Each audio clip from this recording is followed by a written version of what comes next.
Ian Sherrill, a handsome man with flowing blonde hair, crossed his arms and said coldly to Selonia, "I'm in love with Grace. I hope you'll break off the engagement as soon as possible." Selonia listened quietly, her round, sparkling eyes fixed on him without blinking. Selonia, Ian Sherrill's fiancée, the only daughter of Duke Bessin, was a beautiful girl with long, flowing hair like a stream. It took a while for her to react. Sitting on the bed, Selonia looked up at him with the innocence of a fawn. "What did you say?" Seeing her beautiful, yet still childish face, he didn't want to hurt her with his words. He could only rub his forehead wearily and say, "I didn't want to say this right after you woke up, but I hope my wedding with Grace can be held soon." Selonia was startled, suspecting her own ears. What had she just heard? A sudden request to break off the engagement. Who was Grace? She couldn't understand what had happened while she was asleep. She clearly remembered transmigrating into a novel and living as Selonia for 9 months. Yet now, the male protagonist of the novel, the man who was supposed to be her husband, Ian Sherrill, wanted to break off their engagement. This novel, called Demon King Survival Record, was the kind of romance novel she often read. Speaking of the novel's content, it was a story about defeating the Demon King, who was, of course, the strongest character in the story. After transmigrating into this body, she found herself playing the role of Selonia Bessin in this novel. Selonia was one of the Empire's guardians and the female protagonist of the story, and her fiancé was the male protagonist, Ian Sherrill, a handsome man. Their marriage was arranged, but there was no progress in their love life, nor were there any feelings between them. Because they often went on ordinary dates, their relationship had stagnated and nothing had improved since she arrived. Suddenly, the Demon King was resurrected, a shocking event. With the terrifying appearance of the Demon King, the Empire formed a team to fight against him. This team was hastily assembled, but its members were carefully selected, all capable individuals. When the team was formed, Ian Sherrill, leading the Palace Monks and the Flame Knights, volunteered alongside Selonia to contribute to peace. She was a peace-loving person, so she could sacrifice everything to support it. In addition, there were other master-level figures, including the Knight Ray Hertzell and the male supporting character, Meg Ryan, who inherited the dragon's bloodline. A handsome man. According to the novel's plot, during the war, Selonia would realize their true love. Ray and Meg could only watch from the sidelines, unable to confess their feelings, hiding their unrequited love. They simply volunteered to help Selonia, taking practical actions to make the person they loved happier. Thus, the four of them joined forces against the Demon King. Even if their reasons differed, their goal was solely to fight against him. Then, the female and male protagonists would declare their love and head towards marriage. They would walk hand in hand into the church, blessed by everyone. But her fiancé said this the moment she woke up. What? She even thought she had misheard. This wasn't how things were supposed to progress. The plot had deviated from the novel. Thinking she was worried, he rubbed her forehead and comforted her with a frown. "Don't worry, there will be compensation." Then he seriously made a request. "If you understand, I hope we can take care of this as soon as possible." Selonia scoffed.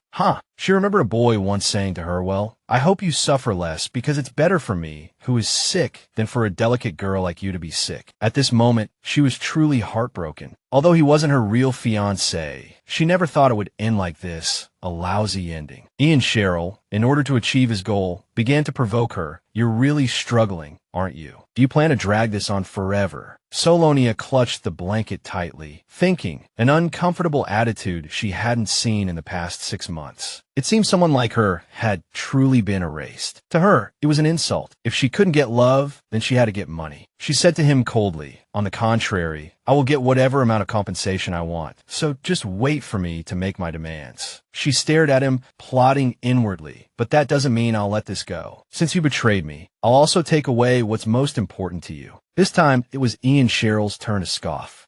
He looked at her with disdain. "I didn't know you were so greedy." She replied coldly, "I'm sorry you didn't know." After a pause, she continued, "Well, at least I can leave a message, right?" Though she said that, she thought to herself, "Damn it, he's not going to respect me until the very end." As Ian Sherrill left, he thought to himself, "No, this is the real me. Maybe this is a good opportunity for me to face reality sooner." Back in his room, he took out a pen and wrote a letter. He quickly returned with a document and entered her room, holding it up before her. This is the engagement termination agreement. He asked coldly, are you satisfied? Selonia held the termination agreement, staring at the words. After a moment, she replied, satisfied. All our time together, reduced to a single sheet of paper. Do you think I'm satisfied? Her hand clenched tightly around the paper, trembling with anger. Ian Cheryl turned to leave. Before departing, he declared, it's over. Let's go. Suddenly she spoke. Wait. Selonia lifted her head, gazing intently at his back. There's one more thing, she said. He glanced back at her. What is it? Selonia vowed silently. I can't let this end like this. Then she said to him, could you come closer to me one last time? At her words, he slowly approached, but his gaze shifted, avoiding her face. Seeing her extend her hand, he knew what she wanted and extended his own. Fine. One last handshake. Suddenly, a fist connected squarely with his face. She had put all her strength into the blow. The unexpected punch left him momentarily stunned. Even after being hit, he remained bewildered. He hadn't expected such an action from a seemingly frail woman. After a moment, he stammered, this. Ian Cheryl stuttered. What are you doing? What did you just do?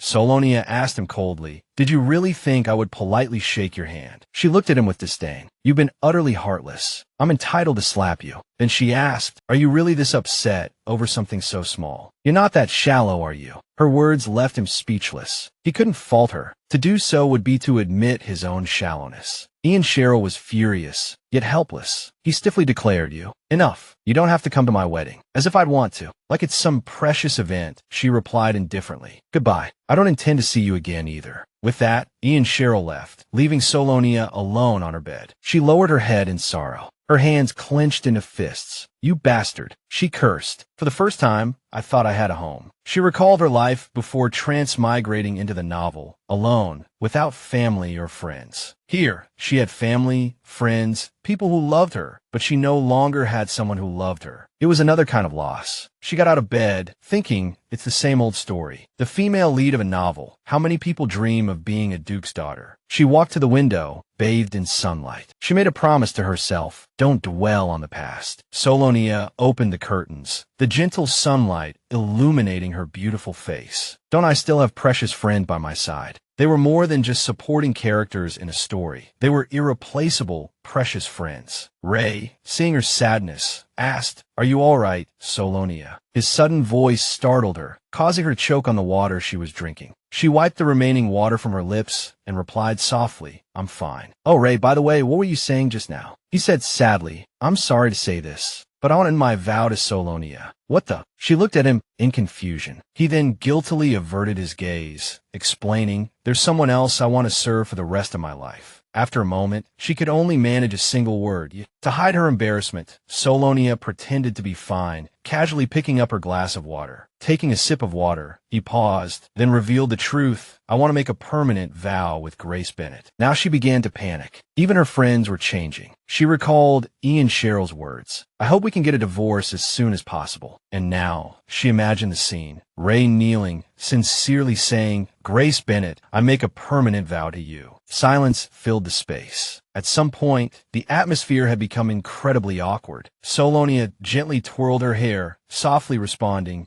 Suddenly, she pinched her own cheek, thinking naively, is this a dream? Seeing her unusual behavior, he called out worriedly, oh, Miss Selonia. She rested her chin on her hand, pondering. Ian asking for the engagement to be broken off has led to Ray withdrawing his promise to protect me. Ray looked at her with a worried and slightly embarrassed expression. Selonia, are you all right? At this point, if anyone were to ask if Ian Cheryl had ever loved me, the answer would definitely be no. Not because he was a kind and courteous male protagonist, but because I and Selonia are completely different people. Her personality is completely different from the original. In other words, I am not Selonia. She is a transmigrator. I've completely accepted the fact that I've been abandoned. Contrary to the original work, this is a failure. Don't. Then she asked him, didn't our time together mean anything at all?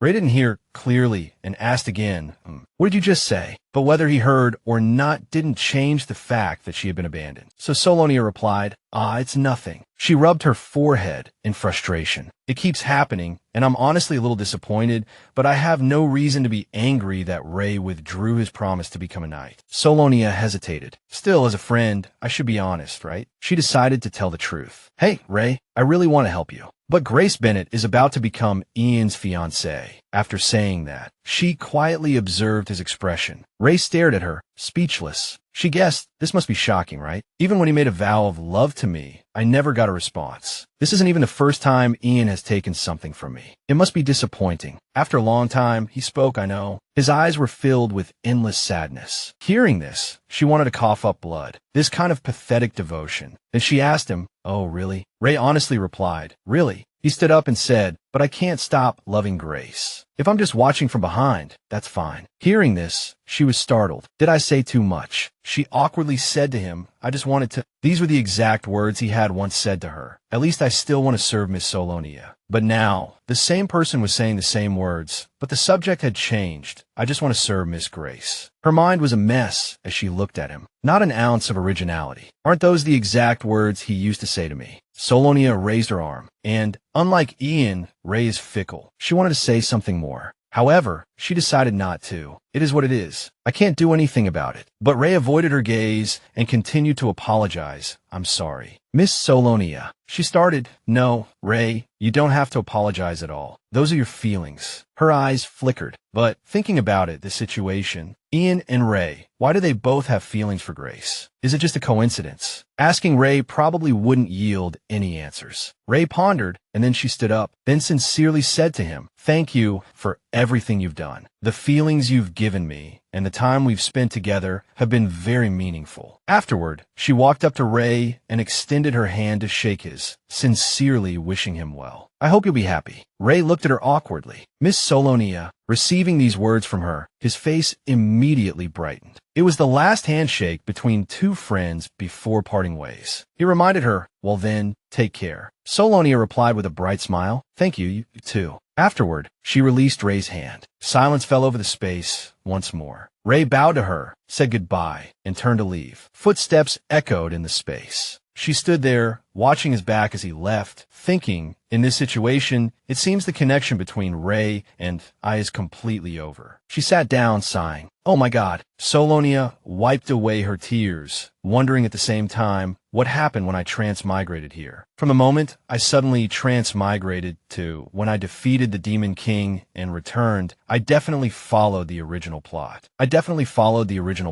So why is this happening? It was after defeating the Demon King that I suddenly transmigrated into the novel. I wandered for 3 months, not knowing what was going on. That time was terrifying. Suddenly she stopped. Wait, if we're talking about the male leads, there seems to be one more person. She just remembered. Suddenly, a voice rang out, Sally. He shouted, is Celia here? Ah, found you. She called him, McLean, mentally adding, descendant of the dragon. Selonia paused. Why now? As soon as he entered, he held out his hand to her and said, get it back. I want to give that to someone else, not you. Selonia exclaimed in surprise. Hey! Her hands clenched her skirt tightly, thinking, then why am I returning it? But even more terrifying, he was asking for the dragon's heart. He must know who its new owner is. That heart is incredibly precious. She coldly asked, is it Grace Benet? Hearing this, he jumped, exclaiming in alarm, what? How did you know? Don't tell me you investigated me. Selonia covered her face and screamed, ah. Afterward, she covered her face and cried. The sound of giggling footsteps echoed in the quiet space. She cried heartbrokenly, but Ray just stood by quietly and watched. But this is a character not mentioned in the novel. How embarrassing. Back then, I slipped on the cliff by the sea, she recalled. Am I really going to die here like this? So boring. Despair filled her face. She was unwilling to accept this. Glenn called out worriedly, Sally. She felt her body gradually sinking. The monster was approaching, preparing to open its giant mouth. Selonia shouted, McLean. She reached out her hand. McLean shouted, Sally, wait. I'll save you. The monster was slowly closing in on her. It flew swiftly through the air, its legs reaching out. Selonia recalled the terrifying moment, her heart pounding as she patted her chest. She had almost died. She looked at him sincerely, thinking, McLean, thank you for saving me. He grabbed her shoulders and shook her, repeatedly saying, Sally, that was so dangerous. You almost died, you know. His words made her freeze. She understood the panicked look on his face. He seemed truly worried about her. Selonia stared at him blankly. He was angry, scolding her loudly. Are you crazy? climbing up that cliff like that? She avoided his gaze, guilt evident in her voice. Well, there was a silky flower there. The silky flower, a bloom with exceptional healing properties, was considered rare and incredibly difficult to find. And because of it, she had nearly died. In the original novel, I picked that flower without any incident, but why did the cliff collapse when I stepped on it this time? This was the question that kept plaguing her thoughts. But she couldn't understand why. Glenn didn't want to blame her. Seeing her pitiful expression made it impossible for him to continue his scolding. He placed a hand on his forehead, trying to calm himself, and said gently, "I'm sorry. I shouldn't have lost my temper like that. Seeing you fall like that, I just lost control." He sighed sadly. Life is so fragile sometimes, gone too quickly. Selonia repeated her apology, guilt weighing on her. "I'm sorry." He called her softly, Sally. Then, patting his chest confidently, he said, "Unlike me, someone with superpowers, a frail woman like you, will need it." He clenched his hands, placing them over his left chest where his heart pounded with emotion. Then he pulled out a heart. The only thing in this world that can protect its owner from any danger, the dragon's heart. Indeed, in his hand he held the dragon's heart. Selonia was in disbelief. Covering her mouth, she stammered, "McLean, if you give this to me, you'll..." As if knowing what she was about to say, he nodded and replied, "Yes, I won't be able to use even 10% of my original power." He looked at it indifferently, telling her, "Anyway, it's not that important. As long as you can live a little longer, just a little longer with me, then this small sacrifice is nothing." Selonia was deeply moved. "Mark," she cried, using his name. Back in the present, he held out his hand for the dragon's heart, impatiently urging her, "What are you waiting for?" She put her hand to her forehead and sighed. Now even McLean was abandoning her. Suddenly, he asked, "But how did you know about Grace? Was it true or false that you were sick for 3 months?" She looked at him with discomfort, her voice cold. "Is that how you usually talk to someone who just woke up?" He knew he had misspoken. His mind was a mess as he stammered,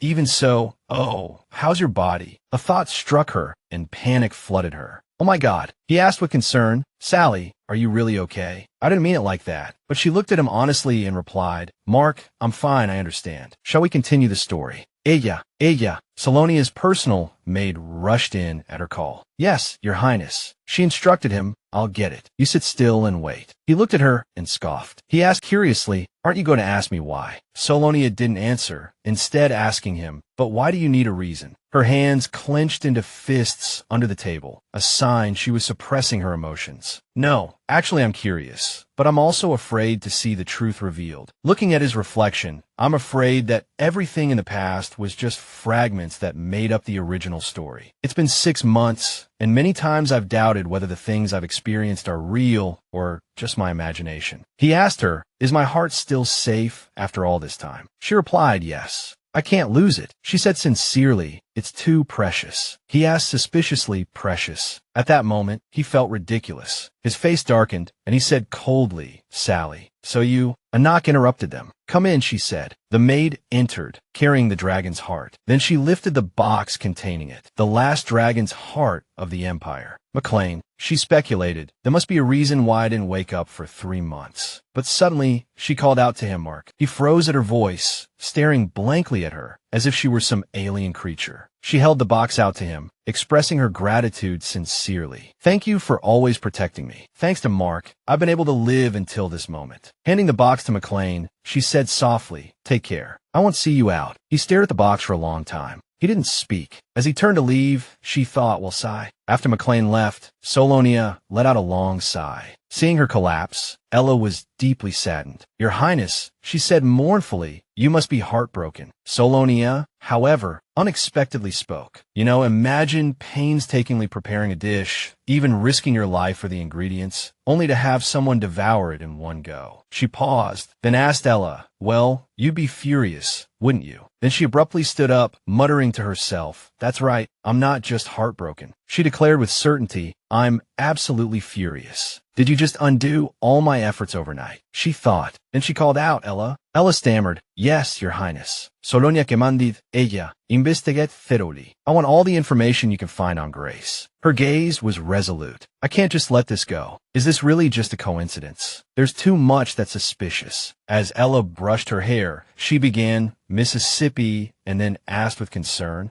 "How are you feeling now?" Selonia turned and asked, What? She seemed to lack all energy. Looking at myself in the mirror, I almost don't recognize myself. Dark circles, pale skin. Ella couldn't deny it and nodded. Yes. She recalled a rainy day, her steps growing heavy. Thrown off balance, she stumbled and fell onto the muddy road. Tripped by a stone, she landed hard, crying out in pain, ouch. As she fell, all three of them. When she lifted her face, all three of them extended their hands to help her up. Ray Hertzell said gently, Selonia, the road is slippery. Take my hand. McLean offered, Sally, how about I carry you? And Ian Sherrill, like a gentleman, said, Miss, this way. Back then, she chose Ian. She naturally took the hand of her fiancé, Ian. We walked hand in hand all the way. As she looked back, happily holding her fiancé's hand, she saw two lonely figures. She saw Ray Hertzell and McLean weeping miserably behind them and withdrew her hand. But she thought it was best not to give them hope, as she couldn't reciprocate their feelings. Snapping out of her reverie, she said to Ella, It's nothing. I was just dreaming of the past. By the way, how's my father? She lowered her head, slightly embarrassed. The Duke, of course. The dignified Duke dabbed his tears with a handkerchief, sobbing, My dear daughter. Oh, heavens, Selonia, how could you skip a meal like that? Quickly, prepare a lavish dinner. Faced with their tearful father, neither of them could speak. Her father was indeed Duke Bessin, a father who deeply cherished his wife and daughter. Since entering this body, Selonia had decided to join the Demon King subjugation team, but her father had vehemently opposed it. Indeed, what father would willingly put their child in harm's way? Especially this doting father. He was heartbroken when his daughter returned unconscious and fell into a coma. According to Ella, he had invited numerous doctors and priests from all over the country to treat her. He tried everything to save his little daughter, clinging to even the slightest sliver of hope. He would persevere until the very end. Despite all his efforts, she still hadn't awakened, seemingly lost in a deep slumber. Ultimately, the Duke despaired, seeing his child in a perpetual coma, only to find himself in a completely unfamiliar world, holding his healthy daughter in his arms. Selonia closed her eyes, thinking, just because I missed one meal, I was scolded so loudly earlier. As she drowsily opened her eyes, Ella called to her, Miss, please wake up. Seeing her, Ella exclaimed in surprise, ah. The Duke had said that because she hadn't eaten dinner, he himself had been fasting as well. Hearing this, Selonia immediately jumped up in alarm. What? I'll go down right away. Selonia had Ella brush her hair as she sat and sighed. Anything related to his daughter. He'll go to any lengths. A glint flashed in her eyes. I mean, it's not surprising that father reacted that way after hearing about Ian's foolish behavior. She knew her father all too well. Fortunately, father calmed down after everyone restrained him. He was practically insane, wielding a knife and trying to attack him, scaring everyone half to death. On one hand, this marriage was decided by Selonia's grandparents. On the other, it was also an arranged marriage orchestrated by the previous Duke. Thanks to this intranoble marriage, their vast assets even surpassed the royal treasury. So, because of this marriage, even His Majesty the Emperor had to be wary. It wasn't a good situation. In the end, it didn't happen, and His Majesty no longer needed to be cautious. Soon, Ella finished brushing her hair. All done, miss, she said. Selonia, looking at her beautiful face in the mirror, nodded.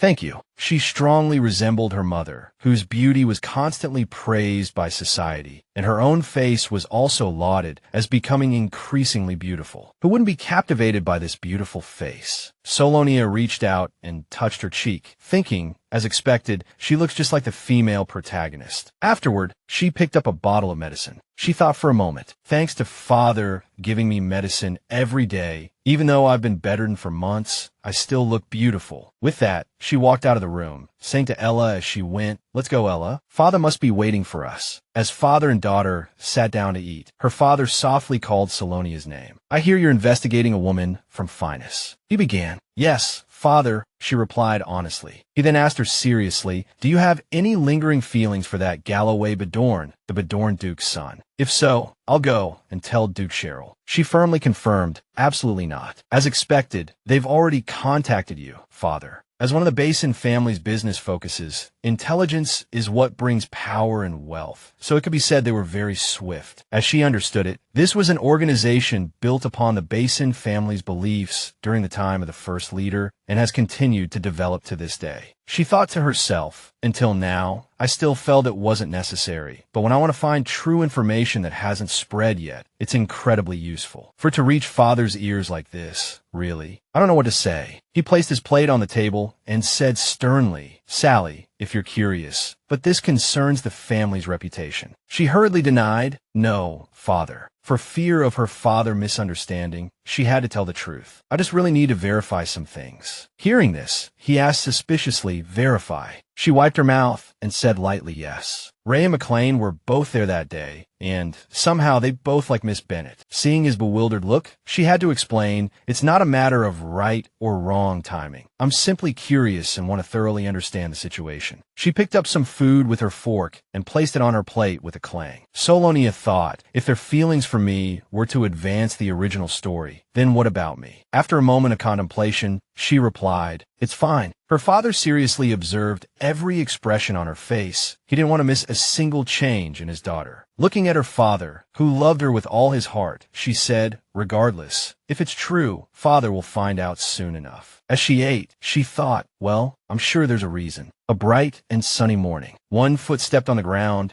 and a voice rang out, great, I finished work early, so now we can even go on our day-to-day early. Ian gently asked, do you like the scenery here? What do you think? He tenderly addressed the beautiful girl before him. Grace. Outside the castle, the wind howled, and the servants were preparing the carriage. Ian and Grace sat intimately on the swing, the girl resting her head on the boy's shoulder, a very romantic scene. He asked her, Grace, is there anywhere you'd like to go? She looked up at him, pondering him. After a while, she said with a smile, I want to go to the cake shop that woman recommended. He nodded and asked, well, where is it? She raised her index finger and replied, Reborn. He averted his gaze, thinking, of course, after all, that's Selonia's favorite dessert shop. Seeing him distracted, she called out, Duke. He then suggested another place, Grace, that's in a rundown area, and it's not famous at all. How about the newly opened Bridget Tavern? I heard it's colorful and very beautiful inside. She started to act coquettishly, leaning her head against his chest. But, darling, I really want to go to Reborn. Unaccustomed to such intimacy with her, he reluctantly reminded her, Grace. He repeated, Reborn is a bit far, so let's go somewhere closer today. She reluctantly called him softly, Duke. A glint flashed in her eyes. Could it be? Her face darkened, and she asked coldly, did you go there with Selonia? Without waiting for his reply, she demanded, are you afraid that place will remind you of your memories with Selonia, so you don't want to go with me? He hurriedly explained, Grace, it's not like that. Afterward, she flung his hand away and said loudly, forget it. Then she turned and left. Honestly, I'm not important enough for you to make time for me. Knowing he had angered her, he rushed after her to coax her, Grace. Ian hurriedly explained, Grace, you misunderstood. I was just worried that if it's too far, it would be tiring for you. He had no choice but to say, if you want to go, we'll go now. I don't have any lingering feelings for Selonia anymore. She immediately turned her head and asked, really? He walked in front of her and slowly explained, of course, you're the only one in my heart. That woman and I have nothing to do with each other anymore. Then she said to him, coquettishly, I believe you're being sincere, Ian. He hurriedly swore, I swear.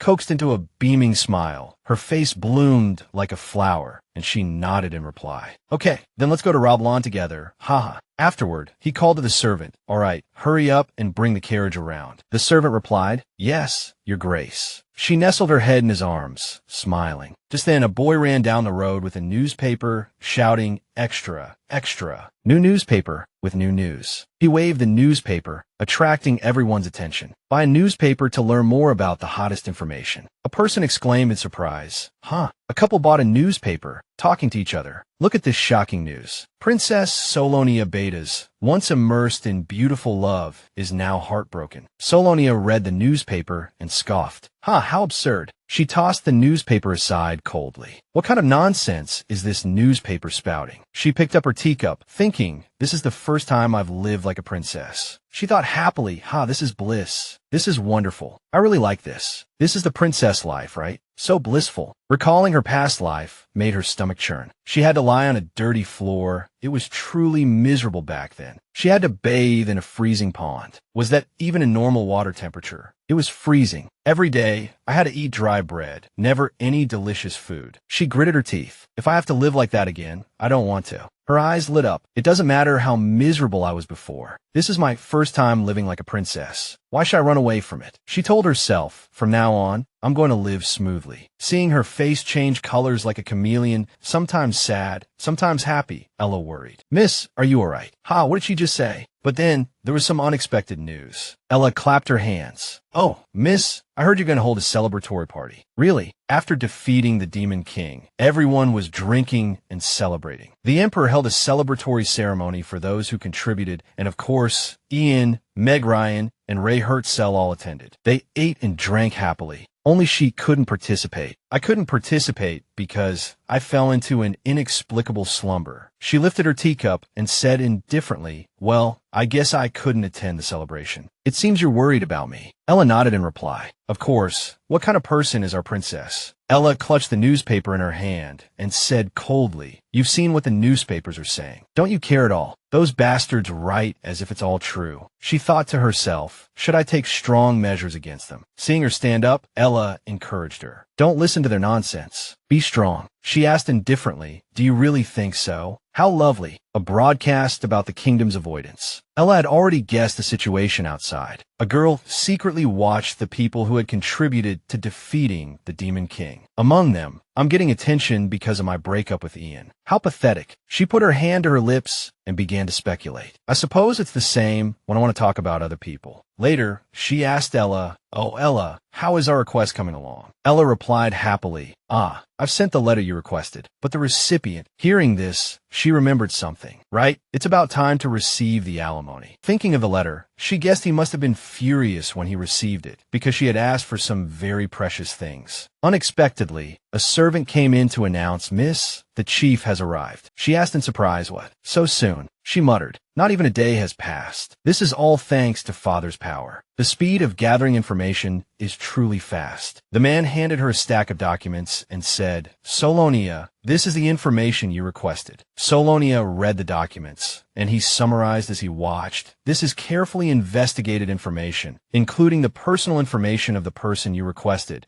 as well as information about their relationships and family. She thanked him sincerely. Thank you, Jillian. Speaking of him, Jillian became the chief at the young age of 24, a young man who had been successful since childhood. Since this information was provided by such a capable person, it must be very reliable. The information about Grace Benet is in this file. She stared at the document in front of her. Selonia opened the file and said softly, all right. As she opened it, she seemed to hear a clap of thunder. Then she looked up and asked him, is this information accurate? Jillian affirmed. Selonia held the paper in her hand and thought, just this small piece of paper. She turned the paper over and over, but that was all the information there was about Grace. This is outrageous. Selonia complained, looking at him. Is there some kind of misunderstanding? Is it because my offer wasn't to your liking? I need everything about her. Jillian replied, it seems there is no other information. Selonia also put down the paper helplessly. It seems he doesn't know everything either. At least without relying on the church. This is the maximum information I can get. Jillian said, the only noteworthy thing here is that in the 3 months after the celebration, she interacted with 3 men. However, Selonia thought, even so, every meeting was arranged by the men around her. I also just saw that Grace's first meetings with those 3 men were all after the celebration. The person who had no connection or had never met Grace happened to interrupt their conversation on the last day. They mentioned not being separated from Grace during that time, after the celebration, and for several weeks afterward. It seems everyone has some connection to her.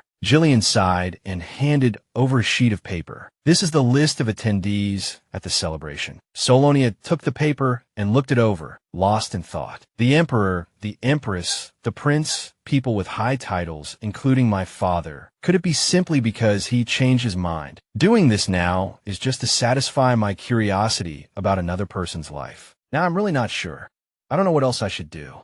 Ella watched her intently from his side. Miss, she pointed and said with a cheerful smile, how about I redecorate the room? Or you could go out for a walk and relax. Selonia repliait absent-mindedly. Ah, all right. Seeing her like this, Ella thought, it seems she's lost her spirit. Poor thing. Selonia thought, is it because I can't find anything that satisfies me, so I still can't move on? I didn't expect to uncover the whole truth immediately, but it's frustrating not to find even a single clue. Ella smiled gently, trying to comfort her. Then how about going out for a walk, like to the city center? I heard you like cake. Why not treat yourself to something delicious at Roblink? Selonia paused at the words delicious food. Delicious food? Ella replied, yes. She stamped her foot, trying to shake herself awake. That's right. Now's not the time to think about these messy things. She turned to Ella and said, let's go, Ella. Get ready for Miss right away. A few hours later, she thought blankly, I heard today is a lucky day to go to the shops. Selonia was very surprised to see Leaf. Meeting this man again within a few days, the one who kept assuring her he wouldn't cross the line, felt like a twist of fate. She approached him and said, well, I suppose I have no choice but to confront this. Why are you here? Leaf replied formally, well, you see, miss. Selonia saw his expression change and thought, why are you so surprised? As if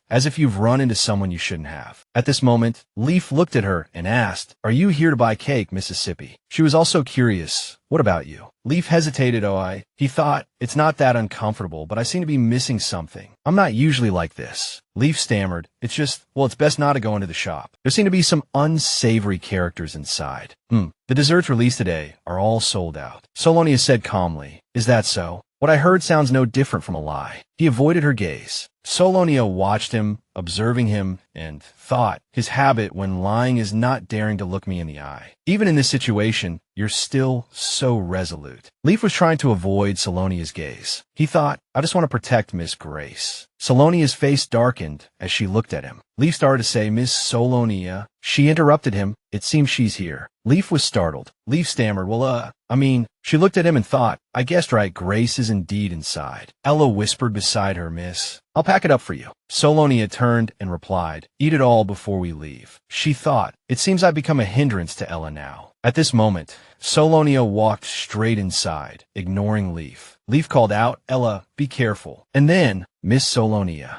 Selonia still didn't stop. Her footsteps echoed as she walked straight in. She thought, why should I hide from Grace? It must be Grace, the woman who had an affair with my fiancé. And rather than repeating that name over and over, I really want to meet Grace in person, but why am I so apprehensive? Selonia reached out to open the door. She abruptly looked up, unexpectedly finding Grace coming out. Grace said brightly, oh, we meet again in a place like this. I've been wanting to see you. It's a pleasure to meet you, Selonia. Selonia stared at her, thinking, this is the woman. She's even more shameless than I imagined. The woman with a new male protagonist. A new female protagonist. Selonia recalled the old days, Ian Sherrill swinging his sword, and then Selonia running forward. Are you all right? Are you hurt anywhere? He looked at her and asked, are you all right? Are you okay? Selonia smiled and replied, I'm fine. You protected me. Ian Sherrill put his hand on her shoulder and said, I'm slightly injured. He gently stroked her hair. Ian Sherrill said softly, if we get back safely, let's go to Roblink together. Order as much as you like. She looked up at him with gentle eyes. Things like that happened, and we still remember them to this day. Grace smiled. I suppose Miss Selonia is here to shop as well. Leaf stood anxiously behind them, thinking, why is she acting like she knows me? Or is she trying to emphasize that she's with her old fiancé?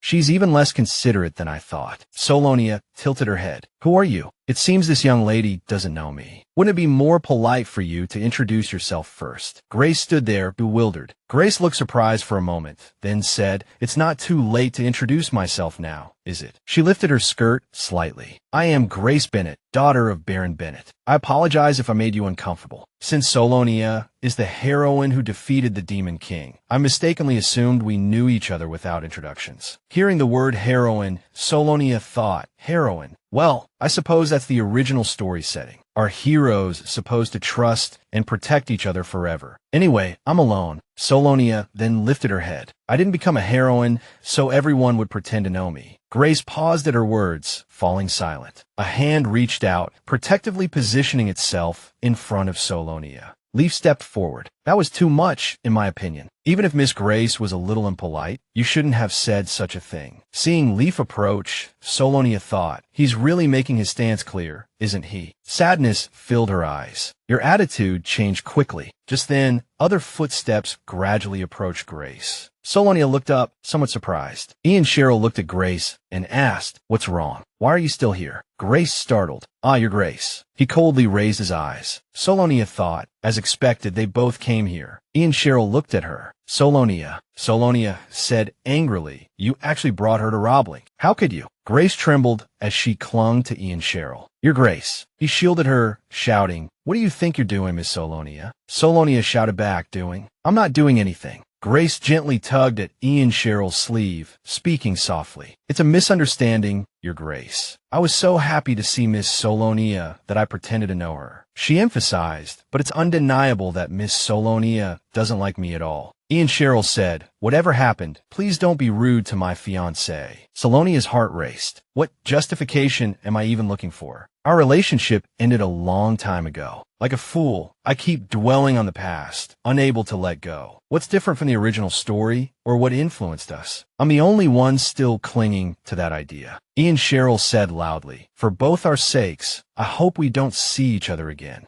"I understand." Selonia stepped forward. "It's you two who need to learn some manners." Ian Cheryl was taken aback. "What? I didn't do anything." She continued, "How dare you two so shamelessly parade around here together? Even the thickest skin shouldn't reach this level." Ian Cheryl yelled. Mississippi Selonia fell silent. "I thought you had some self-respect. With so many people watching, you could at least pretend to be amicable, couldn't you? I was thinking it would be quite the show if everyone knew you were having an affair." Hearing this, Ian Cheryl, no longer embarrassed, turned his face away. Grace tugged at his hand. "Let's go, your Grace." As Ian Cheryl left, he called out, "I've been deceived all along. It turns out you were just acting." After that, everyone left, leaving Selonia alone. She stood there blankly, looking utterly lonely. The sound of flapping wings came from the sky. Selonia looked up. McRyan. She saw another person in the sky. It seems they were waiting for Grace. I'd better just leave and gather my thoughts. Grace suddenly turned around. "Oh, Selonia.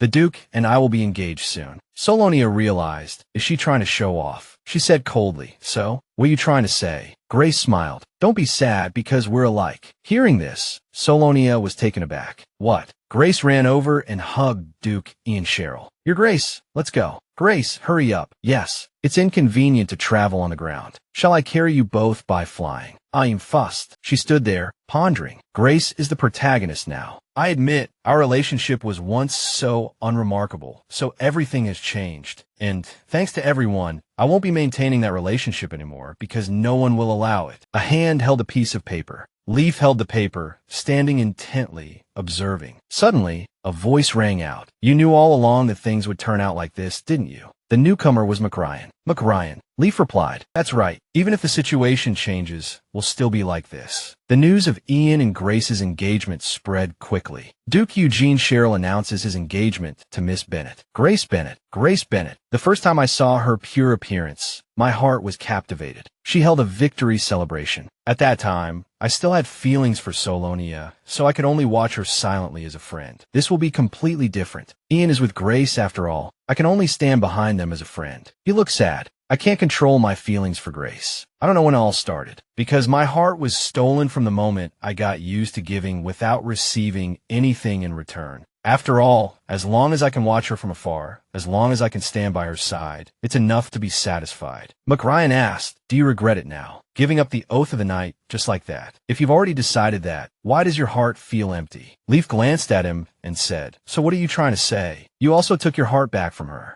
If you're going to take it back, why did you give it to her in the first place?" McRyan suddenly looked surprised. "These are your true feelings now, right?" "Just like me," McRyan replied. "I was just trying my best to save Selonia. Otherwise, she would have died." Leaf silently turned around. "I thought you would protect her until the end, but I didn't expect you to take it back. Now you don't care if Selonia is hurt." McRyan said angrily, "What? I still like Selonia." After saying that, he suddenly felt dizzy, his heart beating fast. "Selonia, what is this feeling?" Just then, Grace walked over and said, "McRyan, come and eat with us." The two stood still, looking at each other. Leaf looked at her and hesitated. McRyan also turned around. "Grace, I'm coming." Leaf thought just now, McRyan. Leaf frowned. Rubbing his forehead, he hesitated. What was he hesitating about? Grace's voice continued. Hurry up, Leaf. Leaf saw Grace's sparkling eyes. He also put down the newspaper and walked towards her. Grace's sweet words were accompanied by a bright smile. Yes, the woman I love is Grace Benet. A table of desserts was laid out very temptingly. The scene switches to Selonia. The original story completely ends here. Whether it's a happy ending or a tragic ending in the novel, it ends a month after defeating the Demon King, after Ian and Selonia's wedding. Ian and Selonia's wedding is where it ends. Selonia crumpled the note. The storyline has gone beyond the original ending point, meaning there's no further editing to continue the story. In other words,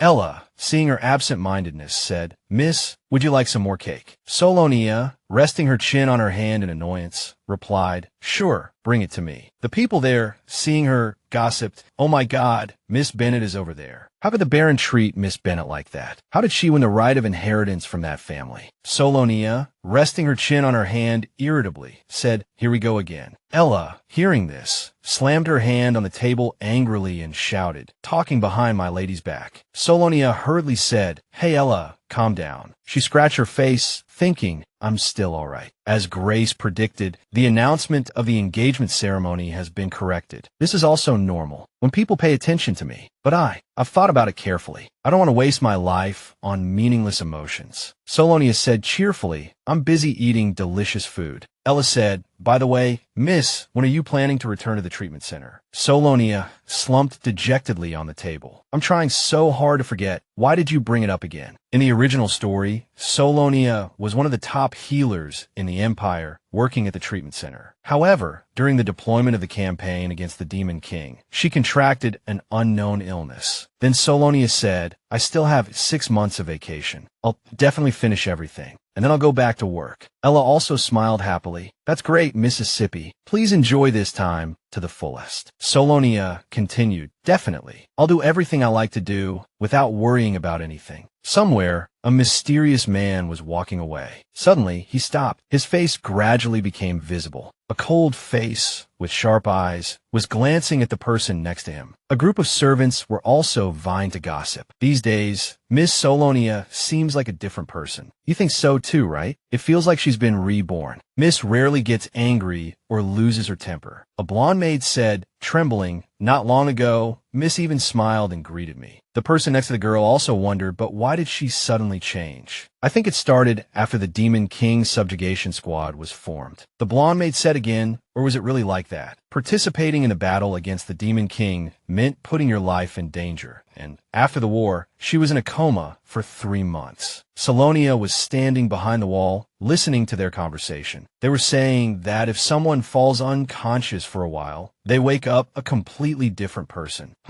Maybe she was just bored because it was such a long time, one of them said. Maybe, the other replied. Selonia, overhearing their words, thought, I should keep this conversation in mind. The scene shifted to another location. Arno, arms crossed and smiling, said, Miss Selonia, thank you for letting us sit here. You're becoming more and more beautiful. Selonia looked at them, thinking, everyone looks so awkward. Everyone present had a grim expression. I was talking to Ella, and there were no empty tables, so I let them sit here. It's exactly the same as the story I overheard a few days ago. It seems that before I crossed over, Selonia had the same personality, so I have to build a good image. She picked up her teacup and said, It's nothing. Selonia looked at everyone with bright eyes. I should be the one thanking you ladies for keeping me company. You know, I was isolated from society for a long time, and no girls wanted to be friends with me. Everyone looked at each other, understanding that the purpose of this impromptu meeting, which had lasted so long, was to figure out each other's backgrounds. That story has already begun. Abel hesitated. I don't know if I should say this, but the Marquis Pentagon. Abel Polane replied,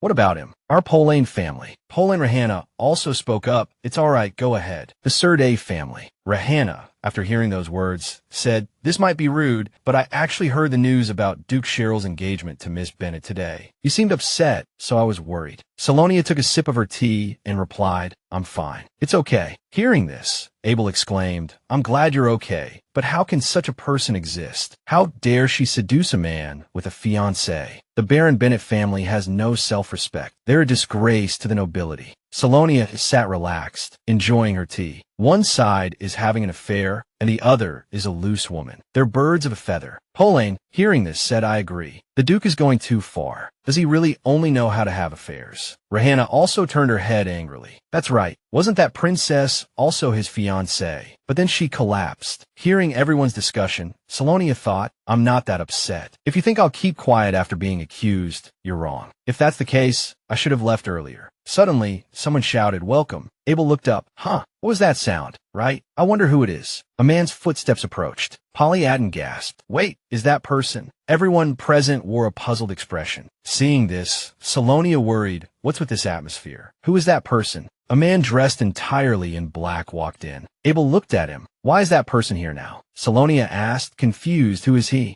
She replied, he's the monster of the night. His icy gaze turned towards her. Seeing this, she thought, what's going on? He looks familiar. I must have seen him somewhere. It's strange. This is a romance novel, so if a character is special, their appearance must also be very special, and the main characters all have very beautiful appearances. But I can't believe that this person I've never met is as handsome as a sculpture, and he's the monster of the night. A supporting character could never have such a nickname. That nickname suits his appearance. Looking at him, he doesn't seem like a gentle person, but could he have a different personality? Leonhard Kill Renault walked up to a chef, causing him great concern. He took a strange black bag from the chef's hands. Selonia, seeing this, questioned, that looks really suspicious. She turned to the others. Everyone, it seems like he's being rude to the owner. Abel denied it. Oh no, miss. That's food. She gasped. Food?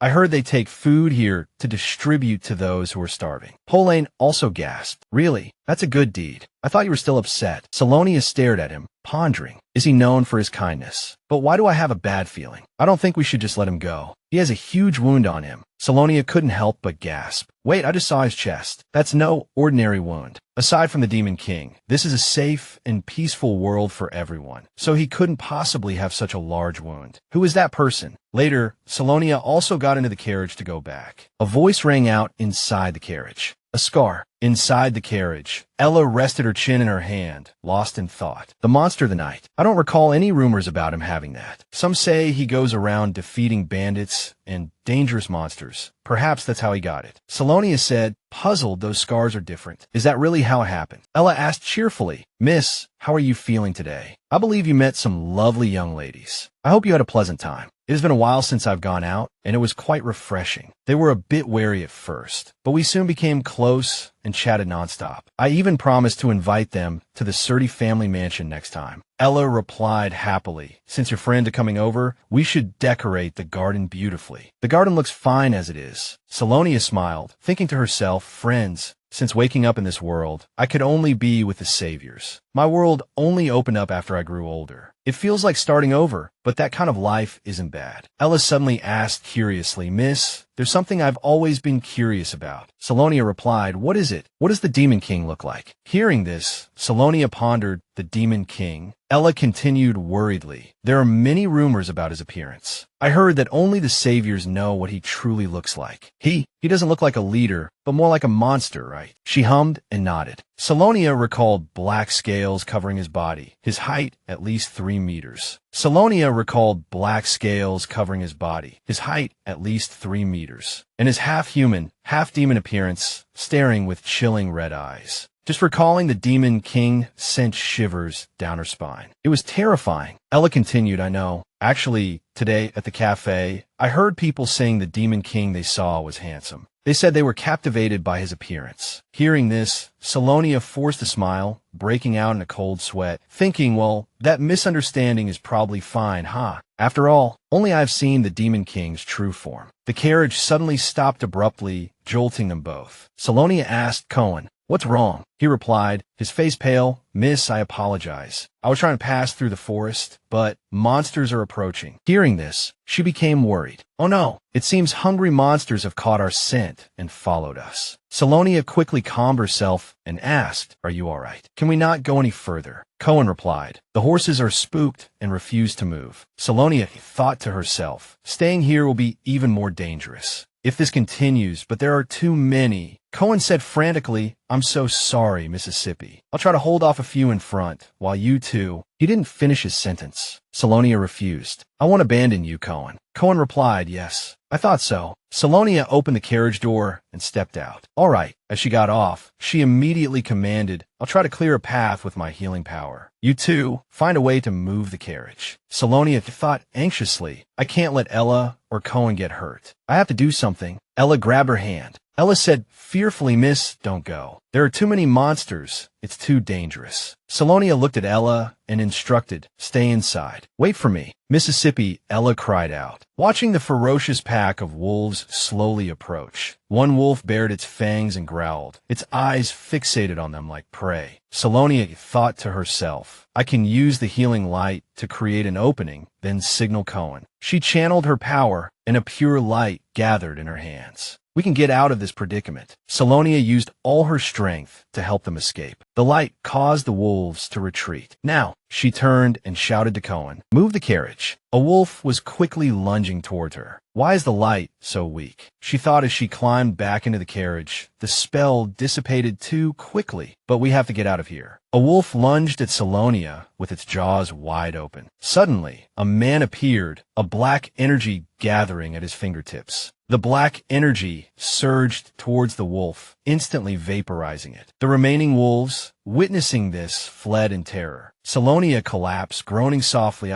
The man with the black energy approached. Selonia strained to see through her blurred vision. "Who? Is it the monster of the night? That face? I remember now." A strange sense of familiarity ever since I saw him at the cafe, but I didn't recognize him because he was too far away. "But how?" Watching Leon Hart kill Renault approach, she said, "You're dead." He looked at her with a complicated expression. "You know me," she recalled. "How could I forget? The one I killed with my own hands." "No, he's the Demon King she killed. Everything has returned to the beginning. Finally, it's all over." Liv and Lane smiled at each other harmoniously, saying blissfully, "We brought peace to the world." Ian turned slightly and instructed, "Everyone has worked hard. Send a message to the royal palace, announcing that the Demon King has been defeated." He quickly received a reply. "Yes, I will also send a report as soon as possible." Rayev walked alongside Selonia and politely thanked her. "Thank you, Miss Selonia. Thanks to your healing magic, I feel much better. I'll go check the surroundings." She smiled kindly and bid him farewell. "All right, Mr. Rayev, please be careful." Selonia walked cautiously. She raised a hand to her forehead, looking utterly exhausted. The battle had been incredibly fierce. Selonia leaned against a wall to rest, her head bowed as she endured the pain. "I've used up all my remaining strength. Now I don't even have the energy to stand. I wonder if I can make it back." She reached for her sword, but it was gone. Selonia froze for a moment. She searched through her cloak and clothes. "Where's my sword?" Selonia looked up at the dark and deep castle. "I didn't leave it in the castle, did I?" The castle was empty and quite terrifying. "In the end, I still have to go in." Selonia's footsteps were light, making no sound. "It's so cold. I have to find my sword and leave quickly. Although I could just leave it, this sword holds precious memories of this journey." She continued walking down the long corridor, unable to see the end. Selonia felt the cold air and wrapped her cloak tighter. "I'm probably going to die, aren't I?" Finally, she spotted her sword in the distance. "Oh, there it is." She quickly picked it up, thinking now, "Get out of here quickly." But something fell off. Selonia kept turning her head, looking around.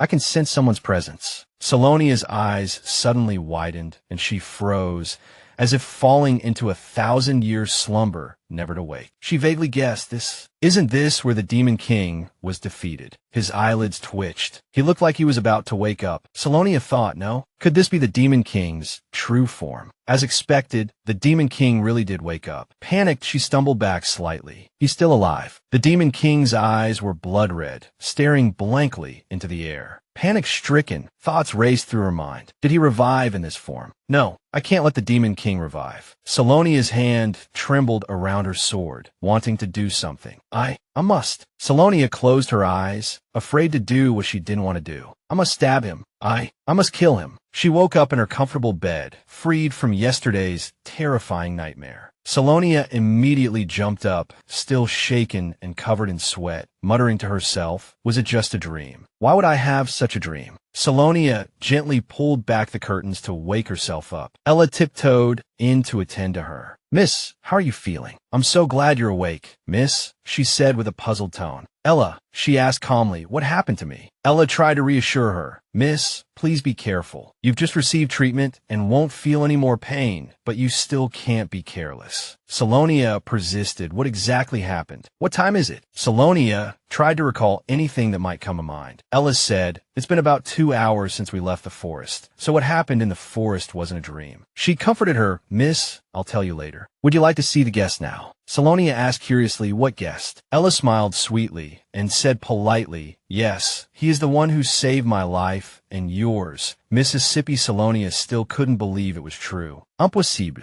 Selonia rushed out of the room. Ella hurriedly chased after her, trying to stop her. Mississippi, Mississippi, where are you going in such a hurry? Her expression turned serious. It seemed everything was very important. Impossible. Selonia knocked on the door, wanting to escape. Absolutely impossible. She didn't believe it. Everything that was happening before her eyes. Bettina suddenly appeared. Selonia. He leaned back in his chair and, seeing her arrive, asked, you're finally awake. Feeling better. Bettina gently held a teacup and smiled warmly. You've come just in time. Come and meet him, he said gently. He's the one who saved your life. Selonia looked at the person before her, stunned. The Demon King stood with his arms crossed, looking at her expressionlessly. Why, the Demon King, she murmured again, is here. The Demon King curled his lips. We meet again. Selonia was still haunted by the nightmare, imagining herself holding the sword. Those red pupils, even in my dreams, they haunt me. The feeling of the dagger piercing deep into his skin is still etched in my mind. She stood before the Demon King, her face grim, her body stiff. What's going on? Bettina said happily to his youngest daughter, please take good care of him, Selonia. Then he left first. I have something to do, so I'll go ahead. Since he saved you, don't forget to treat him as a distinguished guest. Selonia screamed internally. Father, you can't just leave like this. Lanehart observed her quietly, then spoke words that struck Selonia to her core. We've met before, haven't we? How could she admit to knowing him? She denied it instantly. Of course not. This is the first time I've seen you. Lanehart remained seated, but his every word felt like a blow. She said he should be dead. Selonia's body stiffened. Damn it, he remembers. She remained silent, lost in thought, but something felt truly strange. Why does he speak as if this is our first meeting? Selonia looked at the man before her. He doesn't remember who I am. The water's surface was blurred in the darkness, further obscured by the flickering firelight in the wind. A mysterious figure walked along the street, their footsteps heavy. The figure in the black hat walked towards the light, their hand reaching out as if to do something. They nudged the other person lightly and asked, how did it escape? Even their words were shrouded in mystery. After that, I doubled the security. They slowly turned and left. The light gradually faded, leaving only darkness, much like the identity of the person. Then, another person was watching. This person, in stark contrast, watched with a determined gaze. We can't let this go. We must act quickly. The light was like a formation. Faster. The details square, circular, and triangular. It looks truly strange. The person clicked their tongue. At this rate, it will take a long time. The standing figure ordered, we need this done as soon as possible. The subordinate knelt. Your orders are my command. The figure closed their eyes, their face expressionless. Back to the conversation, Lanehart stared with his arms crossed. She knows. Selonia, still deep in thought, remained silent. He truly doesn't recognize me. Should I be relieved? She had to protect her family. I can't put father and the servants in danger. Selonia stuck to her original answer. You've mistaken me for someone else. She had to find a way. I'll plan my next move later. Lanehart's face was impassive, but his words were relentless. So you've decided to deny it to the end. To the end. Selonia averted her gaze, evading him. No, She blurted out, I lost my memories. She calmed herself and asked, what was Lanehart expressing? I have nowhere to go, and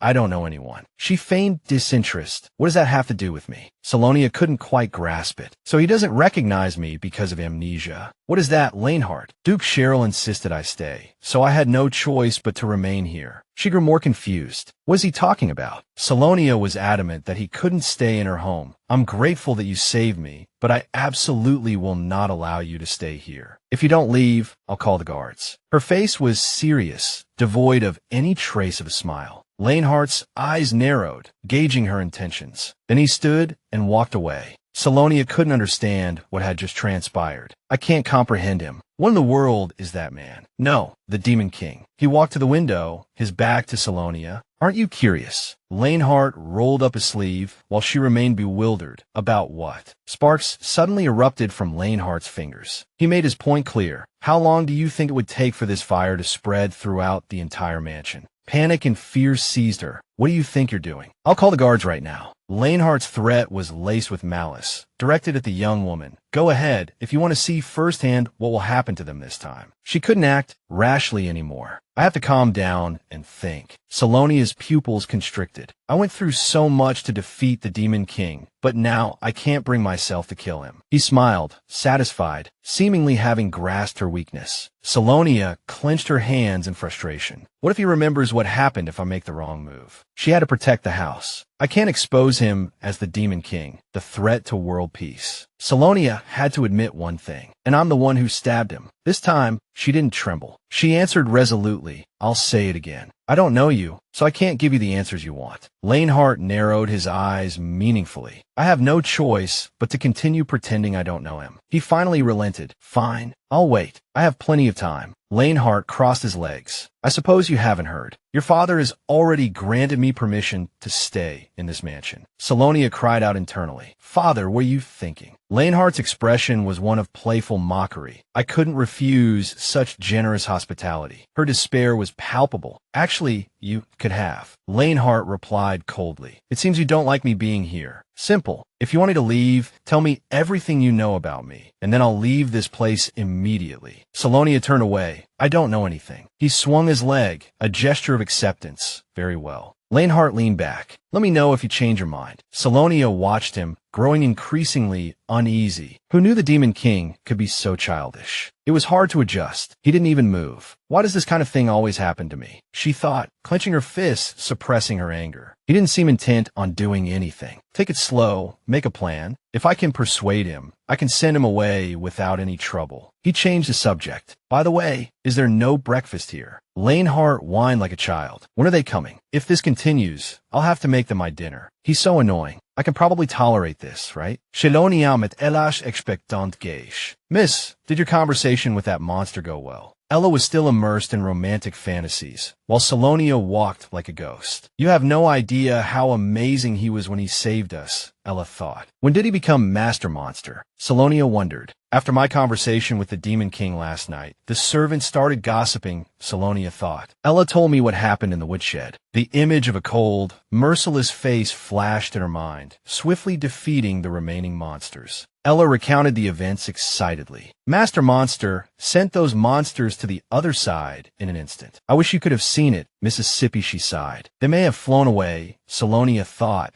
but my situation hasn't improved. Ella is such a loyal servant. What would we do without her? But most importantly, Ella said, I'm so glad you're safe, miss. Selonia turned her head, wanting to inquire further. The rumors about him being called Monster of the Night are indeed true, Ella said, looking up at the sky in remembrance. I wasn't too sure, so I asked around, and everyone praised him. They say the people in the slums worship him like a god. They believe such unreasonable things, Selonia mused. She felt a sense of dread towards this man. Even though Lanehart had saved her, he was the Demon King who had once spread fear among humanity. He could never be a hero. She still had many unanswered questions. However, the circumstances surrounding his resurrection, the rift that appeared in the forest, the monsters that poured out causing widespread destruction, were still unclear. Lost in thought, she wondered, if that's the case, can we truly consider him the Demon King when there are no new rifts appearing? Suddenly, a shout came from outside. Mississippi, the Duke has returned. The Grand Castle was shrouded in the mysterious night. Bettina came to her in the evening. Selonia, did your conversation with our guest go well? Selonia stammered, unsure what to say.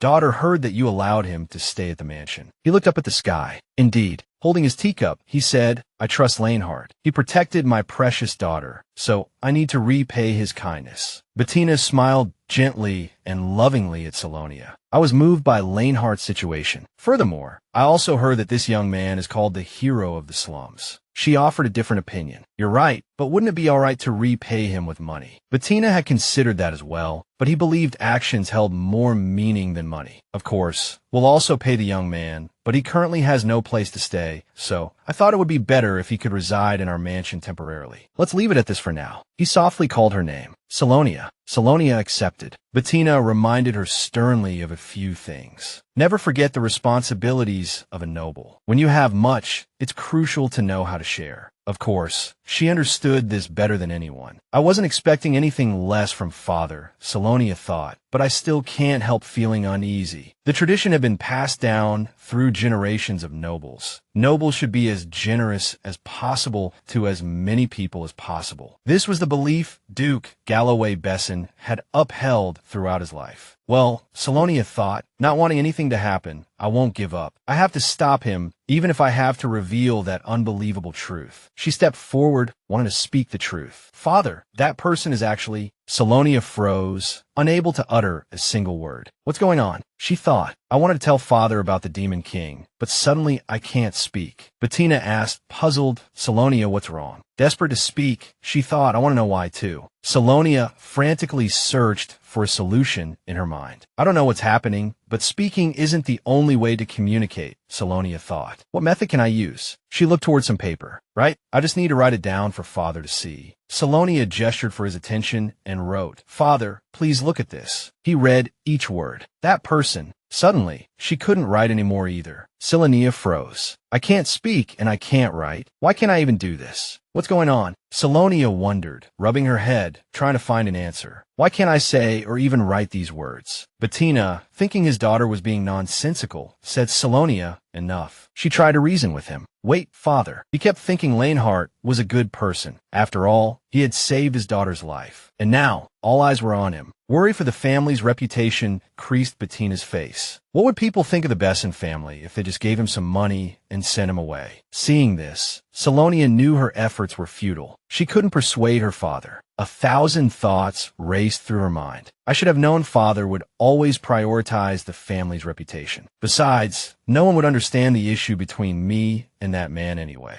Selonia realized she had no choice but to go with the flow. I'll just do as father says. I'll have to keep an eye on him and find another way. Finally, she agreed. All right, I'll treat him well. Bettina smiled. That's my girl. He placed his hand on her shoulder. Selonia, Bettina said, genuinely worried for his daughter. You have no idea how panicked I was when I heard you fainted again. She began, Father. He gently admonished, you mustn't get hurt. Please be careful at all times. My dear daughter, this is all I can do for you. You are all my hope. Don't forget that. Meanwhile, Lanehart was adjusting his cuffs. He had been continuously scratching his chest. Damn it, Lanehart muttered, his eyes darkening. Selonia Bessin, H.M. Earlier, images of Selonia had kept flashing through his mind. Her face, as if she knew him, and when she fainted, he swore he had truly died then. He stood by the window, his head throbbing as he pondered. What is our relationship that she would react that way? Who is the true villain? A light in the darkness. I must persevere. I can't miss this opportunity. If she intends to hide the truth until the very end, then I must make her reveal it herself. The scene shifted to another grand mansion, the Sherrill family estate. Documents and newspapers were scattered across the table and floor. Damn it! The man crumpled the newspaper in his hand. Ian, a man steeped in sin, worthy of being called savior. The paper detailed Ian Sherrill and Grace Benet, new lovers. Is it love or adultery, Ian?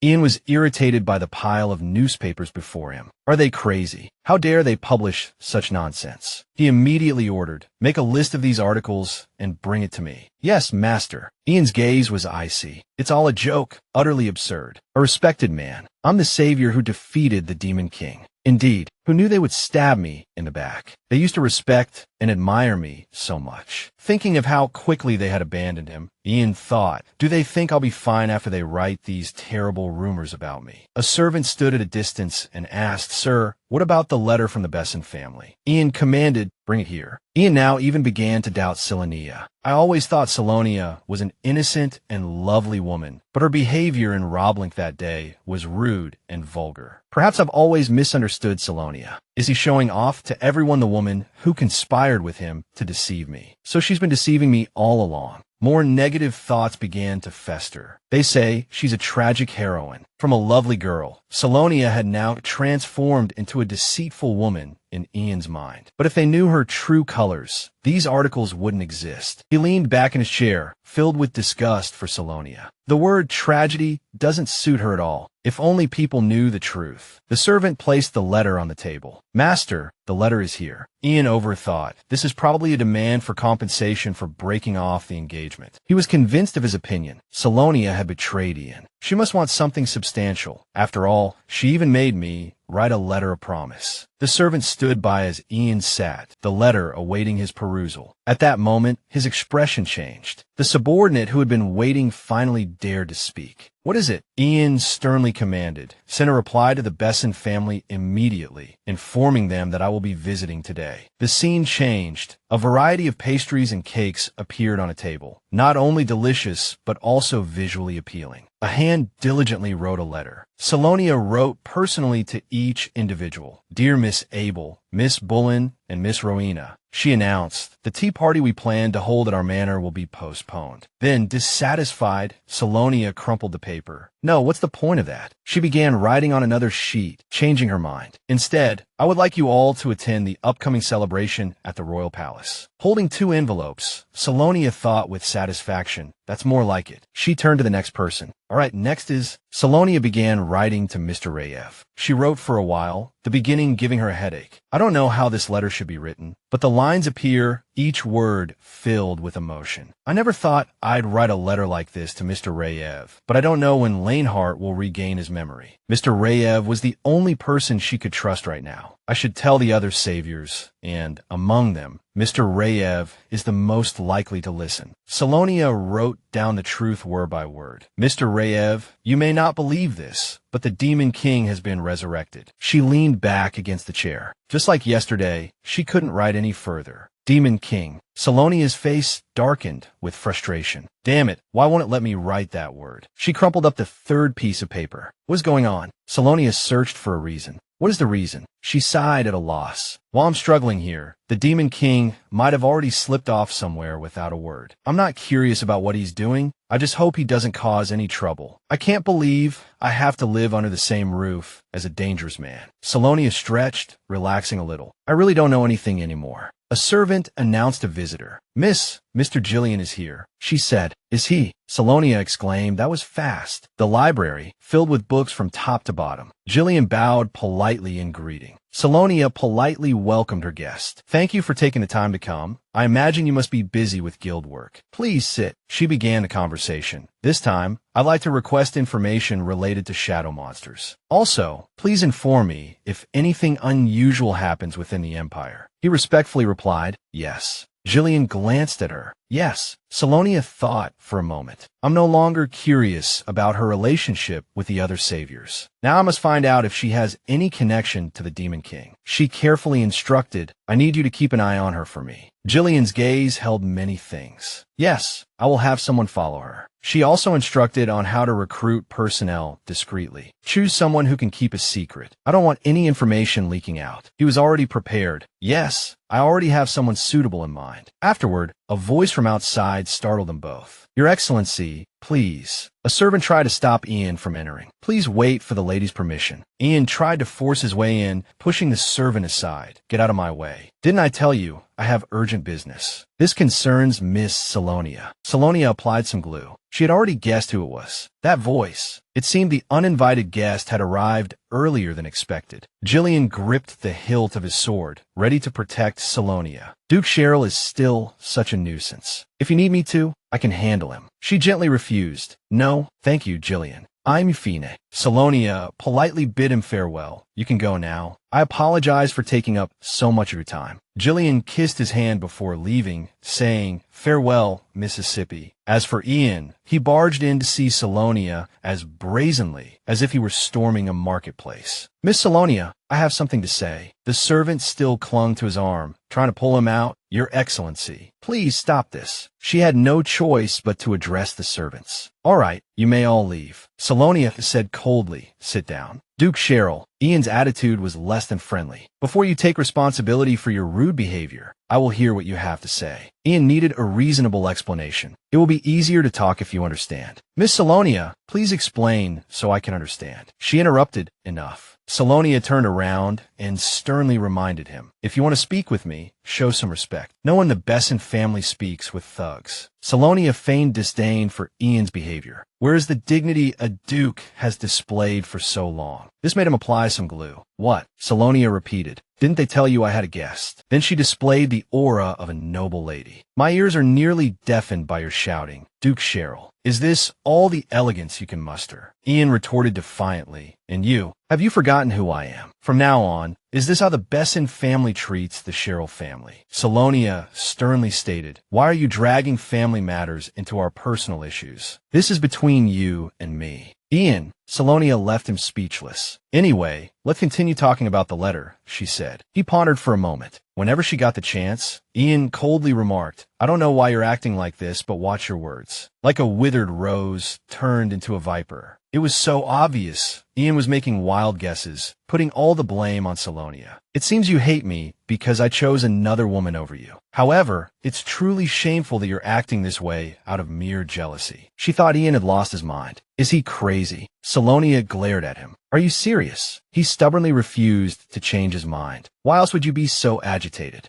Ian insisted it was Selonia's fault. Tired of beating around the bush, she got straight to the point. You came here for the compensation, didn't you? His expression softened slightly. Leaning back against the sofa with a satisfied look, he relaxed. That's right, compensation. The one you want is impossible, so ask for something else. Whatever you want, I can give it to you. A mine, perhaps, or real estate. Selonia gently refuted him. You misunderstand, Duke. She subtly emphasized a key point, who she was. Don't forget who you're talking to. I am heir of the Bessin family. To Selonia, nothing could threaten her. Do I need to explain how useless all of this is to me? He glanced at her uneasily. I want what's in the letter. Ian sought justification. Why do you want it? Are you going to use it yourself? Selonia pressed her point. That's none of your business. I want it because I want it. She sternly clarified her position. The only thing of value to me in the Cheryl family is that sword. The sword was priceless. The item she demanded as compensation. The sword Ian used to defeat the Demon King shimmered with a dazzling aura. Indeed, the sword held significant symbolic meaning, having been used to slay the Demon King. The real reason I want that sword is because it will become a holy sword one day. Selonia watched him, gauging his reaction. His reluctance suggested he had realized the sword's significance. Ian probed, do you know something about that sword that I don't? She feigned ignorance. Know what? Ian, facing the girl before him, decided to drop the subject. Forget it. Ask for something else. I'll give you anything you want. Selonia chuckled sardonically. Duke Cheryl, you're being strange. Ian's hand stilled. You seem very reluctant to give it to me. Is it because that sword holds some special power? He suddenly burst out angrily. Don't be silly. She brushed her bangs aside with a smile. Well, that's good. Why are you getting angry? Deliver it to the Bessin mansion tomorrow. Don't try to trick me. Ian, currently at a disadvantage, couldn't refuse. I'll have the royal court notarize it. He clicked his tongue. A woman's jealousy is such a hassle. Selonia gave a calm, almost relieved smile. There he went with his nonsense again. He quickly changed the subject, abandoning the previous argument. It's a good thing you're here. There's going to be a celebration at the palace soon. You know I'm the only one who can attend the victory celebration. Ian pretended to be disinterested in the festivities. Actually, after all this happened, you were going to invite me to the celebration, right? I wasn't planning on going. She didn't need him there either. Don't come. As Selonia spoke these words, Ian froze. I was worried you actually would come, so I was going to tell you not to. Selonia expressed her genuine relief. I'm glad we agree. Can you leave now? I can't stand this anymore. He stood up abruptly. I can't listen to this anymore. Selonia turned her head, exasperated. You weren't listening anyway. Consider today our last meeting. I hope we never see each other again. This is a warning regarding past matters, but I hope you won't come to bother me again. She glanced at him, the picture of hypocrisy. Selonia, still playing the polite host, saw him out. Have a good day. I won't see you out today. The conversation hadn't gone as Ian had hoped, and he returned home, fuming. Damn it, what was that attitude? Doesn't she remember me at all? Did she really forget me so quickly? A servant gently reminded him. The lady is still speaking. You shouldn't be here. Tan suddenly appeared, as if entitled to be there. All right, you're so annoying. Tan swaggered in front of Ian, gloating. See, I told him to finish up quickly, so now I can come in, right? He acted so important. Scoffing at the servant, he muttered, a mere servant.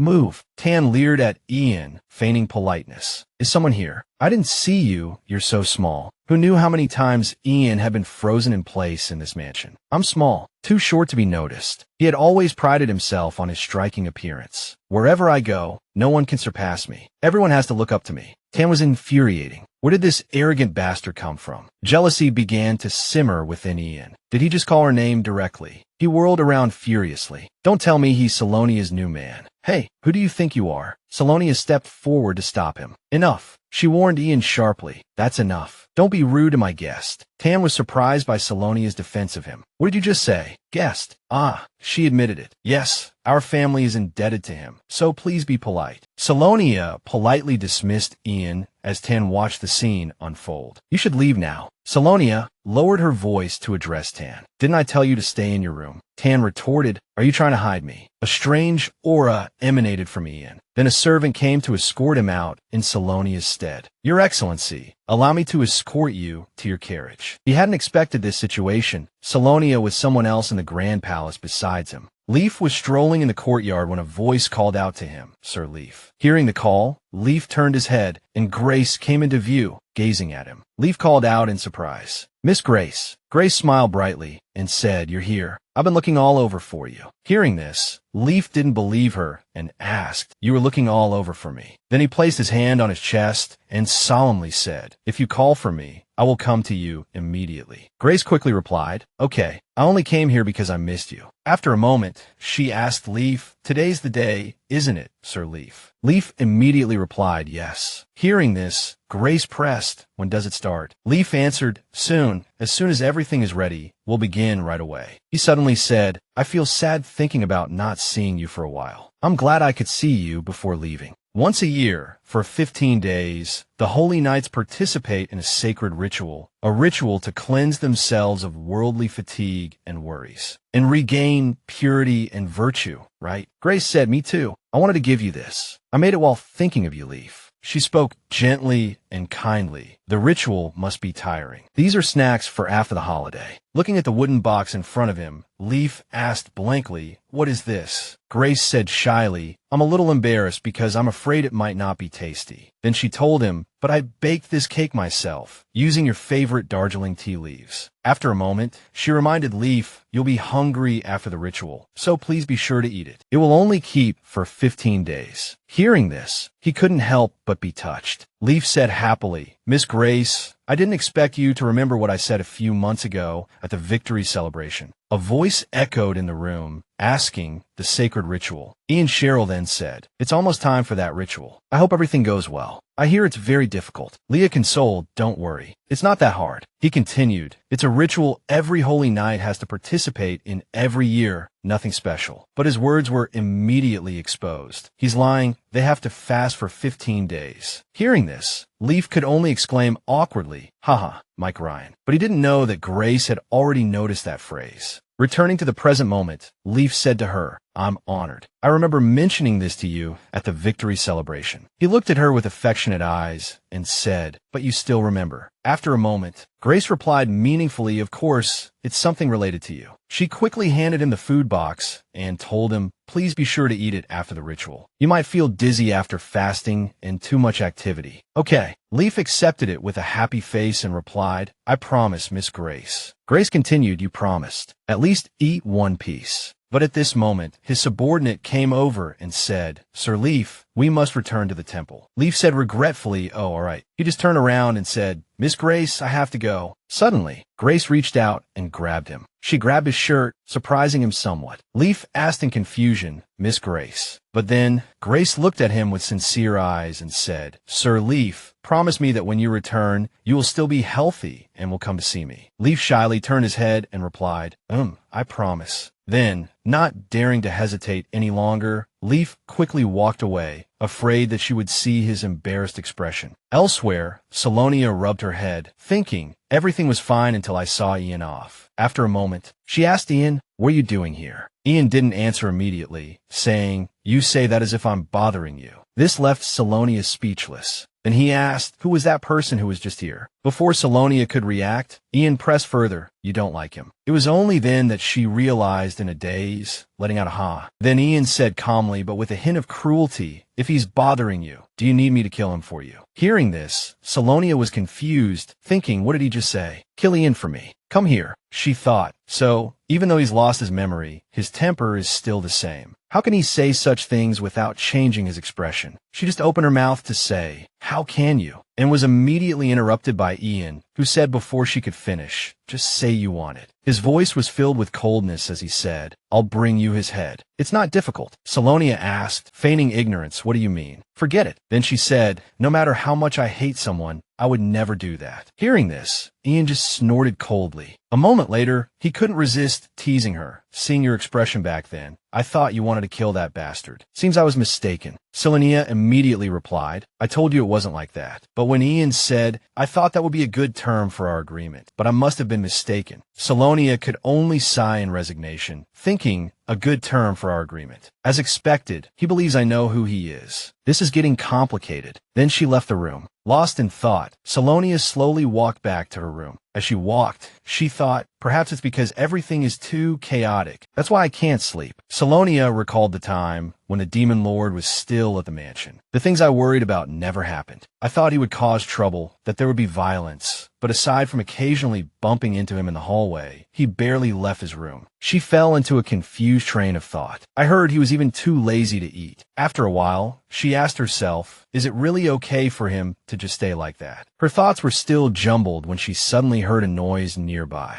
Hearing the sound, Selonia was a bit puzzled and exclaimed, what's that sound? Another sound rang out. Selonia noticed the room next door. She slowly approached the room, a sudden realization dawning on her. Wait, Selonia thought with some doubt. This is the demon lord's room. What on earth is he doing? As she thought, she stealthily pushed the door open a crack. Flashback to 1 month ago. Ian recalled the map of the mountain trails surfacing in his mind, a dilapidated house deep within the forbidden forest. Ian remembered, this is where I woke up when I lost all my memories. Then he remembered himself at that time. To understand himself better, Ian recalled those difficult days. I wandered around aimlessly. He seemed very helpless back then. For over a month, I had absolutely no memory of anyone. Afterward, Ian discovered something new, but I found myself possessing strange abilities. Back to the present. In the room, Ian was in agony, the veins on the back of his hands bulging. Ian was confused. What is going on? Covered in wounds, Ian slumped on the floor, thinking, every midnight, this excruciating pain strikes. He trembled all over, sweat pouring down his face. At this moment, Ian's vision blurred, and he had to endure the pain that tormented him. This pain is indescribable. At this moment, Ian thought, if I regain my memories, will this pain suddenly disappear? Just then, Selonia pushed the door open and called out, hey, what the hell are you doing in there? But looking around, there was no one there. Selonia was a bit confused. Where is he? She rolled her eyes, scanning her surroundings, thinking, I definitely heard something just now. While she was still puzzled, the sound came again. Following the direction of the sound, Selonia thought, in the bathroom. So she walked toward the bathroom and carefully knocked on the door, asking, hey, what are you doing in there? What's going on? But there was no answer. Seeing this, Selonia said, I'm coming in if you don't answer. She gently pushed the door open and walked in. What Selonia saw was Ian slumped on the floor, looking very pained. Seeing this scene, she couldn't help but worry and asked, what's wrong? Selonia took a few steps closer to check. Are you all right? Are you hurt? Ian suddenly snapped angrily, get out. I can handle it myself. Please leave. But Selonia ignored him and replied, you want me to leave you now? You're hurt, you idiot. Then she said, wait, I'll go get a doctor right away. But Ian still insisted, leave me alone. But just then the pain struck again, and Ian cried out, arg. Seeing this, Selonia said, it seems there's no time to call a doctor. I'll use healing magic now. But she suddenly stopped. Wait, what am I doing? Selonia thought, I barely managed to defeat the demon lord, and now I'm saving him. But if I just leave him like this, it will cause a misunderstanding. What if he realizes I hesitated to heal him because I know he's the demon lord? She suddenly worried, what if he regains his memory after being healed? The servants rushed in anxiously, Miss, are you all right? I heard a noise. Selonia was still lost in thought, but is it really okay to just leave him like this? I'm a healer. I can't abandon someone in need. A moment later, she looked at them and said, I have to save him now. You came just in time. Please call a doctor for me immediately. The servant replied, yes. Mississippi Selonia quickly started filling the bathtub with water. She took out several bottles of herbs from a box. Then she approached Ian and instructed, it will hurt, but try to bear with it. The doctor arrived and gave me this. Ian was still trying to say, get out, but Selonia ignored him. She said she had to administer first aid at least. When her hand almost touched him, he grabbed it tightly and said, don't touch me. But then Ian suddenly felt something that surprised him the moment he touched Selonia. Ian suddenly realized something was wrong with his body. This feeling, this pain that tears through my body every night, he thought. But what drives me even crazier, he continued his thought, feeling confused, is that this pain that tears through my body suddenly disappears when the sun rises, as if it were an illusion. When I felt like this pain would last forever, the first person to free me from this agony. He looked at Selonia in front of him. Who is this woman? Just who is she? Seeing Ian just frozen there, Selonia asked worriedly, what's wrong? Are you all right? Suddenly, Ian pulled her towards him. Caught off guard, she fell into his arms. Ian asked, who are you? How did you do that? Selonia slowly sat up and replied, what are you talking about? I was trying to heal you. How could I just ignore you in so much pain? When I touch this woman, the pain completely disappears, Ian thought. But he suddenly realized that if he let go, the pain would return. Then hold my hand and heal me, he said.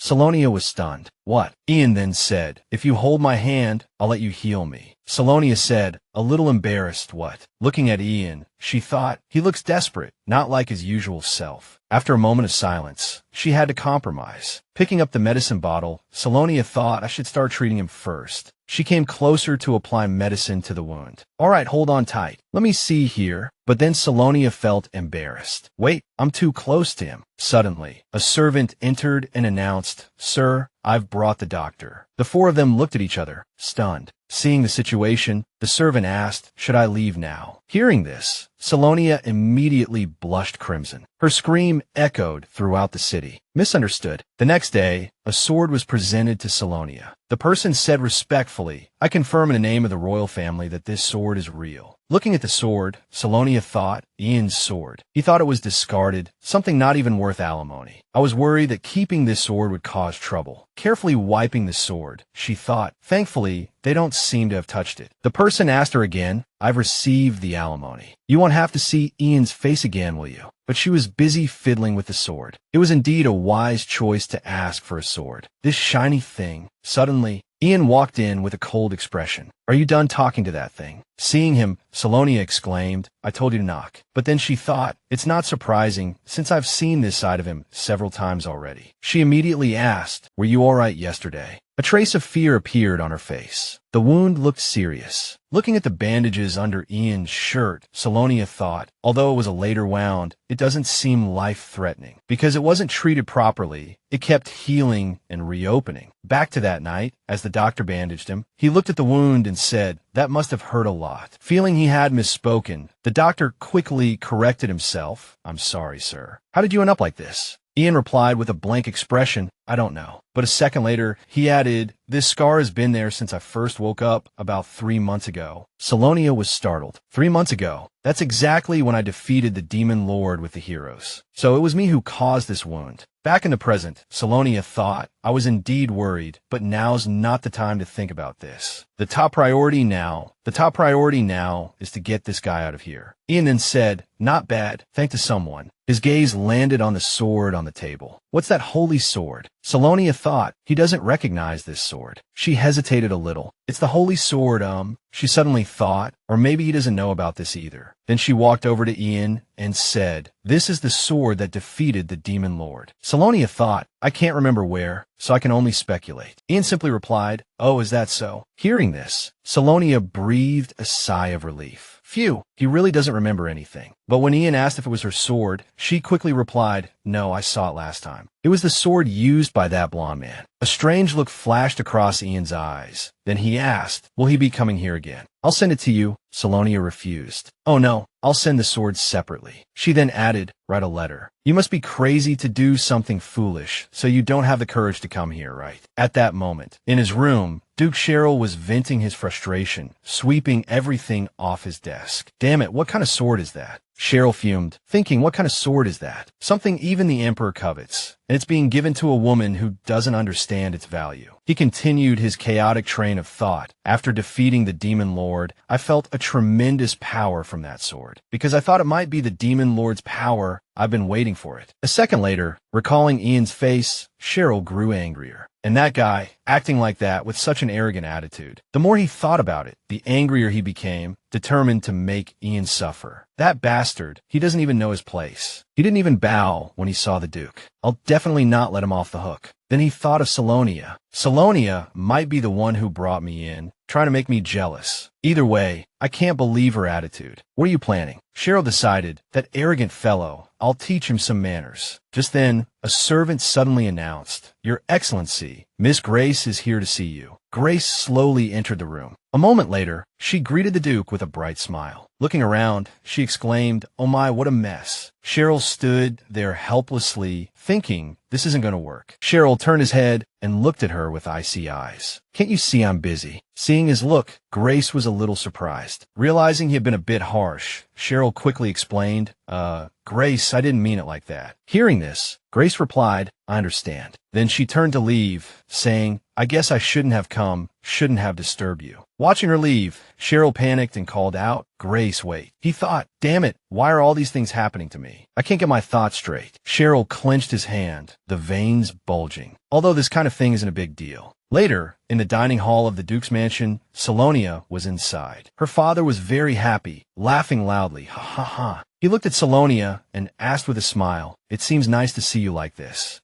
It's been a while since we've all had a meal together like this. A moment later, he asked rather foolishly, It's been a while since you've seen Mr. Rubius, hasn't it? Selonia immediately replied, Yes, that's right, father. But in her heart, she thought, actually, this is the first time I've met him. The blond man respectfully asked, Your Highness, how did you obtain this? He was Rubius Saad, the commander of the Duke Bessin's knights. Looking at him, Selonia assessed him internally. He's the second son of Count Sid, highly skilled in martial arts, and has received invitations from all over the world. But he remains loyal to his father, serving as the knight commander by the Duke's side. Selonia began to answer, I should have invited you to dinner a long time ago, but it's been too late. I've been busy leading the duchy, so please understand. But Ian suddenly interrupted, It doesn't really matter. Hearing this, Selonia was surprised, thinking, doesn't matter. I avoid seeing anyone precisely to prevent things like this from happening. Rubius Saad looked at Ian with sharp eyes and asked, Who is this rude fellow? Selonia's father then explained, It's all right, Rubius. This esteemed guest is Selonia's benefactor. He has some personal circumstances, so don't mind him too much. Hearing this, Rubius lowered his guard and replied, Is that so? I apologize, sir. He then turned to Selonia and asked with concern, Your Highness, has your wound healed? She quickly replied, Yes, it's much better. Thank you for your concern, Mr. Saad. Rubius Saad smiled upon hearing this. Then I'm relieved. I haven't been able to sleep well at night because I was worried. Selonia could only offer an awkward smile in response. Ha! Ian then added another startling remark. Looking at that face, it's obviously fake. Selonia froze, and Rubius Saad, unable to believe his ears, exclaimed, What did you say? Selonia thought, Oh, I'm dead. To ease the tension, Selonia exclaimed, Right? Isn't it too late for dinner now? Let's go for a walk. I need to digest. She prayed silently, Please, just for one day. Looking at Ian, she signaled to him, Let's at least be quiet for an hour, okay? Please. A second later, Selonia felt embarrassed. The atmosphere was so quiet you could hear a pin drop. Thankfully, her father spoke up. Speaking of which, I also heard that our esteemed guest was seriously injured. He asked Ian, How is your injury? At that moment, she secretly pinched Ian's thigh, worrying, Can he say anything good? Then Ian answered, It's probably fine. Hearing this, Selonia inwardly groaned. He really shouldn't have said anything. Rubius, hearing his response, thought, This guy is so arrogant. Selonia's father, upon hearing the reply, said with a smile, I'm glad you're all right. I also heard you haven't been eating regularly. I don't intend to interfere in your personal affairs, but if possible, please pay attention to your diet for your health. But Ian still replied indifferently, what exactly do I need to eat? Selonia's father said, My, it sounds like you've never been hungry before. He advised Ian, if you don't eat enough, those wounds might be difficult to heal. You need to be especially careful about this when your body isn't well. Looking at the plate of food on the table, Ian remained silent for a long time. Then he asked, what is hunger? Hearing this, both Ruby Assad and Selonia's father were stunned. Selonia's father placed his spoon on the table with a clang. Rubius then said, it's not surprising, since you've always talked like this. Seeing as you don't even seem to recognize hunger, it seems you've injured your head. Selonia added, that's right, he injured his head, so his senses aren't very sharp. Then her father said, I understand. So you can't feel hunger like a normal person, Duke.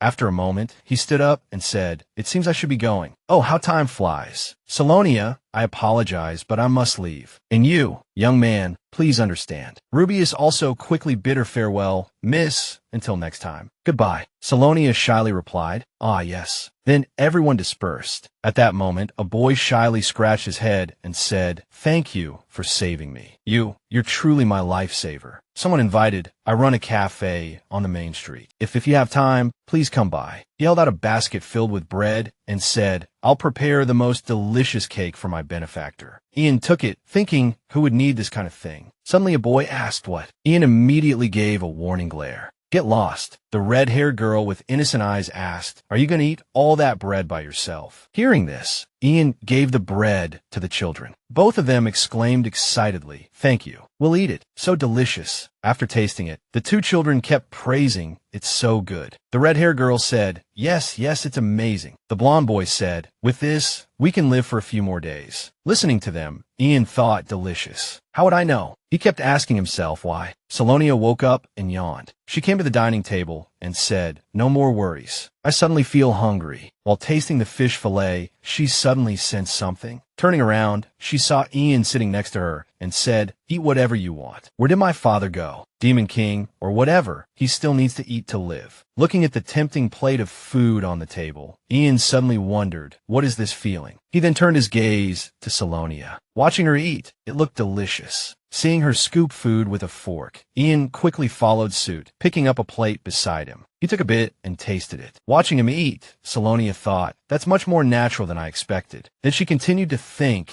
eating habits are already deeply ingrained in him, or perhaps it's to be expected, since he's the Demon King. After a moment, she asked, haven't you eaten anything since you lost your memory?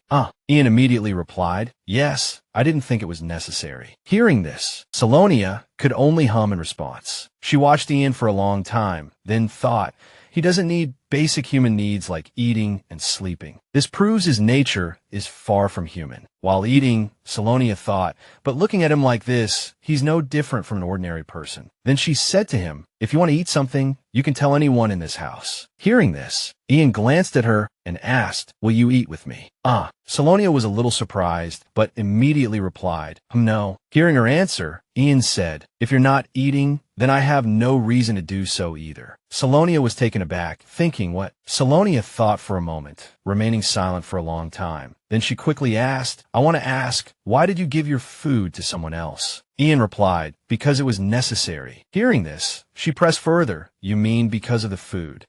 Ian immediately replied, no. Then he said, they needed me, the one who gave them the food. After the meal, Selonia returned to her room. Ian's earlier words lingered in her mind, because they needed me. As she recalled Ian saying, they needed me to share the food, Selonia wondered, was he trying to regain his memories by helping those in need? Lost in thought, she pondered, or could it be that he couldn't escape the past where he'd helped those people after losing his memory? Either way, he was as unusual as ever. But then a pang of guilt struck her. No, I shouldn't try to misunderstand him. It has nothing to do with me. But when will he leave? She remembered that after the meal, he'd made an unexpected request. When Selonia asked Ian, are you serious? He replied without hesitation, yes. Without a flicker of unease on his face, he'd said, I'll leave here on my own in a month. Then he proposed a deal, but only if you cooperate with me. Selonia thought to herself, well, this seems beneficial to me, as I'll have an excuse to kick him out. Let's hear him out first. A second later, she asked him, what do I need to do for you? At that moment, a curve appeared at the corner of Ian's mouth. He extended his hand and said, "Give me your hand." Selonia was puzzled. "My hand." But she extended her hand as he asked. Ian grasped her hand tightly, pulling her towards him. "If I hold your hand like this, the pain goes away." Then, without hesitation, he added, "That's what I want." Selonia was taken aback. "What?" Then, feigning confusion, she uttered, "Huh," and immediately asked, "Don't act so strange. Are you talking about the chest pains every night? You want me to cure it for you?" Ian replied, "Yes." Then he said, "You must know the reason why." Ian finished with, "Because you know who I am." After hearing this, Selonia pulled her hand back and asked, "So, if I let you hold my hand every night, you'll leave here on your own in a month?" Ian replied, "Yes, as long as you don't tell anyone about me." She immediately retorted, "I don't know anything about you." At this point, fear crept into her thoughts. Could this be dangerous? If I agree to his terms, I'll have to be with this man every night. What if he suddenly regains his memory? Just then, as if cutting through her thoughts, Ian spoke, "Haven't you been wanting to get rid of me quickly? If you don't plan to cooperate with me, then I have no intention of leaving this place either." He moved closer as he continued, "And I think your father will be relieved by that as well." Selonia pushed him away, exclaiming, "Stay away from me." Then she said, I understand. I'll do as you say." She thought to herself, "It might be unpleasant, but if I endure this for a month, he'll leave on his own." A second later, she also added a condition, telling him, "I have a condition too." Selonia thought, "I should find a safe option as well." That midnight, Ian entered her room and asked, "So, this is your room?" Selonia, seeing him, panicked. "You came directly to my room, disregarding everyone." The method of entering my room at midnight, avoiding everyone's eyes. Suddenly, a thought struck her, teleportation. Seeing her panicked expression, Ian remarked, "What's with that reaction?" "I came as promised." Selonia quickly explained, "No, I just didn't expect you to come this way." Ian said, "Under these conditions, teleportation was the only way to get here as you wished." He was in the middle of saying, "Even afterward,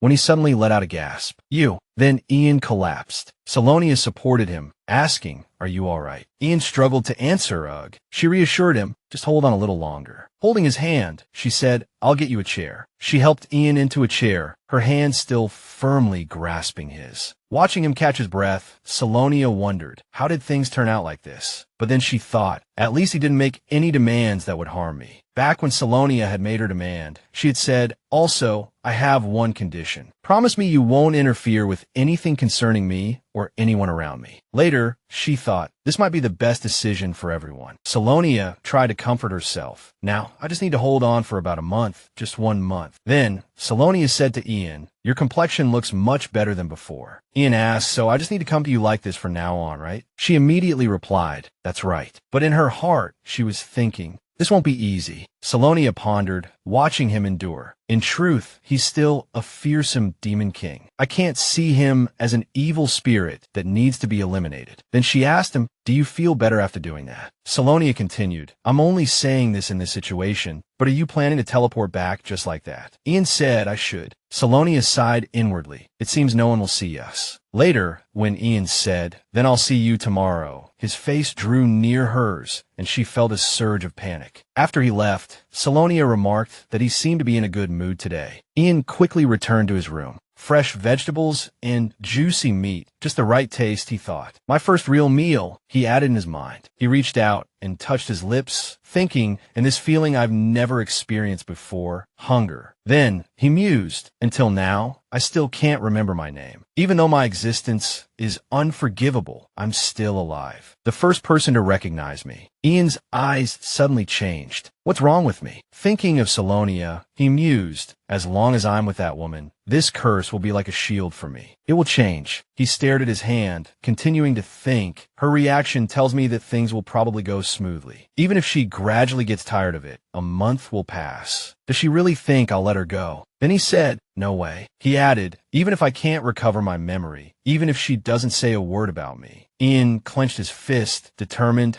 "I will also make sure someone stays by my side forever." Selonia woke up groggily and called out, "Hey, wake up." Sunlight streamed through the doorway of the spacious room, illuminating the ornate carpet. Selonia didn't want to wake up, wanting to pull the blanket over her head and escape, refusing. "Oh, come on if you're hungry. You can eat by yourself." Ian looked at her threateningly. "Show your face before this door goes flying." Hearing the man's warning, Selonia, albeit reluctantly, was forced to wake up. She said angrily, "This is infuriating. It's been a week since I decided to approach the Demon King. Since then, he's been in and out of my room every night as if it were his own home. With our hands clasped together, he holds my hand and the pain lessens somewhat. Every time I see him in pain, my heart skips a beat. But at least I only have to endure this for a month." Now, Selonia sat fully dressed at the table. "I still don't understand why I have to eat breakfast with you like this." Ian, sitting at the head of the table, looked at her and said, "Is it so hard to just wake up early?" Selonia was disgruntled, but couldn't say who was to blame for her poor sleep. Who knows? Exquisitely decorated dishes were arranged on the table. "This is the reason why I can't refuse his request, even if I can't get out of bed." 2 golden bowls of soup were placed on the table in front of each person. One of the previous agreements included frequent meals together. Selonia looked at Ian, holding her spoon. He could live perfectly well without eating or drinking, so why insist on this? She glanced at him silently. "But I still have to keep my promise, because he also accepted all my requests without hesitation. For example, he won't enter my room except at midnight, and he won't harm anyone in this house." Selonia closed her eyes and thought. Meanwhile, Ian looked sleepily at the purple-haired woman. Is she planning to fall asleep instead of eating? He watched her, his chin resting on his hand. "This is the first time I've met someone like this. It's quite interesting watching her. I suppose no one knows how terrifying it is to compromise with an amnesiac demon." Outside in the courtyard, several groups of people were practicing. Ian asked, "Who are they?" Selonia explained to him, "They are knights in training." He saw a bird and asked again, "What's that?" Selonia simply replied, "A pigeon." Ian saw a cluster of red flowers and asked further, "What's that?" Selonia said, "A cluster of roses." He then pointed to an ant on the wall, and that. Selonia looked at Ian, feeling uncomfortable. Is he deliberately pretending not to know anything, trying to make a fool of me? She asked him, "Aren't you going to a cafe today?" "I thought we were going to bring the bread." Ian replied, "I already went while you were still fast asleep this morning." He wondered, "I still don't understand why you sleep so much." Selonia couldn't believe her ears when she heard him describe her as fast asleep. When did I ever sleep like that? She stared at him, her hands clenched into fists. "I don't want to hear that from something that isn't human." Like him, Ian noticed something and pointed in a direction, asking, "What are those 2 doing?" Selonia tilted her head in confusion and looked. There were 2 people in the garden, a man and a woman, flirting with each other. They were about to kiss. Their lips were almost touching. Selonia's face was expressionless, and Ian's face was equally impassive. Selonia waved her hand. "Those 2, if you want to cuddle and be affectionate, go somewhere private." The maid saw her and replied, "Ah, miss, yes, yes." The 2 left hand in hand. Ian watched them, wondering what they were up to. Selonia casually remarked, "That's something we do with people we like." As if he had heard some foreign word, Ian repeated, "With people we like." Selonia tried to change the subject. "That's right." Ian looked at her silently, as if pondering something. She remembered receiving a paper from Jillian in her room, him saying it was the information the person requested. She nodded her thanks. Jillian had brought back a lot of important news. This matter she'd asked him to look into had also unexpectedly allowed him to avoid a disaster potentially caused by that beggar's curiosity. "I hope I can find more clues." But Selonia was lost in her thoughts. This is all that can be found about the night beast. She was still fascinated by the similarities to the previous incident. Recalling her conversation with Jillian, she finished reading the paper he gave her and commented, "There's hardly any new information." Jillian lowered his head. "I beg your pardon." According to Jillian's investigation, the beast appeared suddenly 3 months ago and is currently lurking in the slums. It has also been rampant among thieves and robbers, causing panic among the residents here. These are all facts, but they're meaningless. Selonia rubbed the paper in her hands. If the Royal Intelligence Team can only find this much, how can I expect to discover more? Jillian looked at her. Miss Grace hasn't made any moves recently either. Selonia organized her thoughts, but couldn't make sense of it. These things can't be natural coincidences. What am I missing? First, I have to investigate in a different direction myself. She placed the paper on the table. "Thank you. That will be all for today."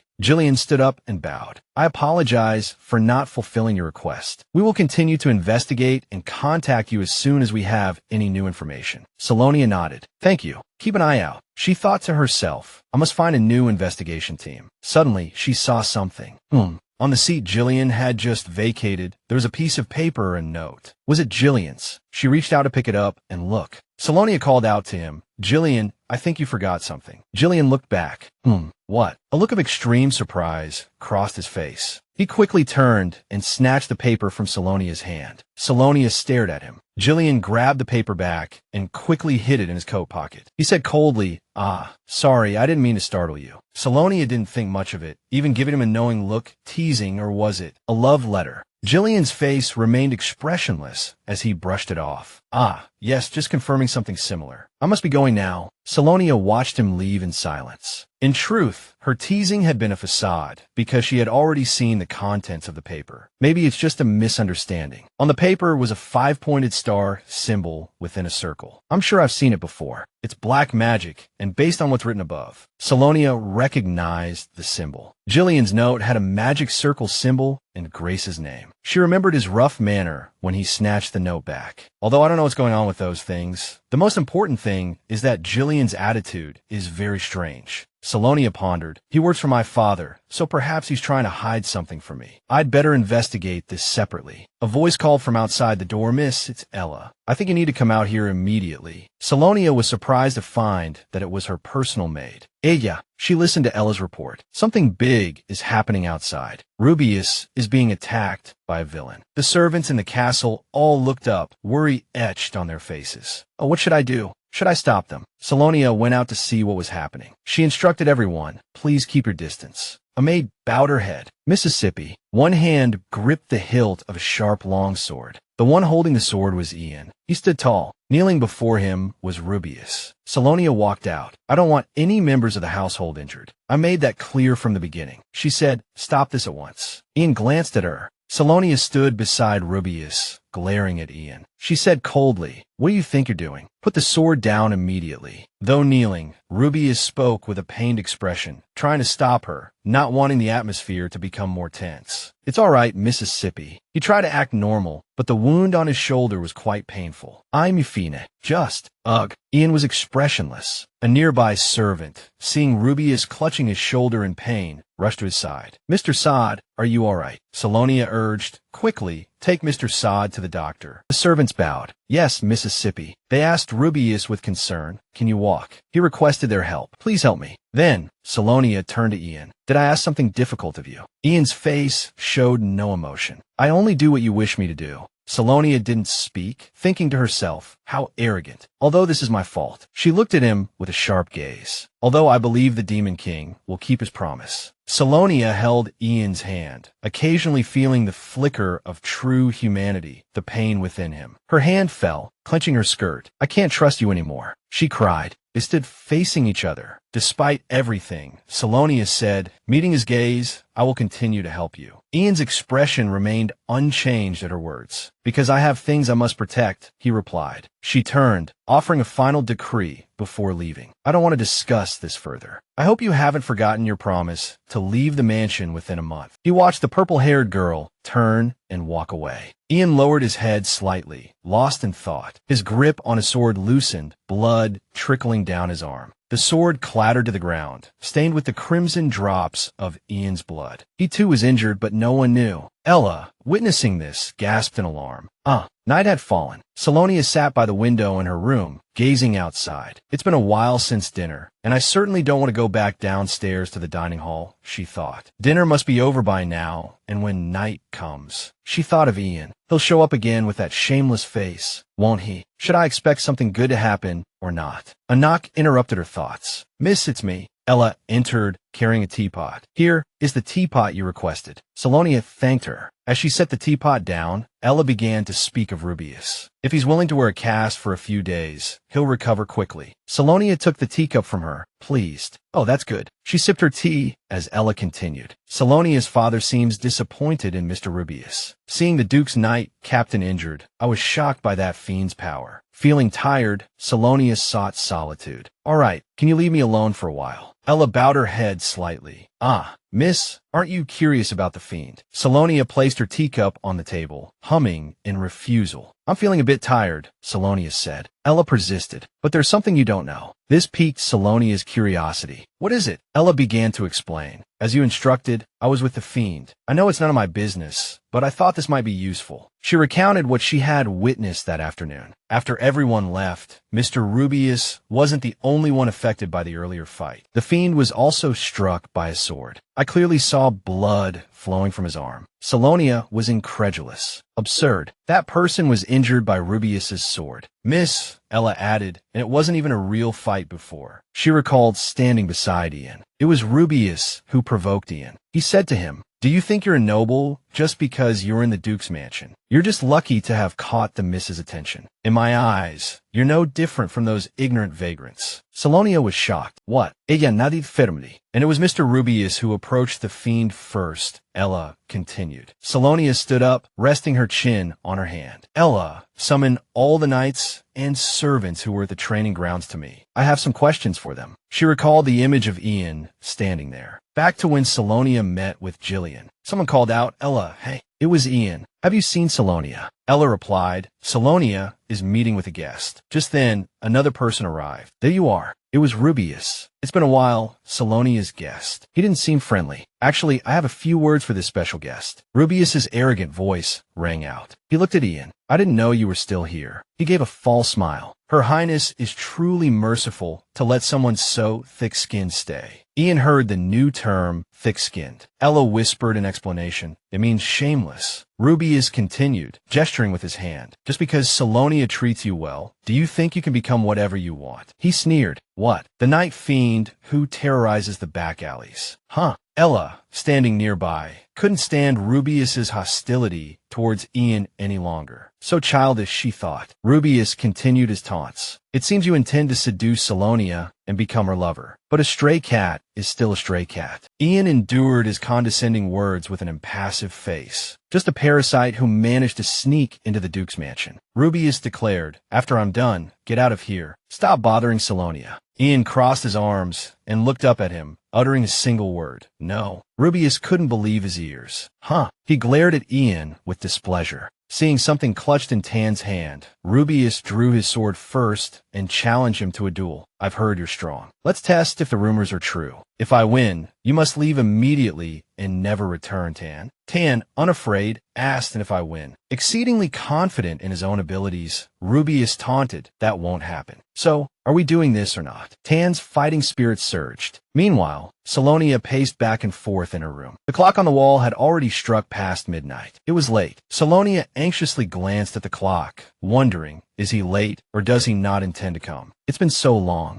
She recalled their earlier conversation. It was just a normal duel. The mansion's servants all witnessed it. I was watching from the beginning. Although he held a sword, he didn't use it at all. The maid with braided hair had said. Then the knight commander kicked up dust and continued to attack. Selonia blamed herself. "I thought I knew him best, but I still failed to see the truth. Perhaps his injuries haven't healed." She clutched the fabric of her skirt. "I must go find those two myself." Suddenly, a figure appeared before her. "Who's there?" Tan arrived at Selonia's room and knelt on the floor. Selonia lifted her skirt and rushed over. "You?" Tan clutched his chest, letting out a pained groan. Selonia sat beside him, carefully touching his hand. "Does it hurt that much?" she whispered. Tan didn't answer. He closed his eyes tightly, sweat dripping down his face. Selonia looked at him, seeing him in so much pain. The buttons of Tan's shirt were undone, revealing a wound on his upper arm. Selonia's eyes widened at the sight of it. "Didn't you say you weren't injured?" she asked. Tan didn't look at her, sweating even more profusely. "Who knows?" he mumbled. Selonia's expression turned knowing. "I knew it. You were framed, weren't you?" She took his hand, filled with remorse. "It's all my fault. I shouldn't have misunderstood you." Tan looked at her. When she said, "I'm sorry," he seemed confused. Selonia lowered her head. "I'm sorry, I was wrong." Tan asked her to repeat herself. Selonia did as he asked. "I am truly sorry."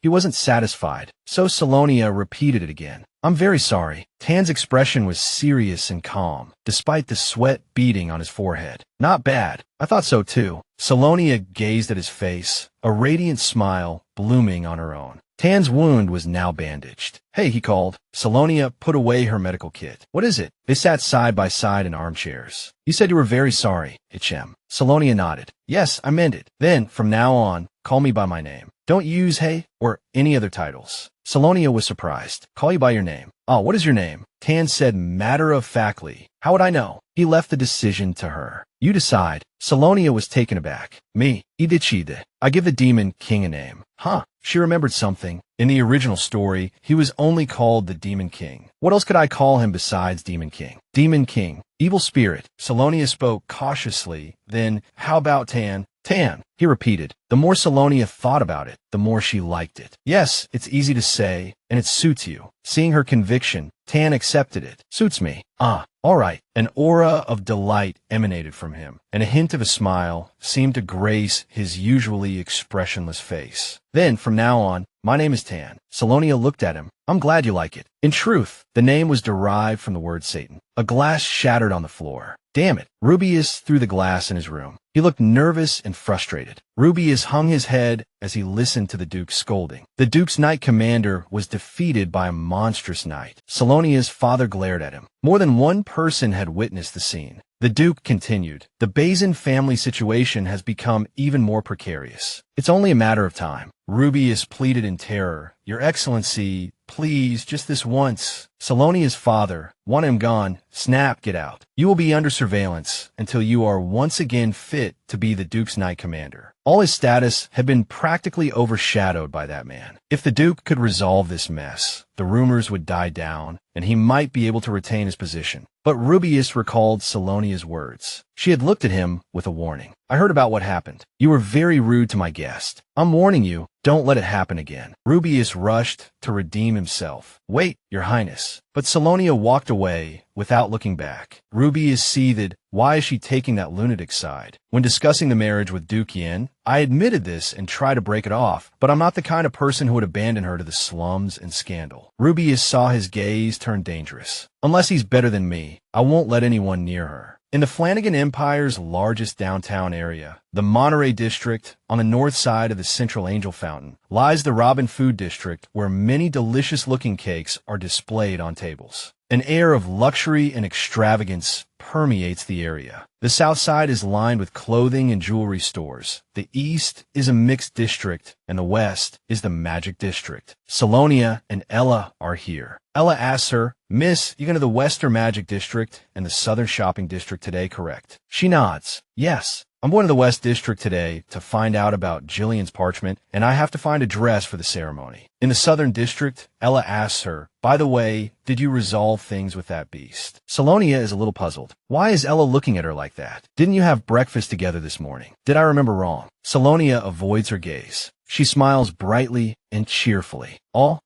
Each is his Ovid. Just as Ella said, I had breakfast with that demon. I know his name is Tan. When I told him to have lunch on his own because I had plans to go out, he looked at me with a terrifying expression. As the two walk down the street, Selonia initiates some gossip. Ella, you seem to like him a lot. Ella replies, he's also my savior, but through this incident, I think he's really a good person. Ella speaks innocently and frankly. Although he has a bit of a temper, he's a just and straightforward person. Selonia is surprised. Is that really the case? In a shop in the West Monterey District, a voice rings out. A magic circle on parchment. That's obsolete. The two arrive at the shop, and the shopkeeper replies to her, I'm not sure if I have any left. He looks at Selonia. I haven't used it in a long time because no one buys them. Well, they don't deal in outdated things like parchment anymore. Selonia accepts this fact. Oh well, she looks a little disappointed. It's too bad I can't use this method after all. But the shopkeeper suggests another store. By the way, would you like to check out Wickland's shop? Selonia is surprised. What? He explains they definitely have items related to ancient magic like watermarks. The two girls exchange happy glances, as if seeing a glimmer of hope. The two stand in front of Wickland's shop. The doorbell outside rings. Excuse me. The two walk in. Is anyone here? Ella sees a red object on the table. Miss, look, it looks like jelly. Selonia looks around, cautioning, there are a lot of unusual items here. Don't touch anything strange. The man with glasses in the shop suddenly speaks. That's an ornament made from the lower half of a goblin. Ella is startled and immediately retracts her hand. What? Selonia looks at him awkwardly. Making ornaments from monsters. He adds, it's also used to display power and wealth, Your Highness. The shopkeeper is Wickland. He looks at Selonia. It's a pleasure to meet you, Princess Beth. It seems you were looking for me. He ponders. Parchment with a magic circle drawn on it. Huh. Wickland asks again, do you remember what kind of magic circle was drawn on it? Selonia shakes her head. No, because I only saw by chance. Wickland opens a book and studies it. Drawing a magic circle on parchment is a very classical method. If someone wrote it as you say, then that person. His words, perhaps that person is trying to hide some secret, deeply stings Selonia's heart. Nowadays, magic circles are pre-drawn on objects to create a means of movement. It can be used continuously after it's drawn, but the container must be intact. Selonia seems to hear something new. The container must be intact. Wickland explains, there will be traces of the type of magic the person used. Selonia rests her chin on her hand, pondering. Jillian, what are you trying to hide? Wickland gives her a direction. I don't have what you're looking for in the shop, but there might be a clue in a book I own. Selonia is surprised. A book. He describes it. It's a book that teaches how to draw magic circles. It will be difficult to find because I haven't read it in a long time. But please wait a few days, and I'll contact you later. Selonia has to accept the reality. That's the only way for now. All right, I'll leave it to you then. Okay, Ella. Suddenly, Wickland calls out to her. Your Highness, please wait a moment. He seems to see through Selonia. Your body doesn't ache often, does it? Selonia asks back, puzzled. My body? Nothing's wrong. Hearing this, Wickland smiles gently. If that's the case, then you're fortunate. The driver sees her coming out of the shop and asks, Miss, are you planning to go to another shop? Her legs, clad in dark blue high heels, tap against the ground. Selonia is lost in thought. Take care of yourself. What did he mean by that? She dwells on the shopkeeper's words, Mr. Wickland's last remark. In the tranquil town of Shanti, Tan is here. He carried a bag of bread in one hand, the other tucked casually into his trouser pocket. Some dark-circled children noticed him. A little girl stepped in front of him. Tan gave her the bag of bread. The little girl accepted it happily. Oh, just like always. Thank you so much. Tan watched her walk away. Everyone on the streets of this small town seemed gentle. A voice called out from behind him, Big Brother. Tan saw him and sighed. That troublesome fellow had arrived. Maxwell, Tan's acquaintance from the slums. A few months ago, when I woke up in these slums with no memory, he was just a stranger, but he approached me with genuine kindness and took care of me. Maxwell walked alongside Tan cheerfully. It's been so hard to see you lately. Seems like you're doing well at the Duke's mansion. You look healthier. Tan, taking advantage of his long legs, strode forward. Don't follow me. Go eat your bread. The shorter Maxwell chased after him. Hey, don't be like that. Tell me about the Duke's mansion. He stopped when Selonia was mentioned. Is that Miss Beth very pretty? Tan learned a new word, pretty. He turned to look at Maxwell. Maxwell affirmed, yeah, you've seen her face, right? I'm curious if she's as beautiful as the rumors say. These unfamiliar words, lovely, pretty, Tim was hearing them for the first time. Was Selonia beautiful? What did beauty even look like? He thought, like that peculiar flower he often saw on the streets. He described her as small and unassuming, with a unique purple hue, a splendid flower that made people stop and look back. Suddenly, his attitude did a complete 180. But how do you know about her? Maxwell couldn't believe he'd asked such a question and laughed. Big Brother, are you kidding? Who in this whole country doesn't know Miss Beth? Hearing Maxwell describe Selonia like that, Tan's expression turned serious. She is one of the 4 saviors of this land. Tan's red eyes stared at him. Savior. Selonia is a savior. Ah, he asked Maxwell, what's a savior? Maxwell was stunned by the man's naivety. Oh, no way, Big Brother. You don't even know that story. He hesitated. Should I even tell you? Tan listened silently as Maxwell said, it will be an immortal legend, passed down through the ages, the story of the 4 heroes. Inside the dress shop, the shopkeeper and Violani showed Selonia their samples. Miss, what do you think? Violani praised. This will really suit your beautiful lavender hair. Selonia looked it over. It seems all right, but this was Violani's shop, the genius designer sought after by countless noble women. Violani's shop, specializing in royal attire, had an incredibly difficult booking schedule. Yet, for me, humanity's savior, the Duke's beloved daughter, Violani had contacted me first, offering to design the dress for the upcoming ceremony. Selonia didn't quite like it, perhaps because it was designed for royalty, so it seemed too flashy. Violani continued to show her other samples. You don't like this design? Then how about this one? Oh, that one. The two stared at each other in silence, only awkwardness remaining. Violante gathered the sketches. Wait a moment, Mississippi. We're preparing a special secret detail that we can't reveal to you, just yet. Selonia picked up a random sketch from the pile on the table, regretting her earlier hesitation. I should have said I liked it, no matter what it looked like. Suddenly, she was startled by a voice behind her. Oh, she quickly looked at Ella. What is it? Ella pointed in a direction, puzzled.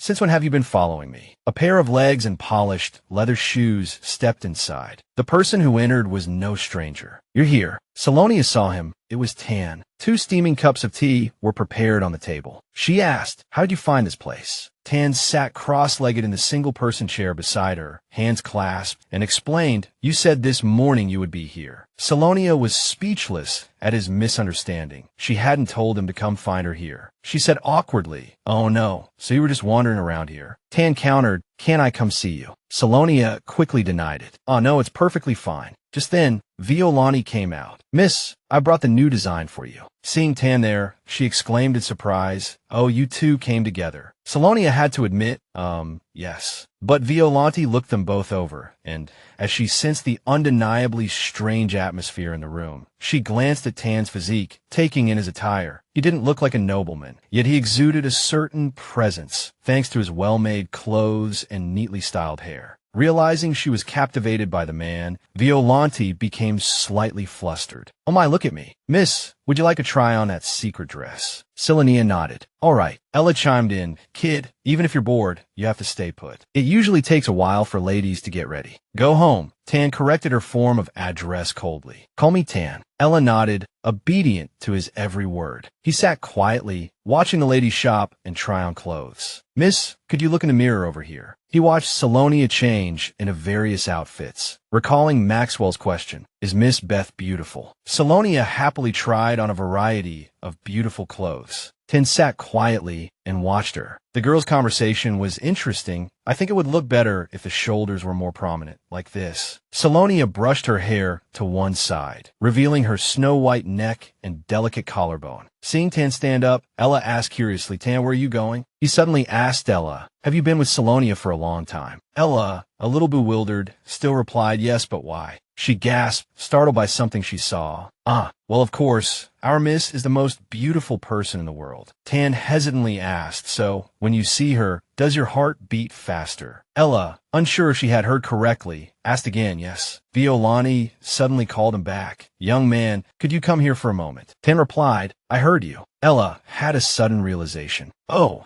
she exclaimed when she saw Tan's blushing and embarrassed expression. Tan, don't tell me. The mansion was magnificent and extremely luxurious. Throughout Ella's quest for answers about Tan, Selonia sat upright with ladylike poise and asked softly, and Violante, why did you want to find someone to accompany me? Violante explained, Miss, actually, there was a mistake in the design of the dress. When I took the measurements later, I realized the top part one made was too wide. She wanted to confirm Violante's meaning again. Are you saying that Tan is the only one whose figure is suitable for this dress? Violante shyly nodded. Yes, miss. To Selonia, this made sense. It wasn't just the size. Someone who could afford the cost of making such royal attire was indeed very rare. She didn't mind the issue with the dress. But that's not important. Selonia pondered for a moment. If this outfit was specially made for His Highness the Crown Prince, it must be the most magnificent outfit. Violani, sensing her thoughts, suggested, if you're worried about the design, why not let him try it on? Selonia was a little surprised. Is that all right? She replied happily. Of course. Selonia also wanted to see what the outfit would look like. I'm also a little curious about what the outfit will look like. I should take a look too. The two of them went to another room to try on the clothes. Come on, young man. You can look in a mirror over here.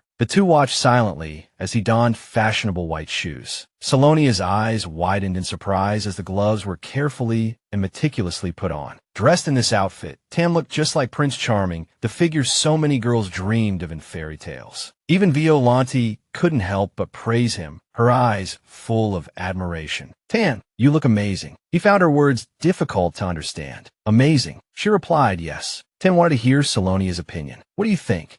She didn't know what words to use. I heard this outfit was specially designed for His Highness the Crown Prince, so I didn't expect it to suit Tan. But like this, Selonia casually uttered a few words. It looks all right. He was taken aback by the words all right. Tan counted the men the maid had seen. Ella had seen them all, including Ian Rayef and Meg Ryan, men who were always considered the most handsome in the century, or so she used to say. But she said Tan was much more handsome than them. Selonia stroked the skirt with her fingers. I don't think he's that handsome, but she had to admit it really suited him, as if it were made for him. Violani asked her again what she planned to do. When are you planning to leave? Selonia made a request. Please combine the bill for this outfit with the bill for my dress. Then she left with Ella. Well, let's go, Ella. She obediently replied. Yes, Mississippi Violani replied happily. Thank you, miss. A clear voice rang out. Excuse me. A blonde girl walked over. Is Miss Violani here? She suddenly ran into Selonia and Tan. Grace elegantly greeted them like the morning dew. It's an honor to see you here, Mississippi. Are you here to pick up a custom-made dress as well? The person behind Grace muttered, Sally. Selonia had no fondness for these two, Grace and Margot. I finally have to see these faces I don't want to see again. She lifted her skirt, curtsied according to etiquette, and asked politely, have you chosen your favorite dress? But in truth, no matter what you wear, your inherent beauty always makes you shine. Selonia didn't answer, instead asking, I suppose you're also here to pick up a custom-made dress, right? Grace smiled slyly. Yes, madam. She looked so beautiful and arrogant. I'm also going to wear a dress. Selonia caught the underlying meaning in Grace's words. She was being sarcastic, deliberately coming here to say these things.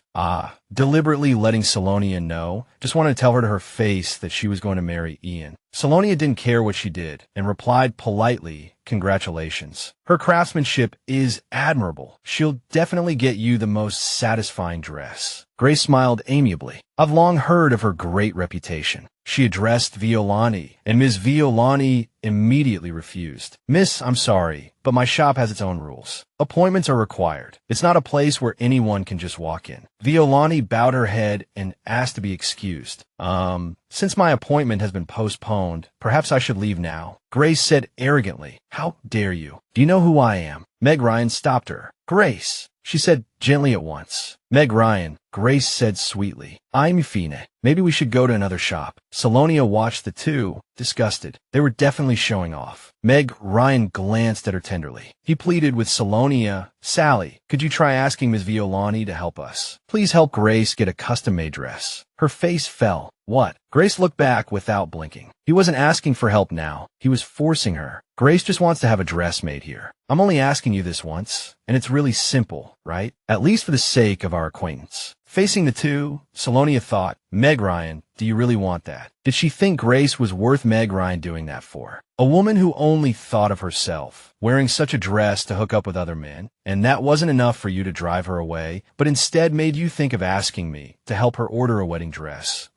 Selonia clenched her fists, angered by the shamelessness. He had even once loudly declared that he would break off his friendship with her, and now he was talking about acquaintance. Meg Ryan stood there waiting for a reply. Sally, what's wrong? Will you help? Selonia said coldly. I still can't imagine why she needs my help. She didn't hesitate to question them directly. She can have everything she wants anyway, can't she? Selonia couldn't stand them, so this time she also spoke in a harsh tone. Just let everything stay as it is. Selonia raised her voice to Grace, very uncomfortable with the hypocrisy. Don't you already have everything you want? Try again, just like what happened before today. Grace was a little surprised. Why was she acting like this? Meg Ryan angrily scolded. Is it so hard to just say one word? She's causing trouble for no reason. A voice interrupted the tense conversation. Enough. Tan walked out, and Meg Ryan also stepped out to stand in front of Grace. He spoke up to protect Selonia. She's made it clear she doesn't want to do this. Meg Ryan raised his voice arrogantly. What? Who are you? He ignored Tan and continued to press Selonia. Didn't you see I was talking to Selonia? Get lost. Selonia, you just need to say one word. Why is it so difficult? Tan was displeased and wanted to use force against him. Selonia shouted, Stop, Tan. He grabbed Meg Ryan by the collar. Who the hell are you? Tan threatened in a harsh tone. Do you want to die? For a moment, Meg Ryan's expression was unreadable. He swung back with his fist. Don't make me laugh. Tan glared. Looking at him, Tan, emotionally charged, dodged Meg Ryan's attack. Meg Ryan was stunned. How? Selonia approached, glaring as she ordered Tan, "Stop it now." Fortunately, Tan obeyed, throwing him to the ground with a thud. Meg Ryan sat paralyzed on the ground, gasping for air. His pupils constricted as he roared, "How dare you? Do you know who I am?" Meg Ryan was furious. "Do you want to try me?" She glanced and recognized the cyan dragon power. Selonia stepped forward to shield Meg Ryan. "Be reasonable." She raised her voice to remind him. "Be sensible. Do you want to use violence against a civilian?" Meg Ryan just stood there silently. Meg Ryan looked resentfully at Tan opposite him, his mind clouded by rage. Why was Selonia protecting him? And he was a civilian in the first place,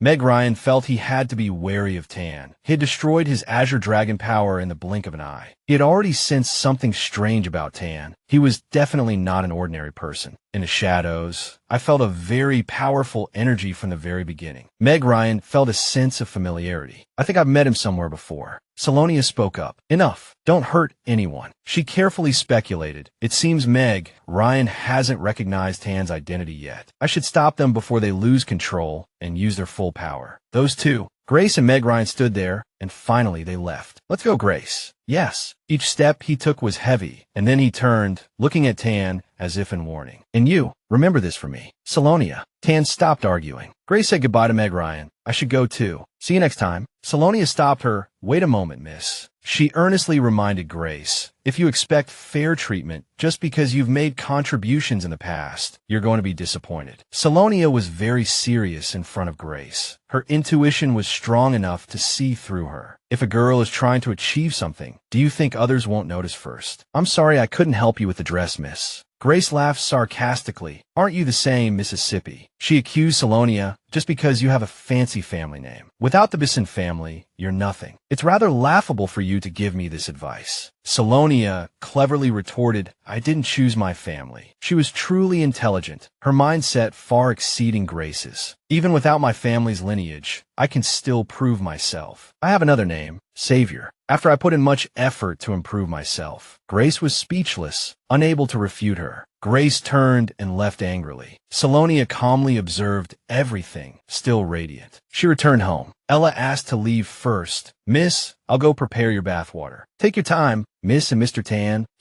Selonia suddenly asked him, "Tan, I have a question." She had been curious about something. "Why did you help me? You didn't have to specifically escort me back." Tan's reply was profound. He was the savior who had betrayed her. Tan told her, as if narrating a story, "A boy from the slums I know mentioned the savior. Everyone in the mansion knows about it." Selonia looked up and said, "I understand." She thought, how surprising, he's regained his memories. He then asked for Selonia's opinion. "Do you need me to keep an eye on that person?" Tan spoke like a man madly in love. "I'll do anything you want." Selonia was suddenly speechless. Tan asked with a murderous intent, "Should I kill him?" Everything he did was for the person he loved. "If you need it, just say the word, and I'll bring you that bastard's head." A thought flashed through Selonia's mind. He seemed to have changed, yet also seemed never to have changed. Selonia calmed Tan down. "Everything's all right now," she said softly. "It's all over. Perhaps I've changed a lot too." Selonia walked ahead, urging him, "Come on, let's have dinner together." Tan suddenly noticed unusual movement in the treetops. Selonia turned her head and asked, "What's wrong?" A shadow lingered around the mansion. Tan casually brushed it off. "Nothing." The scene shifted to Baron Bennett's mansion. Grace anxiously muttered to herself, "Why isn't he here yet?" She paced back and forth restlessly in her room. A delicate magical vortex appeared. A person wearing a black cloak appeared. He knelt down and requested an audience. "Did you summon me, miss?" Grace hurriedly sought information. "Gale, have you found out any more information?" He replied, "I have no new information." She grew increasingly anxious. Still the same, no progress at all. Grace furiously threw things around. "Is this how you handle things?" She was enraged. "How much longer must I endure those condescending words? How much longer must I look at that arrogant face?" Grace resorted to drastic measures. "Tell them I can't wait any longer. Act now." Gale acknowledged the order. "Yes." He then tore the paper to shreds and vanished into the void. Grace was consumed by jealousy. That woman, the more I think about her, the more annoying she is. Grace couldn't stand Selonia for a single second. She's lost almost everything. How could she still act so superior? She painfully recalled Selonia's words. Even without my family's prestige, I can still prove myself. Grace clenched her hands, envious of every aspect of Selonia. That defeated savior. If it weren't for her family's foundation, she would never have earned that title. Servants labored to clean up the mess Grace had made. Grace paid attention to every aspect of her life. More importantly, who was that man beside Selonia? What were Grace's intentions towards Tan, who was more handsome than Ian and far more powerful than Meg Ryan? As expected, whatever Selonia possessed, Grace had to have as well. This alone is enough to pique my interest. Just as she thought of Ian, a servant announced, "Miss, Duke Cheryl wishes to see you." Grace immediately became excited. What? Now, hurry and let him in. Grace stamped her foot in annoyance. This isn't the first time. What am I supposed to do with him showing up so suddenly? In truth, Grace found everyone to be unremarkable. Even my fiancé, Ian, should inform me before coming. What an arrogant and rude person. She then vented her anger on the servant. What are you still standing there for? Didn't you hear me? Prepare everything for me to welcome the Duke. The servant tremblingly obeyed. Yes, Mississippi. Afterwards, Ian calmly walked in with a cup of tea, speaking sweet nothings. I really want to see you as soon as possible. He gently set down his teacup and said sincerely, however, I haven't had much free time lately. There have been many missing person reports at the patrol station, and I've been incredibly busy. The story between Selonia and Grace had already reached Ian's ears. I heard you met Miss Bessin yesterday. She smiled amiably. Yes, but it was nothing special. He immediately advised Grace, you don't need to pay attention to anything that woman says. Even if she is Miss Bessin, she has no right to insult my fiancé.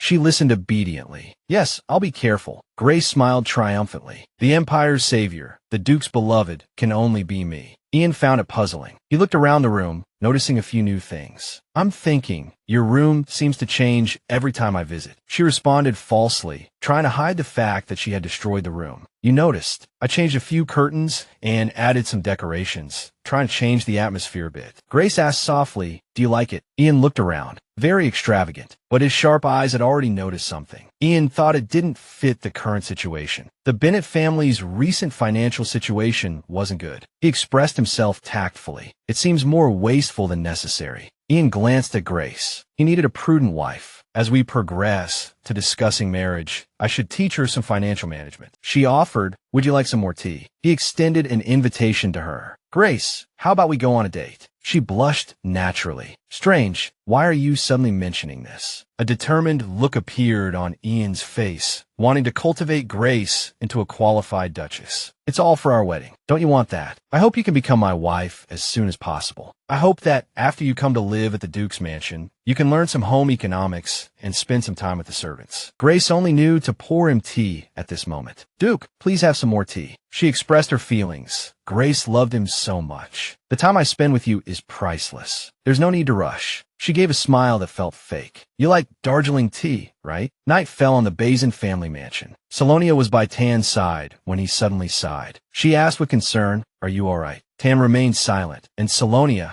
took his hand. Tan replied softly, not really. He looked away, and Selonia asked curiously, does it hurt a lot? Not at all good. What are you looking at? She then changed the subject. I heard you've been spending time reading a few books with Ella recently. Selonia probed, what was today's book about? Tan began to recount the contents of the book he read today. It's about a boy and a girl who overcame all the obstacles of social status and ended up together. Selonia wondered, is she hinting at Tan to read romance novels? Tan hadn't finished saying noble status. Then he asked in confusion, how do people get that? Selonia calmly replied, by engaging in war and establishing great achievements. She used herself as an example. Like me, if someone also achieved the feat of eliminating the Demon King like I did, they might also be granted a noble title by the Emperor. Selonia continued shyly. However, it's been a long time since the war ended, and the Demon King has disappeared, so this path is very difficult. Tan said confidently and excitedly, if there's still a Demon King here, I'll pierce him again. Selonia looked at him and said, half jokingly, besides you, who is that Demon King? Selonia then announced the next day's schedule. Tomorrow is Marquis Tamilha's birthday banquet. I have to go early, so I'll eat first as well. Ten offered to go with her. I'll go with you too. Selonia continued. Only those who are invited can attend such aristocratic banquets, so it will be difficult for you to get in. Ten still didn't understand. Difficult to get in? He then changed his attitude. But do you know how old I am? Why are you raising your voice like that? Selonia tried to explain. It's just a habit, because you look older than me. Ten asked, how old are you? She instinctively replied, 24. Selonia then corrected herself. No, 21. I almost reveal my Korean age. Selonia yawned. I've been so tired these days. I'm still eating and sleeping normally. Why is this happening? She waited for Tan's agreement. If you're feeling okay, then let's go. Tan said with an expression that was hard to refuse. No, the wound still hurts. Selonia replied, really? She lowered her head, and then, because she was too tired, Selonia fell asleep on his shoulder. She had fallen into a deep sleep. He silently gazed at Selonia. Tan couldn't help but be captivated by this girl. Every time she leans on my hand, that gentle fragrance lingers at the tip of my nose,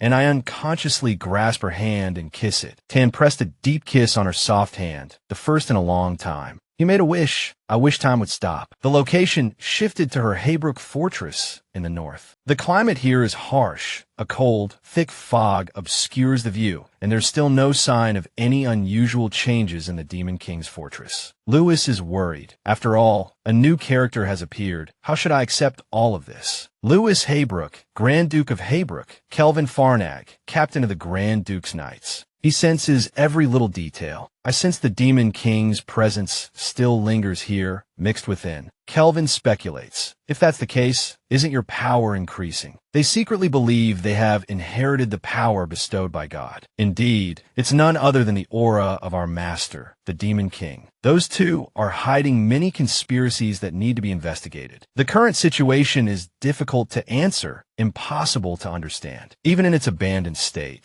the fortress remains the same, and more than that. They still believe the Demon King is long dead. If our master is still alive, there's no reason we can't find him. 3 months ago, Tan secretly instructed his subordinates to carry out the underground plan. When the last batch of soldiers retreated into the fortress, our master ordered all the demons to leave. He directed every step, telling us to either leave together or be hunted down and abandoned. The story stops there forever. That's the last thing I know about our master. The demons may have a new Demon King, dispersing their power into magical artifacts. The Demon King is their heart, their reason for existence, the source of their life. We depend on the Demon King's survival. The Demon King's existence is the life of the demons. The sixth sense awakens in a new land. No matter how long it has been, I can still clearly feel it. Death and no resurrection, complete annihilation. As the clouds and mist dispersed, a new land was revealed. Before we could awaken, we rushed into the cities of mortals to hide, carefully plotting conspiracies, focusing on searching for those who are of use, and then occupying their bodies. One thing happened, and Kelvin stood before a mountain of documents, instructing Lewis to handle official business. Tom, I'll handle the necessary documents today. He collapsed onto the desk, sighing. Why are there so many human affairs? I'd rather go back to that body. You're in the same situation. I'm no different. The two are entering the human world, tasting the bitterness of humanity. The power of darkness still shines in his hands. Indeed, even in a mortal body, it can be clearly felt. He clenched his fist tightly, and the spiritual power immediately disappeared. Although it has been destroyed, our master's faint aura seems to be gradually increasing. There's no mistake, our master has been resurrected. Lewis spoke. It's time, Jack. This is the golden opportunity for them to act. We're going to the capital. I felt our master's power there. Elsewhere, Marquis Tamilha's banquet. Dazzling, luxurious jewels were displayed on the table. Ninia shyly covered her face. Princess Bartine, I am honored by your presence. Selonia bowed in congratulations. Happy 10th birthday, Princess Ninia. What a grand banquet. The little girl excitedly cupped her face in her hands. Ninia excitedly asked for her help. Princess, you know I admire the Savior's party, right? Could you please relay a few words for me? Selonia was more than happy to oblige. Of course. The little girl sincerely praised. Among them, I adore the stories about you the most. The child's eyes lit up with excitement. The Demon King was very handsome, wasn't he? She laughed. Oh my, you're too kind. To avoid the topic, she had the gift brought over first. Before that, I prepared a gift. I wonder if you'll like it. Inside the box was something sparkling. This is a necklace with a light of healing. Selonia smiled kindly. Although the energy is not great,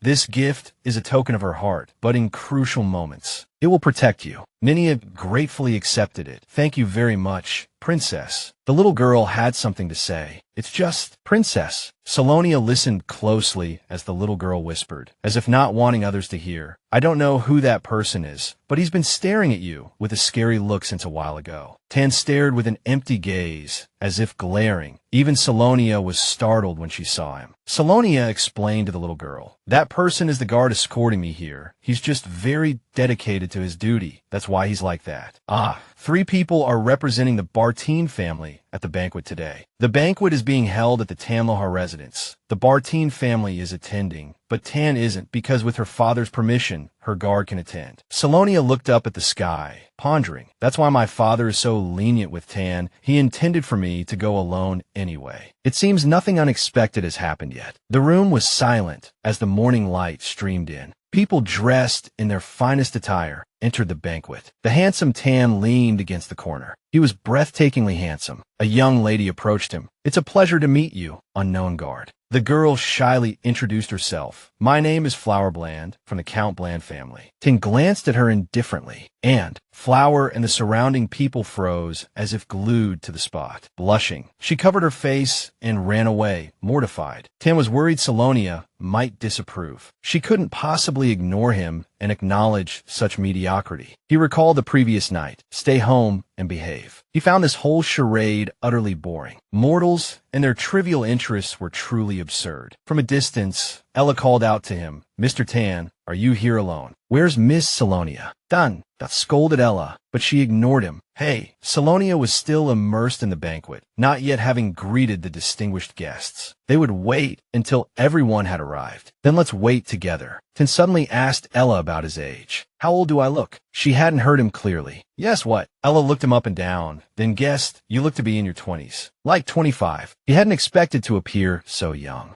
Is that so? He'd apparently been reading too many romance novels. Selonia is 21, so we have a 4-year age gap. I read in a novel yesterday that a 4-year age gap is ideal. Ella looked at Tan with an unreadable expression. Is there nothing else to read? The two gradually disappeared into the crowd at a loss. When do we need to greet everyone? Is all this formality necessary? This is Miss Selonia's first public appearance, so I'm not sure what to do either, Mr. Tan. Let's greet everyone together. He found this place rather strange, outwardly glamorous, yet devoid of any appeal to his sensibilities. It was odd that Selonia should be here. Selonia and Tan's eyes shone like the morning sun until her eyes ached, and she could only perceive the beauty of the lights and ornate decorations. He was lost in thought. Tan spoke, confusing ella. What is this world? A young man approached Selonia and kissed her hand. She explained to him, Young master, please accept my greetings. Miss Selonia's noble lineage is truly as renowned as they say. Suddenly, Ella felt a strange energy emanating from beside her. Could it be? I suddenly sensed a violent energy. It's Tan, glaring furiously. Ella immediately understood his thoughts and grabbed his hand to stop him. Mr. Tan, those are just formal greetings between nobles of different ranks. You should remain quiet until Miss Selonia is ready. No, you must remain quiet. Just as she was trying to restrain him, a mocking voice cut through the air. Look at this place. A match made in heaven. Ian and Grace stood facing Tan. Back in the day, when Duke Bartine and I met. What was your name again? He sneered. Ah, yes, the Night Beast, wasn't it? That mediocre nickname has always stuck with you.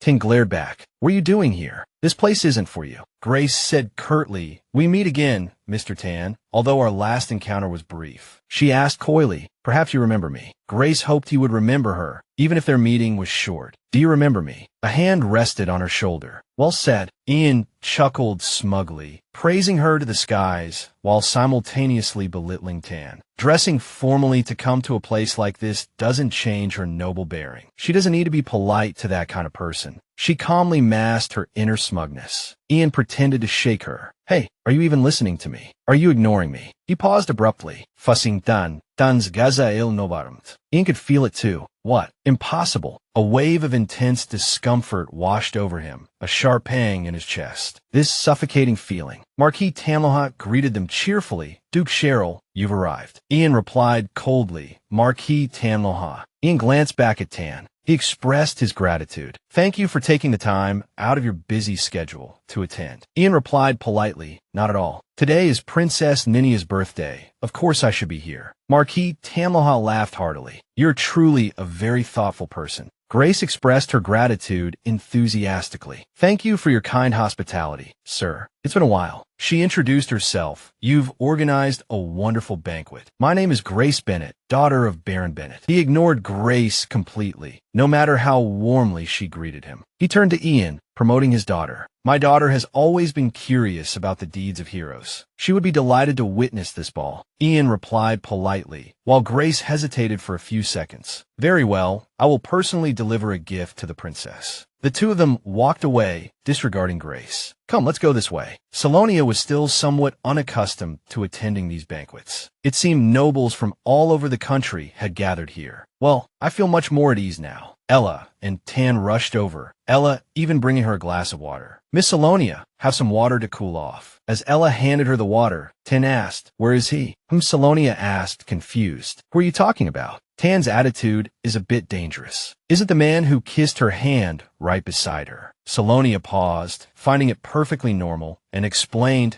it's just a form of greeting among nobles, a ritual where men kiss a lady's hand. In many cases, you can't really refuse. Tan pressed her, then why don't you do that to me? Or is it something only nobles have to do? Selonia leaned back slightly. Unless the other person requests it, it's not mandatory. It's not strictly something only nobles do. Tan absorbed this new information. Is that so? He looked at her strangely. What's going on? I have a bad feeling about this. The fountain flowed beautifully as Ian and Ninia continued their conversation. Laughing heartily, Grace glared at the two, uncomfortably hugging herself and leaning against the wall, left only to watch. Then Grace shifted her gaze. Tan caught her attention. I thought he and Cheryl would be the center of attention at today's party, but that guy is drawing everyone's eyes even without doing anything. A dangerous glint flashed in her eyes. Who is he? Where did he come from? Just then, someone approached Selonia and greeted her. Greetings to the esteemed Duchess. Both of them glanced over. It was Grace, with a sickeningly sweet demeanor. It's a pleasure to see you again. Are you enjoying the party? Selonia paid her little mind, finding Grace annoying. Miss Benet, is there something you need? Oh, and as for the earlier greeting, hello. Then she fiddled with her fingers. You seem rather cold towards me. It's as if everyone here dislikes me. I'll excuse myself then. At that moment, someone spoke up. It seems there's been a misunderstanding. Grace said softly indeed. Selonia wanted to get rid of this bothersome person. I'll tell you everything next time. All right. I'm quite tired. All the gazes were filled with disdain and contempt. They didn't care about her, even hated her. They followed the crowd. Everyone here would do the same. To her, Selonia's words made her face pale, unable to resist. You needn't worry too much. If there's anything that needs discussing, please seek out Sir Cheryl, Miss Grace. The surrounding people chattered. Oh my, did you hear? That rumor is true. Thousands of eyes turned to Grace. How could she speak to Miss Bessin so confidently? She's too arrogant. That's why she has no friends. Selonia stopped the speaker in time. All right. Grace waited to see what she would do next. She thought, what have I been longing for all this time? It's friendship, right?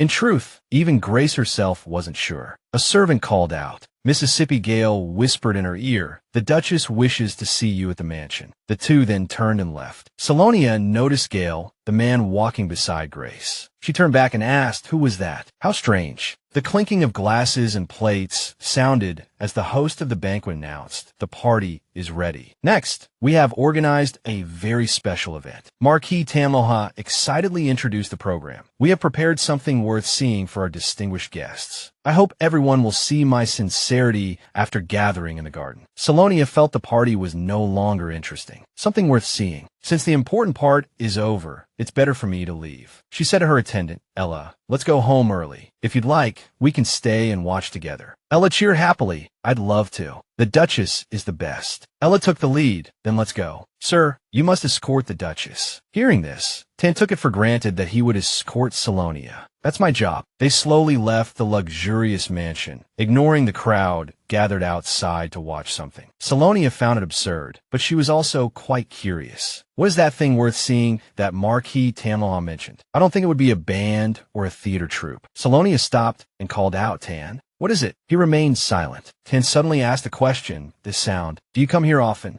Selonia grew more puzzled. What do you mean? I don't come here often. She felt a little uneasy. Tan, are you all right? He blurted out a startling remark. The screaming is so clear. What's inside the red cloth? A terrifying cage. What is that? Tan spoke strangely again. Who are you comforting now? Stop crying. Just then, Ian Sherrill's back came into view. Ian Sherrill seemed to be searching for something. Ian Sherrill muttered as he walked. Where did Grace go? At a time like this. Suddenly, something caught Ian Sherrill's attention. Tan, are you all right? It was Selonia's voice. In front of Ian Sherrill, Selonia was holding Tan's hand, saying softly, look at me. Ian Sherrill struggled internally. Selonia, Ian Sherrill wanted to call out to her, but his feet stopped. Ian Sherrill looked at her radiant, goddess-like face, her affectionate eyes filled with love, but for another. Ian Sherrill's gaze fell upon Selonia's hand, gently holding Tan's. Ian's heart sank. When did she become like this? He wondered. He angrily recalled the rumors he'd heard. Could those foolish stories actually be true? He thought. In the distance, 3 girls chatted cheerfully. The girl in the ornate pink dress spoke first. Oh my, did you see that? The girl in the blue dress replied excitedly. I know what you're going to say. You mean that handsome, dark-haired man, right? She covered her mouth, feigning shyness. I wonder if he's an angel. The 3 continued their lively conversation. I've never seen such a handsome man in this empire. Ian, standing near a large wall, overheard everything. What? He thought. Why should I hide? The girl in the blue dress said to the girl in pink. As far as I know, they never greet people first. He doesn't even know my name. The girl in pink covered her face with a fan. That's why I find him even more charming. At that moment, their minds were filled with the glittering image of Tan. People say he's Miss Bessin's knight, one of them added. The Duke trusts him greatly. Hearing this, Ian thought, the Lord of Bessin knows that scoundrel. Does he really know who that boy is? The sisterhood's chatter continued to echo in Ian's ears. Oh my, it sounded a bit daring. Suddenly, someone said, but don't they look good together? These words reached Ian's ears, and a look of astonishment spread across his face. He froze. After 3 seconds of stunned silence, Ian immediately turned and walked towards the 3 girls as if a current had passed through his body. What is this? Selonia and that name are that kind of relationship, he thought. After the 3 girls left, Ian gradually approached Selonia. Noticing his presence, Selonia asked, what is it?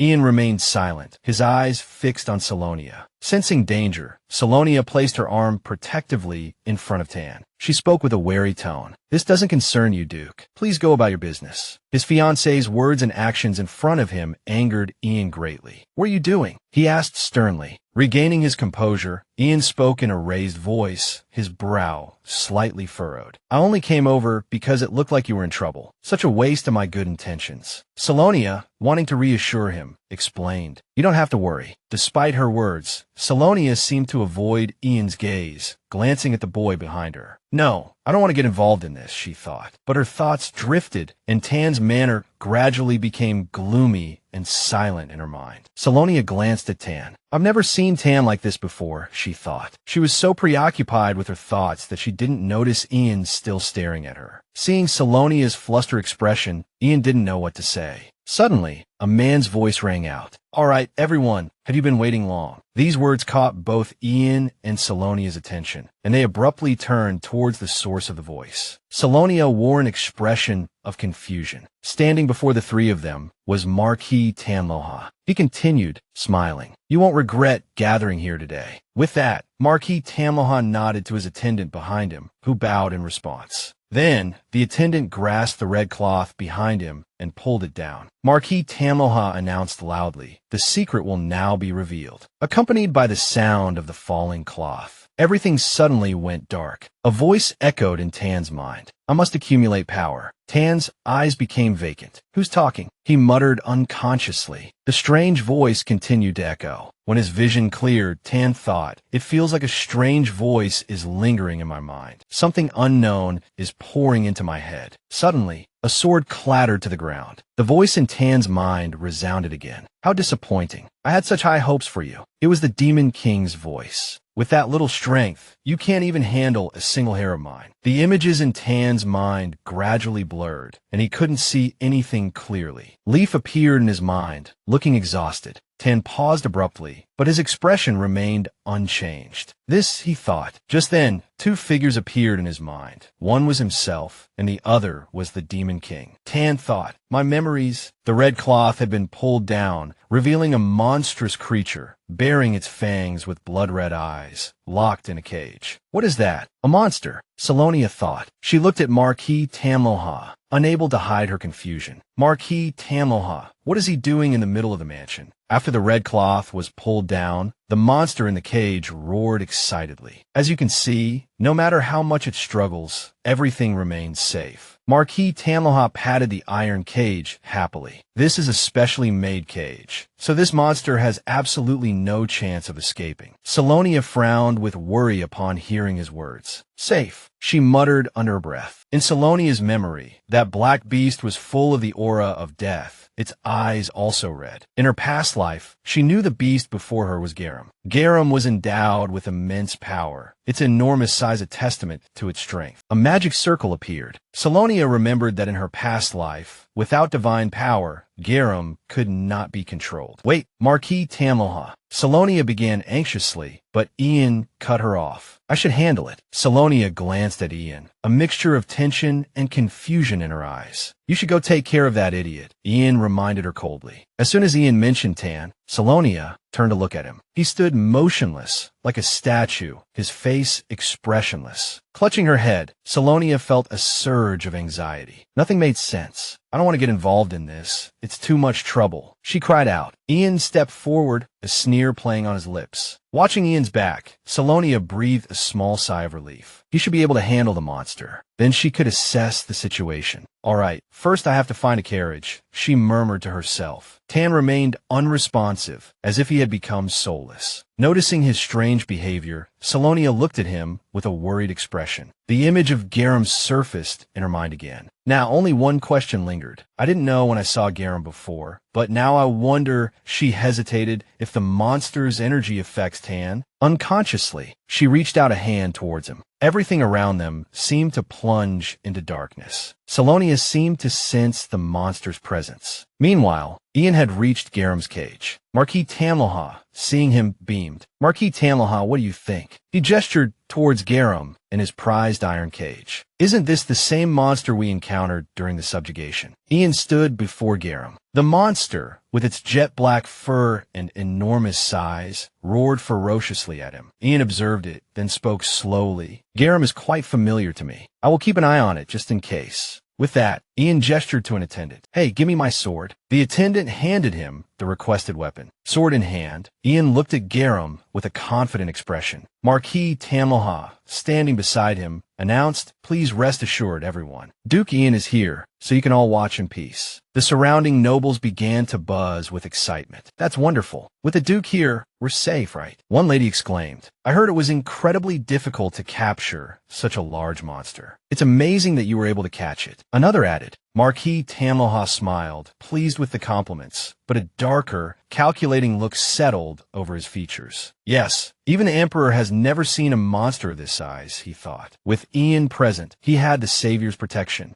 Garum, still snarling, bared its sharp teeth at those outside the cage. Suddenly, a voice called out, Miss, are you still here? I suddenly heard a commotion, so I came to see what happened. Selonia turned towards a voice. It was Ella. Ella, she said softly. Ella looked at Selonia with concern. You're just in time, Selonia instructed. Go back to the carriage with Tan. Yes, but what about you, Mississippi? Ella asked. I'll explain later. Just get Tan out of here now. Tan remained completely unresponsive, frozen in place since earlier. In Tan's mind, the voice still echoed. Now, the monster. Suddenly, someone shouted. Garum, having broken free from the iron cage, roared, ready to attack everyone around. Panic spread through the crowd. The monster escaped. Ian, seeing the situation deteriorating, yelled urgently, "Everyone get behind me." He turned to his attendant. "Protect and evacuate the guests immediately." "Yes, sir," the attendant replied without hesitation. Ian turned back to face the unfolding chaos. "Damn it, this is getting complicated," he thought. "Hey, over here," he shouted. Provoked, Garum rose to its towering height before Ian, its form larger than a grown man, its red eyes fixated on him, and a flicker of confusion and scrutiny crossed Ian's face. There was something very strange about this monster. "I have a very strange, uncomfortable feeling," Ian thought. Garum continued to stare at Ian, its eyes still glowing red, a dangerous growl rumbling in its chest. Suddenly, it raised a sharp claw into the air. It lunged directly for Ian's sword arm. Ian's eyes twitched slightly. Why did it notice the sword? He wondered. Dodging Garum's snapping jaws, Ian landed on the ground, the monster growling low. He tightened his grip on the hilt of his sword. Ian looked at his sword, a worried expression on his face. Is this monster's hide always this tough? He thought. Garum didn't give him much time to ponder, swiping at him with a powerful, sharp claw. Ian couldn't understand what was happening. Garum was charging towards a young blonde woman standing further away, Princess Nina. Sensing the danger, she instinctively turned her head. The sight before her made her gasp. Ian tried to shout, "Miss Nina." Suddenly, a bright blue orb of energy struck Garum, and it shrieked in pain. It was Selonia who had attacked. Selonia, while continuing to use her magic to control Garum, shouted, "Get out of here." Suddenly, a loud yell caught her attention. Selonia froze. Garum stood before her, panting heavily. Its sharp teeth were no longer bared. Panic began to rise within her. What's going on? Garum seemed to have lost control, saliva dripping from its mouth. Selonia felt a mixture of suspicion and fear. Something's not right with this monster. Seeing the dire situation, Ian yelled her name, Selonia. The situation was critical, and his worry turned to anger. "Selonia, why are you just standing there like a fool?" A softer voice called, "Selonia," as a firm arm wrapped around her waist. Tan swung his sword with blinding speed, one hand still holding Selonia close. She gasped, her body pressed tightly against his as if glued there. Tan's face remained impassive, but his hold on Selonia was gentle. Garum, having taken the brunt of Tan's attack, collapsed to the ground. Tan looked at Selonia with intense eyes, still holding her gently. "Are you all right?" he asked. "Ah, yes," Selonia replied, slightly dazed. Her legs felt unsteady as Tan had lifted her off the ground. "Put me down, Tan," Selonia said shyly. Her words seemed to make Tan realize why she was blushing. Suddenly, he dropped his sword. He lifted Selonia higher, his expression unchanging. "Strange, your face is red. Are you feeling unwell?" His words transformed his actions from romantic to comical. He was just trying to lift her to get a better look, wasn't he? Tan's words made Selonia's pupils constrict. She seemed to realize something, his red eyes still fixed on her. He added, "Your heart is beating fast." The more Tan spoke, the redder Selonia's face became, her heart pounding with a mixture of flustered emotions. In the midst of this awkward situation, she yelled, "I told you to put me down." Tan remained unfazed, replying simply, "Okay." Selonia quickly turned away, her cheeks burning, heart still racing. He's really gone mad, she thought. Tan, meanwhile, stared intently at the hand that had just held Selonia. So soft. "Miss Bessin." Someone called out, "Miss Bessin," and Selonia immediately turned to see who it was. An attendant approached Tan and Selonia. He placed a hand on his chest and bowed slightly. "Are you all right? Thank you for protecting Miss Nina." The attendant, who appeared to be somewhat older, continued, "I am Magnus, the butler. The Duke has taken the young miss to safety, so I came to check on you." Magnus added, "And of course this night as well." At the mention of Tan, his gaze shifted towards him. Selonia glanced at Tan and softly explained, "Ah, he's my escort knight, Mr. Tan." Magnus bowed to Tan in a gesture of respect. "Your skills are truly impressive, Mr. Tan." "Thank you again," Magnus continued, showering Tan with gratitude. "I was so surprised that you defeated the monster with a single blow." Tan turned away, ignoring Magnus' words. Magnus continued, "You're my lifesaver." Selonia, paying no attention to the butler, observed Tan discreetly. "Tan seems very different from usual," she thought hesitantly. Ian simply stood silently to the side. It seemed that the esteemed Ian had now been defeated by a single blow from Tan. Ian furrowed his brow, a clear displeasure evident on his face. The carriage wheels rolled along as Selonia, sitting wearily inside, sighed. She thought back to the garum incident, to Marquis Tamloha, recalling the events from earlier. Tamloha had excitedly introduced Garum, saying, "I wanted to showcase this monster in this manner," as he patted the bars of the cage. It was fortunate that no merchants had been harmed, as it could have resulted in a major disaster. He seemed to have no remorse for what had transpired. Tan, sitting across from Selonia, was still absent-minded. He didn't look at her, his gaze listlessly fixed in one direction. Selonia thought to herself, worried, that the news of Tan defeating the monster would soon become public knowledge. Tired, her hair disheveled, she thought, "I really don't want Tan to attract too much attention, but there's nothing I can do. It's a good thing anyway, so whatever."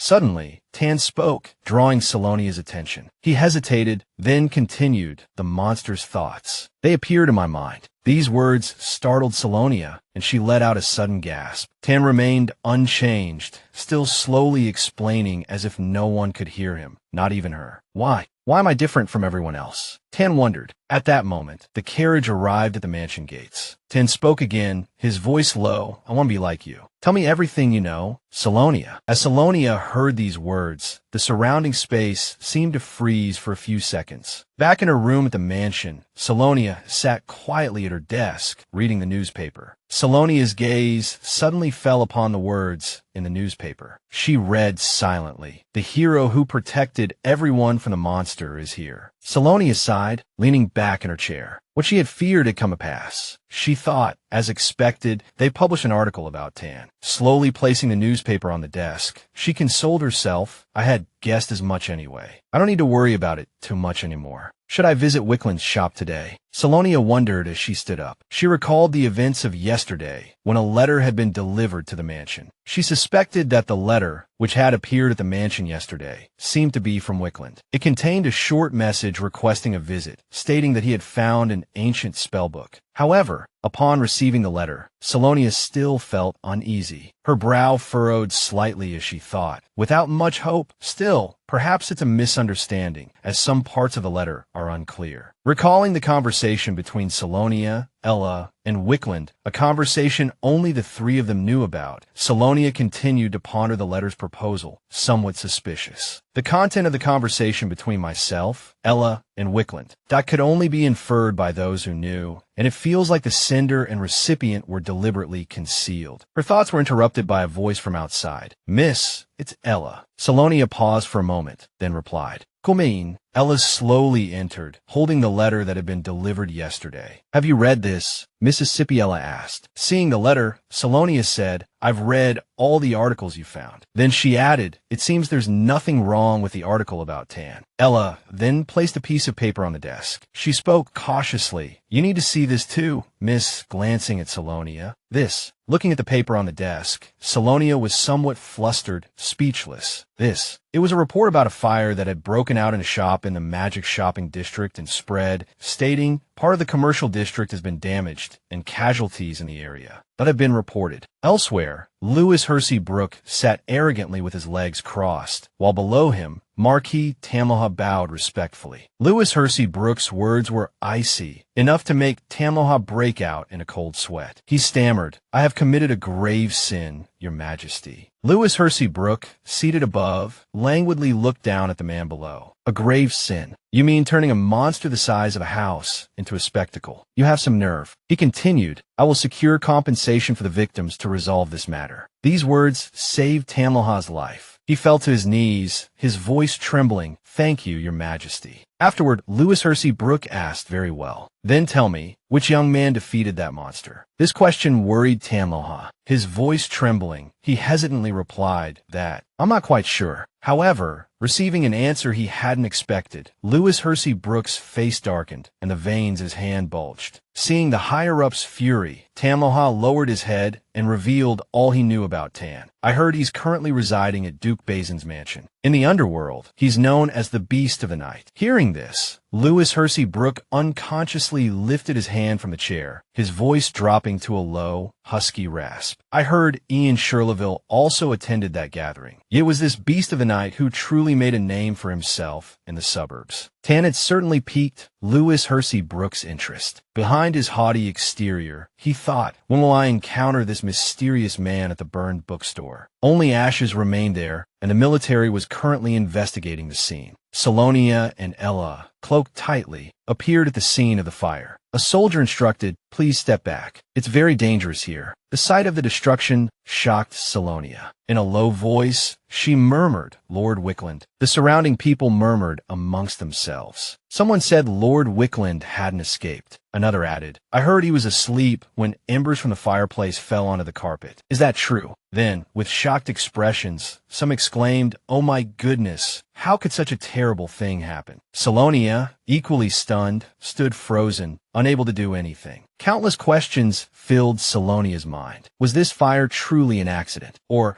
was it related to the letter that appeared at the mansion and everything that happened before I met Wickland? It all seemed connected. "Miss Bessin," a voice suddenly called out. Hearing her name, Selonia immediately turned to find the source of the voice. Standing before her was a young man with long black hair, his head lowered, wearing a heavy cloak. Guard Ethan immediately stepped forward, shielding Selonia, and sternly demanded, "Step back and identify yourself." Selonia quickly stopped him. "It's all right, Ethan." She then gently asked, "Who are you?" The young man's eyes held no discernible emotion. A short while later, in an empty room, dark brown coffee rippled in cups. Selonia spoke first, lifting her cup. "Are you Lord Wickland's disciple?" The young man before her replied, "Yes." He was Wickland's disciple, his real name Henrik. He had removed his cloak. Henrik suddenly added, "He was a sage." These words surprised Selonia. A sage. Selonia recalled the plot. He seemed to be a character briefly mentioned in the novel. Selonia remembered that in the original work, sages were described as possessing profound insight, able to read people's hearts and even foresee the future. Lost in thought, Selonia stroked her chin, thinking, Lord Wickland's appearance was indeed unusual. Henrik interrupted Helholtz. "The reason I want to see you is because I need to convey something the Lord entrusted to me." Henrik continued. These words startled Selonia, and she gasped. Henrik then produced a red notebook with a star symbol on the cover. He slowly explained, "He told me Miss Bessin would be coming." Henrik held it out to Selonia. "So he entrusted me to give you this book." Ethan and Ella were also surprised.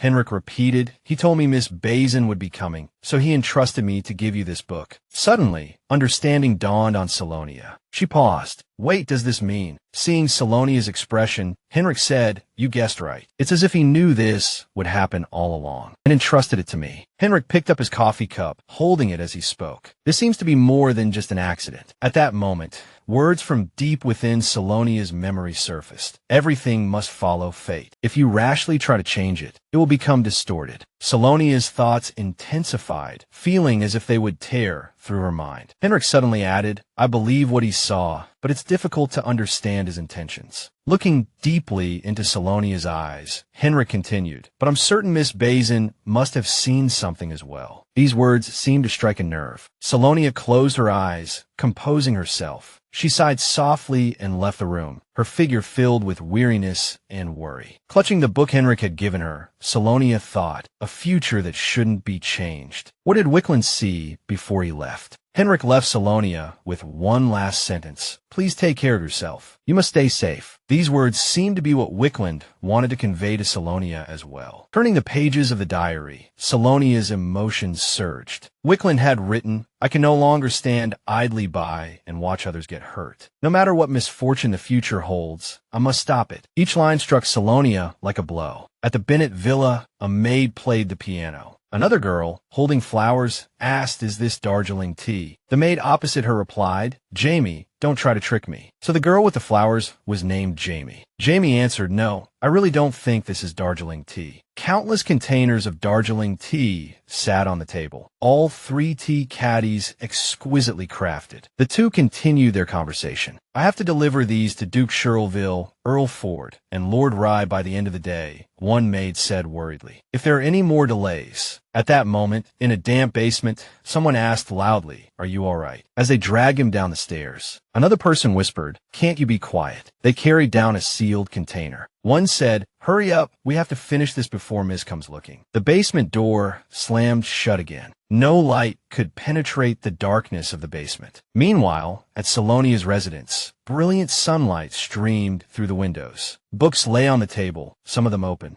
Selonia carefully read each line of Wickland's diary. She saw written, "The structure of the magic circles I've recorded is difficult to find in ordinary books." The book Henrik gave Selonia contained some important information. Before the development of magical tools, parchment had been the primary magical medium. This book seemed to record how to use magic circles. It also stated, writing magic circles together with names is divided into 3 main types. These 3 types are categorized as follows: spatial transfer, object transfer, and communication for exchanging information. The book also indicated that all 3 types require a destination and a recipient, so the location and name should be written below the magic circle. Reading this, Selonia felt a surge of suspicion. She thought, if that's true, then the magic circle with the name Grace of Gillen. Thinking of this, Selonia couldn't help but wonder if these seemingly meaningless details about Grace were proof that Gillen belonged to Grace. Selonia's gaze sharpened. She seemed to reach a conclusion. Could that really be possible? She continued to reason, thinking that even if Gillen was the vice president of Feist, and because the Bessin family ran it, there was a limit to what Gillen could do. How could he deceive his father? Selonia clenched her hand. She thought, could it be like those male protagonists who were bewitched by Grace? No way. Suddenly, Selonia stood up, having made a decision. I must prepare quickly, because he will be here soon for his daily report. Selonia walked out, a sharp glint in her eyes. I'll set a trap to catch Gillen and confirm it with my own eyes. Yellow chrysanthemums bloomed brightly along the corridor of the mansion. Selonia stood in front of Reinhardt Carinus' door, calling his name. "Tan, are you there?" Selonia then recalled the moment Reinhardt Carinus had embraced her when she was attacked by Gollum. She thought, if there's anyone trustworthy in this mansion. A shadow of sadness crossed her face. It's ironic that the first person who comes to mind is Tan. Selonia thought, I don't really have anything specific to discuss. Hearing no response from Reinhardt Carinus, she said again, I'm coming in. Reinhardt Carinus' room was empty. There was no one inside. Selonia paced around the room, surprised. Where did he go? I didn't expect him to be out at this hour. Suddenly, something caught her attention, and she stopped. It was a door that she found very suspicious. Selonia remembered Reinhardt Carinus leaning against a pillar in that room, and the phantom pain of his abdominal wound seemed to resurface. Selonia worried, could his wound have reopened? She walked towards the door without hesitation. Just as she was about to open it, Selonia tentatively called out, Tan, are you in there? Before she could open the door, an arm suddenly reached out from the side and grabbed her hand tightly. She was startled. The large hand braced itself against the wall. Selonia was now held in Reinhardt Carinus' arms, one of his hands gripping her arm, the other against the wall. The position was both sudden and intimate. Selonia blushed, stammering, WH, what are you doing? Before she could finish, Reinhardt Carinus interrupted her. Shoo, be quiet, he whispered. Someone's coming. It was 2 maids, walking and talking. One of them spoke first. Are you sure that monster isn't here? The other immediately replied. I saw him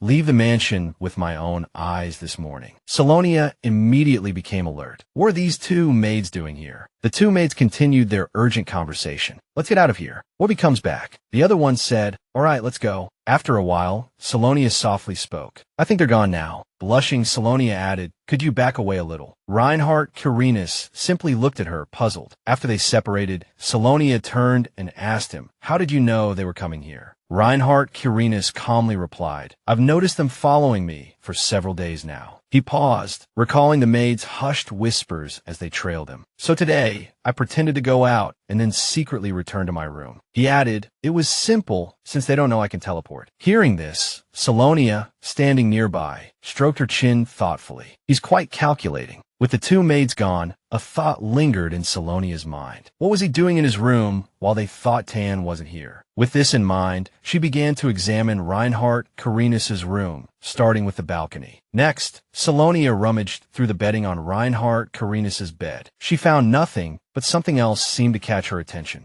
A glimmer emanated from the wardrobe. Selonia slowly approached the red cabinet, her hand reaching out to open the door. Why are these things here? Selonia exclaimed in frustration. Most of this is mine. She picked up the jewelry and gold within the wardrobe. Why would they put these here? Are they trying to frame Tan for stealing these? She speculated. Selonia clutched a gold bracelet in her hand. Tan would never be interested in jewels. If they do this, who could possibly retrieve them? Suddenly, realization dawned on her, her pupils contracting sharply. Someone wants to separate Tan and me. They want him out of the mansion. At that moment, only one person came to Selonia's mind, Ruby Assad. There's only one person who would want this to happen. She gently closed the desk. It seems they want to accuse you and drive you out of the mansion, she said softly to Reinhardt Carinus. Don't worry, I'll handle this myself. Hearing this, Reinhardt Carinus repeated in confusion, handle it. He added, wouldn't it be better for you if I left here as soon as possible? Selonia quickly turned around at his words. I'm sorry, I don't want that. Realizing her overreaction, Selonia stammered, I mean, too embarrassed to continue. She turned away and quickly changed the subject. Let's go have dinner. She added, we can figure out what to do next after dinner. Reinhardt Carinus said nothing, simply watching her back. Reinhardt Carinus closed his eyes, a smile gracing his lips. All right. Oh my, do you mean there's a thief in the mansion? A maid exclaimed dramatically in the mansion corridor. Yes, I'm certain, the other replied loudly. Just as they planned, Selonia overheard the entire conversation. She walked over and asked, what's the matter? The two maids clasped their hands and bowed. Mississippi, one of them began. This maid says some of her cherished jewels are missing. A man's voice came from behind. They're here, Mississippi. What's all this commotion? Standing before Selonia was Ruby Assad, his fiery golden eyes fixed on her. Ruby Assad's appearance startled Selonia. She paused, thinking Rubia. He arrived at just the right moment, as if he'd been waiting for this. Feigning a return to their topic, she says this maid's belongings are missing. Ruby Assad ignored her, his attention solely on Reinhardt Carinus. He looked at Reinhardt Carinus with a contemptuous expression and a mocking tone. Oh my, it seems a petty thief has infiltrated the mansion. Silence fell over the space. Sunlight streamed in brightly, illuminating two sets of jewels on the table, ruby and sapphire. Grace tried on each set of jewels. Her face flushed. Duke, how do I look? She asked softly. Do they suit me? Ian Shirleville seemed not to hear her. Duke, Grace called out a few times. Your Grace. Ian Shirleville turned to Grace languidly, his voice flat and concise. They look good. With that, he turned to leave, leaving Grace speechless and frozen in place. Ian Shirleville's mind didn't seem to be on Grace's jewels. He was preoccupied with other thoughts. He realized that some things had been very strange since he met Grace. I never had any other thoughts about Selonia before, he mused hesitantly, but suspicion flickered in Ian Shirleville's eyes. Ever since I saw her with him, thoughts of her have been swirling in my mind. Everything in his mind seemed to have turned upside down. Thinking of Selonia, Ian Shirleville reached for the jewels on the table. At that moment, only Selonia occupied his thoughts. Selonia would never be with that kind of man. If I went back to her, this absent-mindedness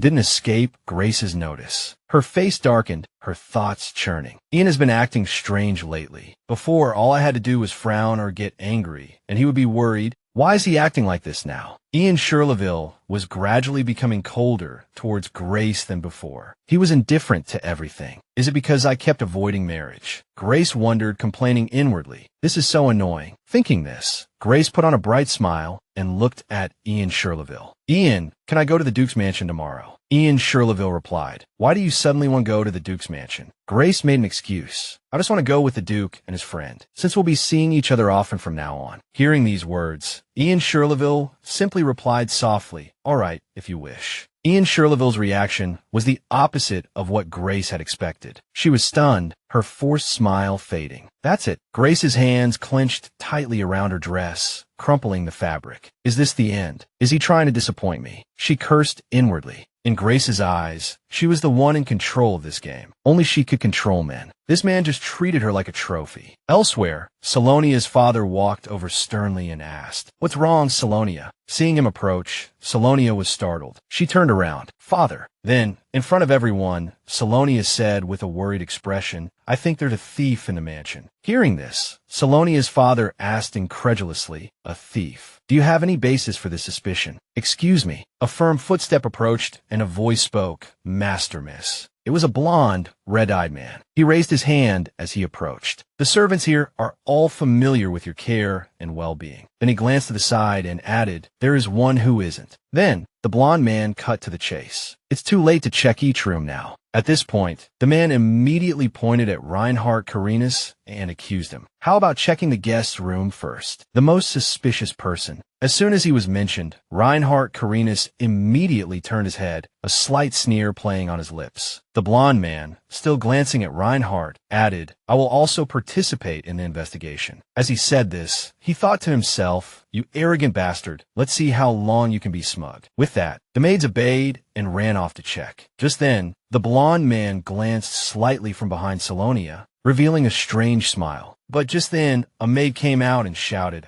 I found the culprit. Upon receiving this news, the blond man came out, laughing triumphantly. As expected, I knew it. He grew up in a remote place. It seems his origins cannot be hidden. Then the man turned his head and looked directly at Reinhardt Carinus and began to interrogate him. Did your eyes light up when you saw the jewels? How foolish. You dared to lay your hands on the miss's belongings. Then his face darkened. Now, expel that guard knight from the mansion and punish him according to the number of jewels he stole, he said with great satisfaction. After he finished speaking, he still maintained a fearsome expression. A moment later, he looked up and was greatly shocked to find Selonia's jewels back in the cabinet. Standing next to Selonia's father, he couldn't believe it. What is this? How can this be? I clearly ordered you to put everything in there, he said in a trembling voice. Hearing these words, Selonia's father calmly asked, put everything in there. And then what? Selonia's father's expression became somewhat serious. He looked up at Ruby Assad and asked, Master Assad, what do you mean by this? Do you have anything to explain? At this point, the exposed Ruby Assad stepped forward to take responsibility. His face was gloomy, unable to believe the truth. Master, I think something is wrong. Just then,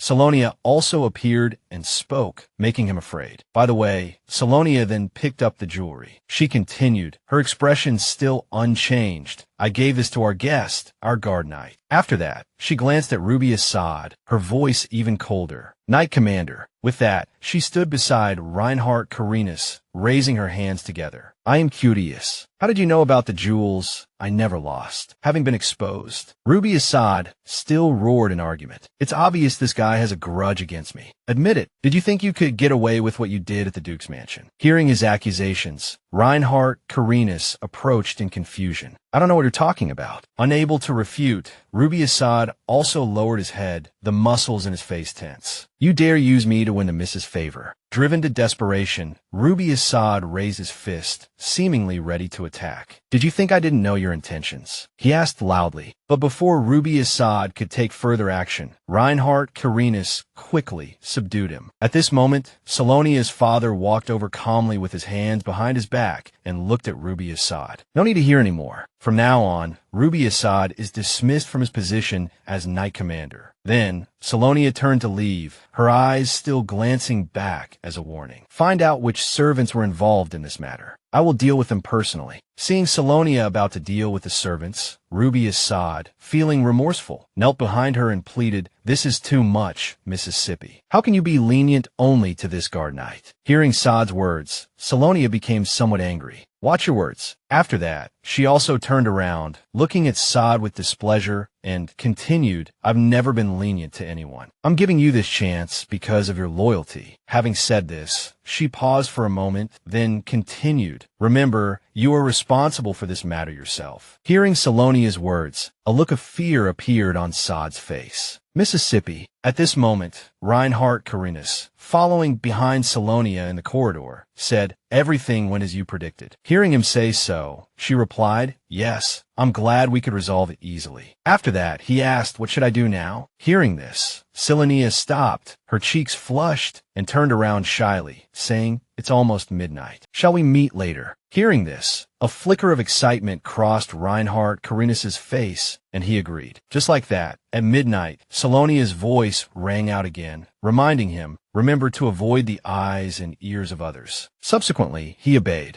I understand. Late at night, in the mansion, Selonia slept soundly, leaning against Reinhardt Carinus' shoulder. He carefully examined her face, lost in thought. Recently, Selonia has been falling asleep more easily while holding my hand. Reinhardt was both happy and worried. He thought, it's good to see a side of her I don't usually get to see, but I don't want to see her so exhausted. Selonia was already fast asleep. Her beautiful purple hair and delicate features made her look like a sleeping princess in the forest. Reinhardt gazed at her. He subconsciously recalled every past moment of their daily life. When Selonia worriedly asked, "Are you all right?" When she greeted him with a bright smile, "Are you all right?" And even when Selonia frowned and said, "That can't be Leon," Reinhardt picked up a strand of her beautiful purple hair and examined it carefully, thinking my existence. Following this thought, he unexpectedly placed a gentle and reverent kiss on that strand of hair. Outside the mansion, in the forest, two people in black cloaks hurried after another person in black, calling out, "Master Sod, please wait." Jane, with an impatient expression, asked loudly, "What are you going to do? We were kicked out because of you. We did everything you said, but this isn't what you promised." Hearing this, Ruby Assad turned his head angrily, glaring at Jane, who had just spoken. He was furious, veins bulging on his forehead, and roared, "You two didn't follow my orders completely. That's why the miss found out." Jane was intimidated by Ruby Assad's ferocious attitude, greatly diminished, and stammered, "Regardless, at least give us the promised money, Master Sod. You orchestrated all of this. You should at least take responsibility." But he went back on his word, not intending to pay at all. He even grabbed Jane by the collar, coldly snapping, "Shut up," frightening her into a scream. Ruby Assad looked down at the two of them coldly, his face as grim as a devil, and roared his command, "Get out, before I cut you both down." The man beside Jane then pulled her away, trembling. "Let's go, Jane." Jane sobbed, and Ruby Assad just glanced at them and snorted. He angrily gritted his teeth, thinking, do they know who they're talking to? Ruby Assad looked towards the brilliantly lit, magnificent mansion in the distant mountains and thought arrogantly, even in this situation, I'm fundamentally different from those lowly fellows. He recalled Selonia's beautiful face and began to fantasize. All along, I was the one who witnessed her growth. If I could, Ruby Assad growled resentfully in his heart, I should have been the first person by her side, the most loyal, the most trustworthy. How dare that filthy bastard? Just then, an unexpected voice rang out, interrupting his frantic thoughts. "Why are you still here?" Ruby Assad was startled. He abruptly turned around, warily looking around, calling out. A figure suddenly appeared behind Ruby Assad and said coldly, "That's not the answer I want." Ruby Assad seemed to recognize the newcomer. He cursed angrily, "You bastard! Why are you here?" Ruby Assad gripped the sword at his waist and sneered arrogantly, "Well, it seems you're truly determined to hand your life over to me. I'll take your head as a trophy right here and now." Without finishing his words, he seized the opportunity and lunged at Reinhardt Carinus with his sword as fast as lightning, seemingly intending to cut him down while confidently asserting, "The miss will belong to me." But Reinhardt Carinus didn't even bother to lift his head. He merely swung his sword lightly in midair. Ruby Assad was startled and frantically turned his head to search, roaring angrily, "Where did you hide? What cowardly magic is this?" After that, his eyes suddenly widened, and he thought in shock, what happened? Ruby Assad frowned, wondering in alarm this smell. The sound of exploding flames began to appear in the space. In an instant, a huge burst of flames suddenly erupted beneath his feet, scaring Ruby Assad into a terrified scream. Fire. Reinhardt, reappearing, roared with conviction, "Flames will burn you to ashes." Seeing him behind him, Ruby panicked, falling to the ground and screaming, "Who are you?" Watching Reinhardt's relaxed demeanor and smug smile, Ruby thought in terror, "What is this pressure? I can't move." His face pale, he scrambled backward, shouting, What are you hiding from this? Who are you?" Reinhardt stroked his chin, raising an eyebrow. "I was just about to ask you the same thing." He narrowed his eyes at Rubia, looking dangerous. In a low voice, he said, "Take a guess. What's my true identity?" No one knew the fate of the arrogant Ruby Assad. The next morning, Reinhardt helped Selonia out of the carriage, thinking, in 2 days, the royal palace will finally hold a celebration for me. In the meantime, I've searched every corner of the kingdom for a new source of information. I finally found this intelligence agency before the celebration. Maxwell placed a hand on his chest, bowing respectfully to Selonia. It's an honor to meet you, savior of the kingdom. Miss Bessin. His formal demeanor lasted only a second before he winked playfully, snapping his fingers. You're just as beautiful as Tin told me you were. Selonia replied with a modest smile. Thank you, Mr. Maxwell. You're very kind. I didn't expect you to be so approachable. Reinhardt glared at Maxwell, his voice low. Enough flattery. Take us inside. Hearing Selonia's compliment, Maxwell's eyes sparkled. He offered another flattering compliment. Selonia truly hadn't expected him to be so friendly. This was Storm, a well-known intelligence organization in the underworld. Storm, I heard they're difficult to contact. It's thanks to Tan's friend, Maxwell, that I was lucky enough to get an appointment. What I need now isn't this organization's reputation, but their ability to handle everything quietly and swiftly. Selonia and Reinhardt sat down on the sofa. As Reinhardt thought this, Selonia unexpectedly placed her hand on him. Seeing this, Reinhardt looked down at Selonia, silently waiting for her to speak. Selonia asked with a bright smile, "You'll escort me today, right?" Reinhardt was momentarily confused, but quickly agreed. "Escort you?" "Yes." He immediately adopted a serious expression, declaring, "I guarantee no one will lay a finger on you." Selonia replied with a cheerful laugh, "Yes, I'll leave it to you, Sir Knight." Maxwell curiously observed their interaction. Inside a restaurant, two voices rang out. "Miss, please wait a moment." "All right, thank you." Selonia looked around the building, silently appraising it. A tidy, inconspicuous building. If I were just passing by, I wouldn't have guessed this was an intelligence agency. Then, she suddenly asked Reinhardt beside her, "Have you been here before, Tan?" Reinhardt replied, "No, this is my first time. I only found out about this place because I wanted to help you." Hearing this, Selonia stroked her chin, replying, "I see." Reinhardt couldn't help but silently gaze at her. After a while, he unconsciously reached out and touched the ribbon-like earring with a ruby embedded in the center on Selonia's ear. His action startled Selonia, and she looked up at him. Reinhardt, his expression unchanged, calmly fabricated, "You had something in your hair." Selonia believed him completely, replying with a smile, "Thank you, Tan." Just then, someone suddenly came down from upstairs, breaking the warm, rosy atmosphere between them. I didn't expect such an esteemed guest to grace us with their presence. Please forgive our inadequate hospitality. A man with long blonde hair descended the stairs, speaking politely. "Please, don't mention it. It's a pleasure to meet you, Miss Bessin." Selonia turned her head in surprise. As Selonia thought, "Are you the leader of Storm?" Maxwell, resting his chin in his hand, glanced excitedly at Reinhardt, asking inquisitively, "Hey, since when? You like the miss, don't you?" Reinhardt frowned, his expression darkening, deliberately ignoring Maxwell's sparkling eyes and curious expression. He replied nonchalantly, "Everyone likes her," causing Maxwell to exclaim angrily, "What does that have to do with anything?" Maxwell raised a finger, complaining, "I sensed it a long time ago, but you're too dense, huh?" He began lecturing Reinhardt, trying to make him understand. "Love is when you worry about them when you're apart. It feels great when you're together, but being apart only leaves regret. When you're together, you want to be closer to them." Reinhardt silently recalled Selonia's face, lost in his own world. He lowered his head, pondering, "Is this how I feel every time I see Selonia? Could this be love?" Meanwhile, in a private office, Selonia passed by a piano with sheet music on the stand. As Selonia absently surveyed the room, the blond man suddenly spoke. "Do you like this room, Mississippi?" He smiled brightly, quietly awaiting her response. Selonia then replied, "Yes, it's lovely. There are many beautiful things at this time of year." Daniel placed a hand on his chest and politely introduced himself. "Apologies for the late introduction, Miss Bessin. I am Daniel Jackson, the leader of Storm." "Daniel Jackson." Selonia responded politely, "Thank you for your hospitality. I hope my sudden contact hasn't startled you."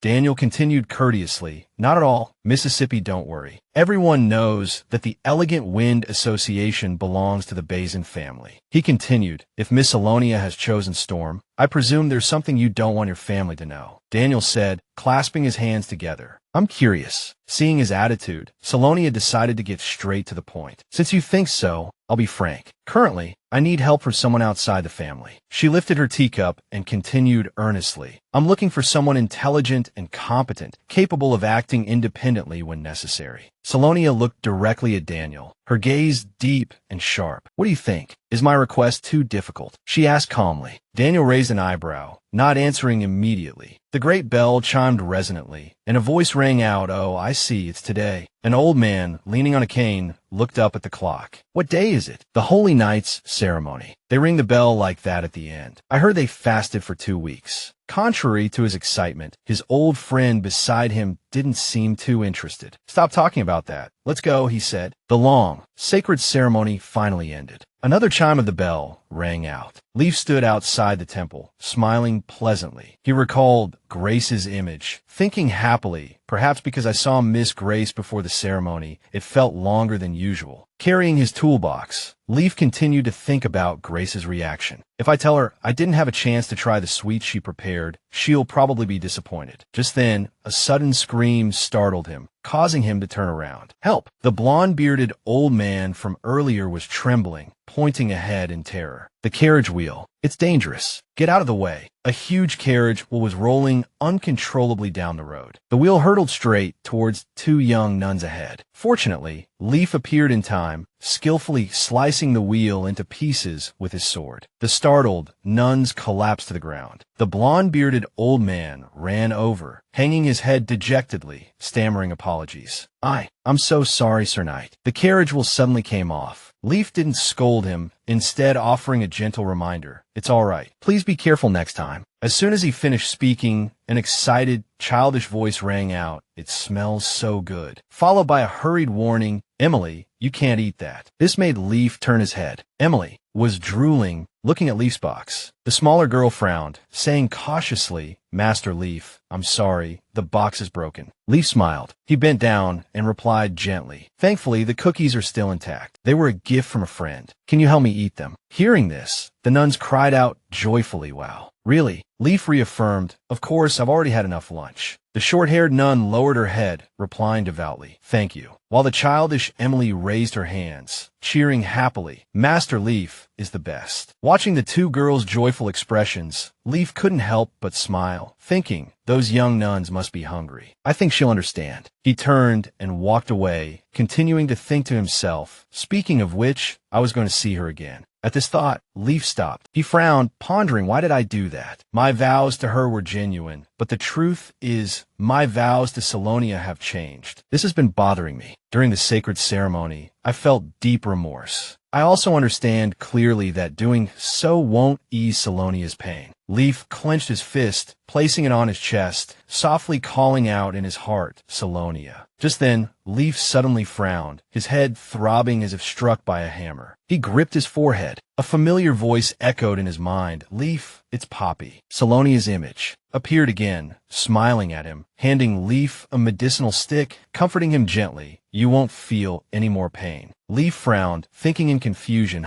this memory. Just then, an unexpected voice called out, "Master Leaf." Grace, clutching her skirt, ran towards him. Her face was pale, her eyes fixed on Leaf with alarm. Grace rushed to Leaf, asking frantically, "Are you all right? What's wrong?" Leaf's eyes suddenly glazed over, his face paling. Unexpectedly, he let out a sound. Leaf dazedly called out Selonia's name. Grace's face instantly darkened, her eyes widening in apparent tension. Deliberately ignoring his words, she hurriedly took a pastry from the box she'd brought and, as if forcing herself, exclaimed, "Eat this quickly. It's made with herbs. It will help your headache." Leaf suddenly grabbed her hand and said coldly, "Miss Grace, please wait." Grace pulled her hand away, scowling at him. Immediately changing her tone, she asked with feigned concern, "Master Leaf, are you all right? How are you feeling? You suddenly have a headache." Leaf replied, I'm fine. "But what are you doing here, Miss Grace?" Hearing this, Grace quickly hid the pastry box behind her back, forcing a strained smile, and feigning innocence blurted out, "Oh me. I was just worried that the pastries I gave you last time might have spoiled since it's been a while." Then Grace hesitantly asked, "Although I made them to last a long time, have you tried them?" Leaf didn't hide anything and frankly narrated, I gave those to the young nuns I met earlier." He continued gently, "I hope you understand. They needed them more than I did, so I let them take the pastries." But upon hearing this, Grace's face instantly darkened, becoming icy. She didn't say anything, but her frigid expression revealed her frustration and displeasure. She remained silent for a few seconds, then quickly composed herself and said, "Let's talk on our way back." Leaf immediately agreed, "All right." Grace placed her hand on Leaf, and as he turned around, she simultaneously widened her eyes and glanced back with an icy stare. Elsewhere, Selonia descended the stairs and suddenly asked, "Is everything taken care of, Tan?" Leon Hart simply glanced up at her, his expression blank. He remained silent, which struck Selonia as odd, wondering why he seemed so gloomy. Then she hesitantly asked him, "Did I make you wait too long?" Leon Hart replied indifferently, "I was just about to go upstairs." This made Selonia think he was genuinely displeased about waiting, so she generously praised him, "You're so patient." Selonia looked up at him and said cheerfully, "My conversation with the leader went quite well. I'll tell you more about it in the carriage on the way back." Leon Hart looked down at her and replied, "All right." Having appeased Leon Hart, Selonia furrowed her brow, pondering the matters of the Storm Intelligence Agency. "I don't know how capable they are, but one thing's for sure, at this moment, they're more trustworthy to me than those who rely solely on brute force." She thought as she walked. Even the leader, Daniel Jackson, although he was observing me, still treated me with respect. If I felt looked down upon, I wouldn't entrust him with the job. Just then, a blood-curdling scream suddenly rang out, interrupting Selonia's thoughts. "Emily, wake up." Maxwell immediately stepped forward to inquire, "Hey, what's wrong?" The short-haired nun Leaf had met earlier was kneeling, holding Emily, and anxiously said, "My sister suddenly collapsed." Leon Hart looked down at the two children, analyzing the situation in his mind. Nun's robes. These children should be inside. Why are they here? Watching Emily struggle to breathe, sweat pouring down her face, he thought, "I'm not sure what her symptoms are, but I think I can use my healing power to ease her pain." Seeing the situation, Selonia suggested, "Mr. Maxwell, could you take us somewhere more private?" Maxwell immediately agreed. "Of course, follow me." In a small, old room, Leon Hart carried Emily inside. Seeing this, Maxwell hurriedly said, "Put her down here." After Emily was placed on the bed, she unexpectedly let out a pained groan, looking extremely uncomfortable. Seeing this, Selonia frowned and asked, "Did she eat anything before she fainted?" Emily's sister didn't hide anything, lowering her head and stammering,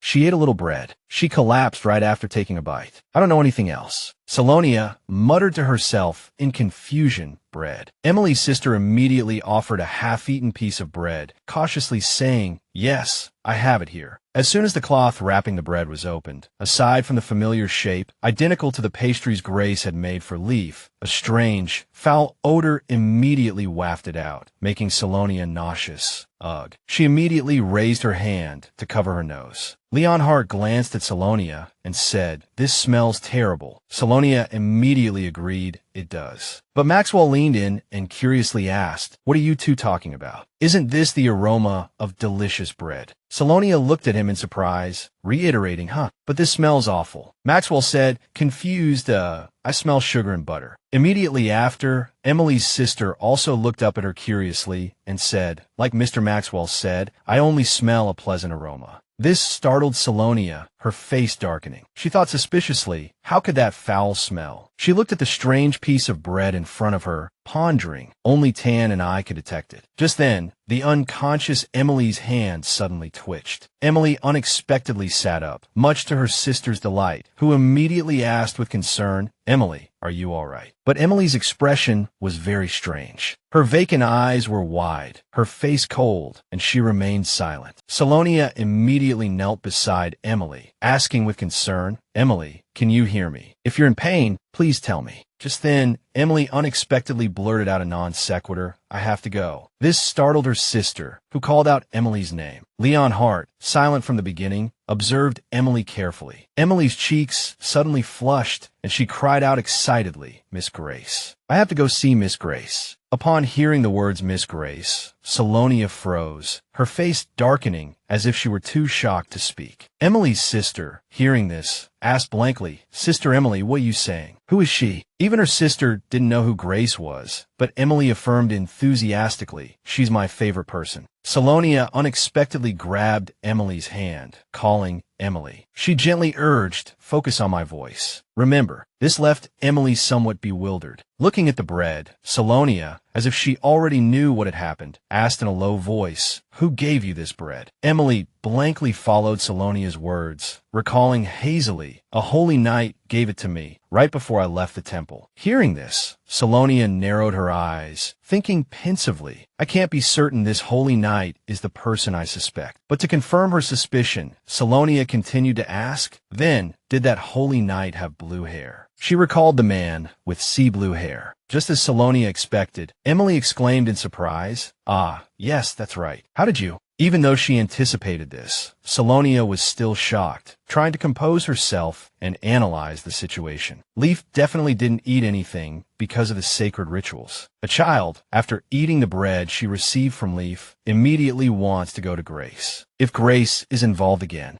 Meanwhile, Grace, the cause of all this trouble, was nervously biting her nails. A man in black suddenly appeared, kneeling respectfully before her and saying, Mississippi Grace glanced at him coldly and asked, "Gail, where are the results?" Gail respectfully reported, "I haven't found any nuns with unusual symptoms." But Grace remained unconvinced, confirming again, "Did you check thoroughly?" Gail firmly affirmed, "I checked everyone in the temple multiple times, but I couldn't find the box, nor any children exhibiting symptoms." Hearing this, Grace immediately flew into a rage. She furiously knocked over a vase on the table, roaring, "Then where have they disappeared to?" Glaring, she cursed through gritted teeth, "Why did that idiot Leaf have to give it to a child?" Grace stepped on the broken shards of the vase and coldly ordered, "Check again, until you find them." She rolled her eyes disdainfully and coldly emphasized, "If that thing ends up here, destroy it." Gale stood up, pulling his hood low, and curtly replied, "Yes. Yes, Mississippi." Then, out of Grace's sight, the man unexpectedly tore a piece of paper with a strange pentagram drawn on it in half. Grace lowered her head, her long hair falling around her, making her look like a wicked witch. Grace told herself, "Calm down. It will be all right." Her expression was vacant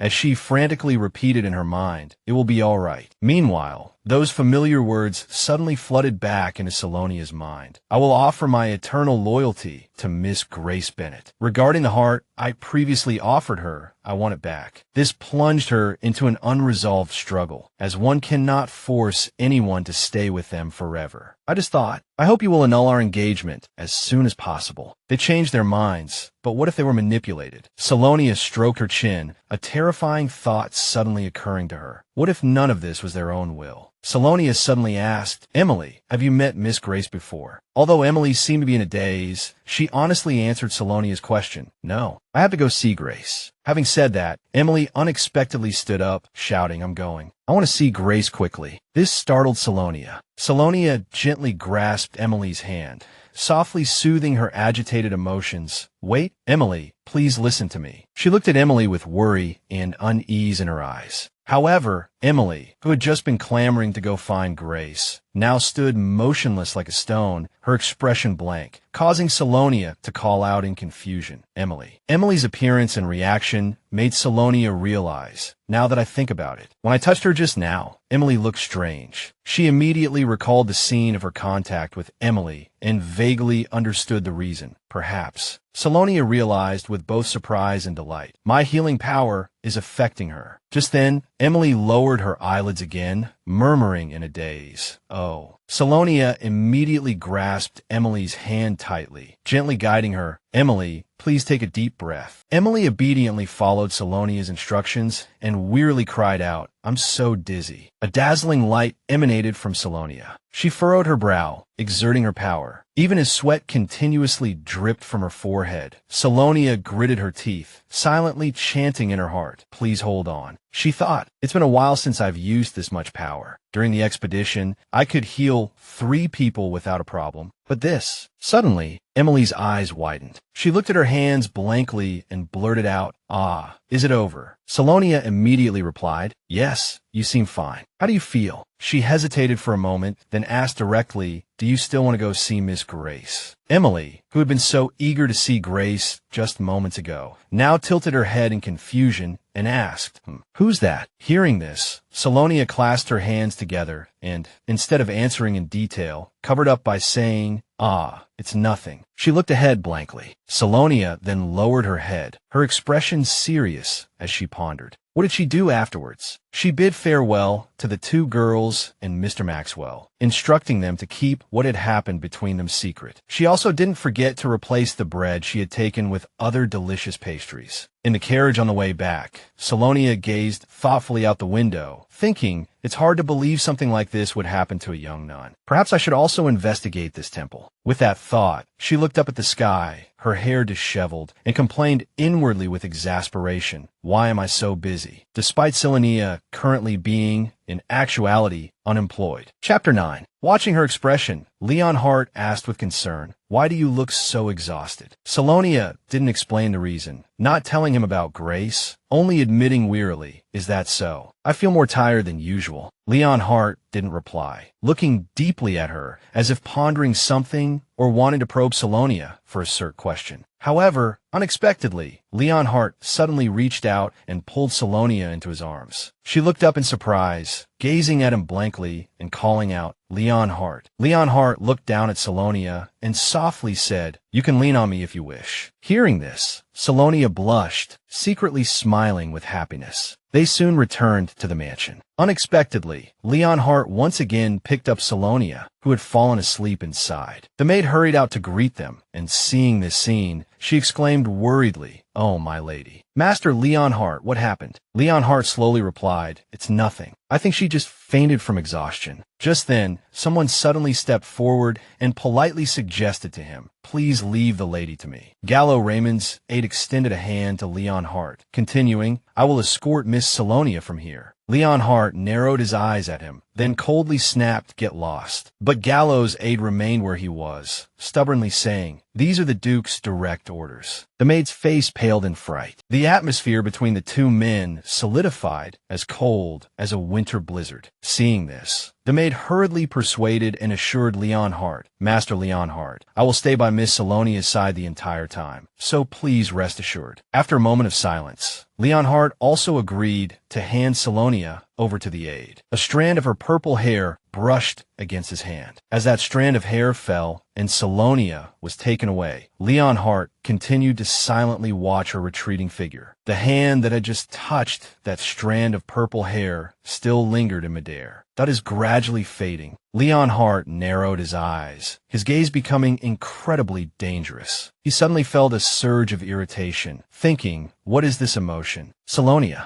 Leon Hart's face was as cold as ice. He couldn't help but recall how Selonia had exerted herself to the point of sweating profusely to save a stranger named Emily. Leon Hart couldn't help but think this love and concern for weak humans. Just then, the rain suddenly poured down. In an instant, every raindrop pelted Leon Hart, but he remained motionless, letting the rain soak him, as if preoccupied with his thoughts. The next morning, inside the mansion, a voice rang out, "I understand. There's still no new information regarding Miss Grace." Jillian reported, "Yes, there hasn't been anything unusual. I don't think she's someone you need to worry about." Mississippi Selonia asked suspiciously, "Is that so?" Jillian then asked her with concern, "I heard you were ill, Mississippi. Are you feeling any better?" Selonia took the documents and replied with a smile, Perhaps I was just a little tired. After a good night's sleep, I'm feeling much better now." She remembered falling asleep in the carriage and waking up the next morning, feeling guilty for not seeing Leon Hart off. Suddenly, Selonia's eyes widened, staring at Jillian as she thought, "I still have a mission to complete. Ella should be arriving soon." Just as she thought of Ella, the familiar sweet voice came from outside the door. "Miss, it's Ella. May I come in?" Although she knew Ella would come, Selonia still stood up and pretended to ask, "Is something the matter?" Ella, with the seriousness of a professional actress, replied, "I apologize, miss, but you instructed me to inform you of this matter. I received news about the book you were looking for. It's been found. It's at Lawrence's, the last shop in the Magic District." These words immediately caught Jillian's attention, and Selonia observed his every reaction. She smiled gently and said, "Jillian, I have some important matters to attend to. Could you excuse me for a moment?" Jillian agreed without hesitation. "Of course, Mississippi. Please call for me again soon." The moment he turned,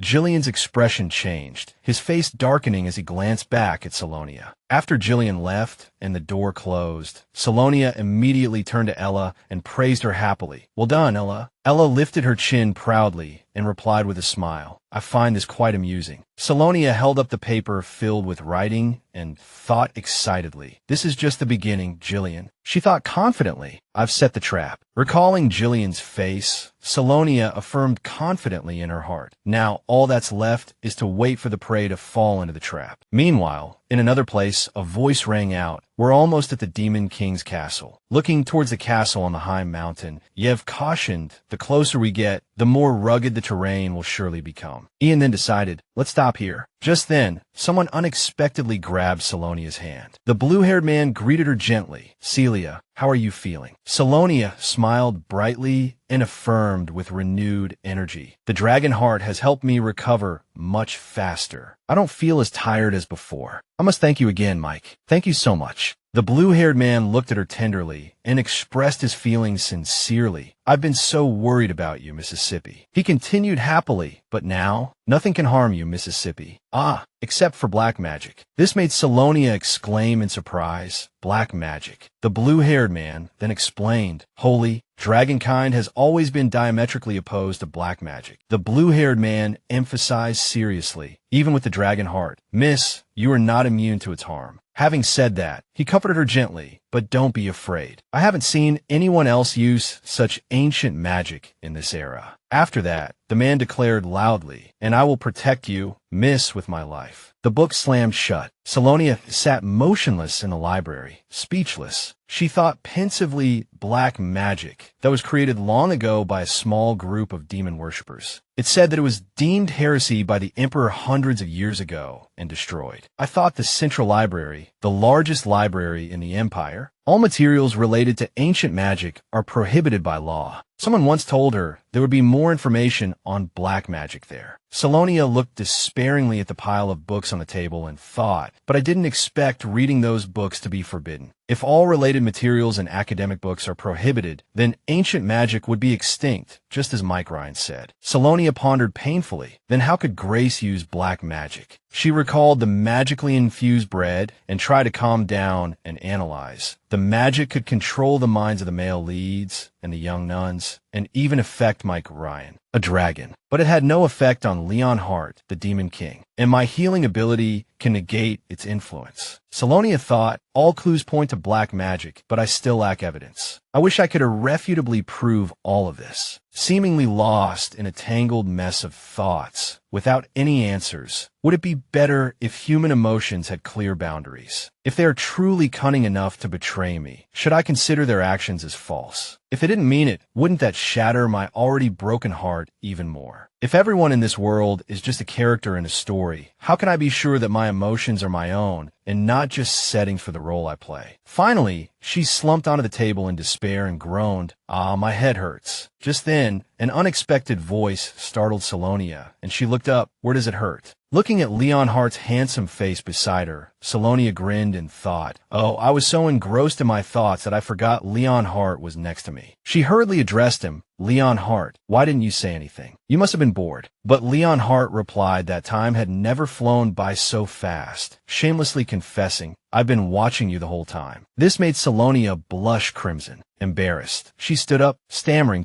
then, let's go. Ella must be waiting. Leon Hart, still gazing at Selonia, quickly replied, all right. Meanwhile, elsewhere, someone looked out the window and asked Tom, can you feel it? Tom grinned excitedly, replying, yes, the closer we get to the capital, the stronger this powerful, overwhelming energy becomes. The Grand Duke of the North, Hersey Burktom, excitedly affirmed, this is definitely our king. Kelvin Finnejack. He immediately clenched his fists in delight, exclaiming, I knew he hadn't disappeared back then. The two continued their conversation. Our Demon King must have been waiting and accumulating power, just like us. We must find him as soon as possible. Yes, he'll be waiting for us. The two laughed wildly, happily affirming, soon, His Majesty the Demon King will be fully reborn. The next morning, birds sang in the carriage. Leon Hart looked at Selonia admiringly. While she was still thinking, I hope Jillian carries out the task I gave him as well as usual. Leon Hart unexpectedly took Selonia's hand. Selonia worriedly asked, what's wrong, Tan? Are you in pain somewhere? She thought to herself, I fell asleep last night and couldn't hold his hand. Leonhardt pulled Selonia closer, gently saying, No, I just wanted to hold your hand. She obediently replied, But when she turned her head and saw Ella giggling, she reluctantly thought, Ugh, Ella is looking at us strangely. Oops. Just then, the carriage suddenly lurched violently. Ella hurriedly said, Miss, I'll go out and see what happened. The carriage must have stopped for some reason. She went out and asked, Mr. Jackson, what's wrong? Selonia looked at her worriedly. Afterward, she lifted her clasped hand and said helplessly, You can't keep holding my hand like this in public. Leonhardt asked discontentedly, Why not? Is it because of my identity? Those words startled Selonia, who blankly exclaimed, What? Leonhardt asked unexpectedly seriously, Do I have the same standing as everyone else? Can I hold your hand, even in public? Then he looked directly at her, making Selonia exclaim inwardly, Oh, I've seen that look in his eyes before. When he asked me who he was, that look like he's intensely yearning for something. Selonia immediately turned her head away, avoiding his intense gaze, and said shyly, Sorry, I should go out and see what happened. The sound of a door opening rang out. Leonhardt didn't follow immediately, but silently stared at his own hand. The luxurious carriage came to a sudden stop. Selonia stood awkwardly beside the carriage, covering her face, thinking incessantly, How can he say such things with a straight face? Who did he learn that from? Her face flushed even redder, and she subconsciously raised her hand to cover her mouth, as if she were the only one embarrassed. Ella rushed over with a hurried look, urging, Miss, you should stay inside. It might be dangerous outside. Selonia asked worriedly, Ella, are you all right? What happened? Ella quickly described the ongoing incident. A tree has fallen in the middle of the road, and I don't think we can get through any time soon. This troublesome tree has separated the black and white carriages in our group. Someone from behind also poked their head out to ask for her opinion. Miss Selonia, should we turn back? Selonia paused for a moment, then quickly agreed,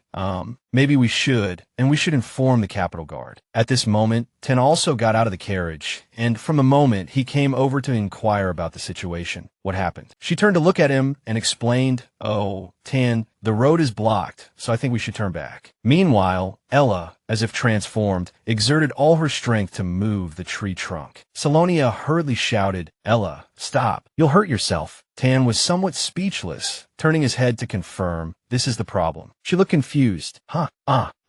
But before she could finish, he lifted the tree trunk with one hand. Ella clapped her hands in amazement. Oh, Master Tan, you're so strong. While Selonia felt truly embarrassed. Thank goodness there's no one around. The weather was beautiful today, with a clear blue sky, white clouds, and bright sunshine. The caravan continued rumbling forward. Sitting in the carriage, Ella continued her fangirl mode towards Tan. I think thanks to Master Tan, we'll arrive on time. Selonia nodded, echoing, That's right, thank you, Tan. She thanked him sincerely. His help was invaluable. As the two got out of the carriage side by side, someone approached. It turned out to be the Grand Duke and his Knight Commander, coming to thank them. We've come a long way, and thanks to you, we don't have to turn back. Selonia looked directly at them, with a hint of suspicion. I've never seen these nobles before. Then she looked up at the crest on their carriage, thinking she hadn't seen it in the capital before. Smiling, she placed a hand on her chest and addressed them. I am Selonia Bessin. We were just passing by. It was no trouble at all. We were happy to help. Grand Duke Louis Hersey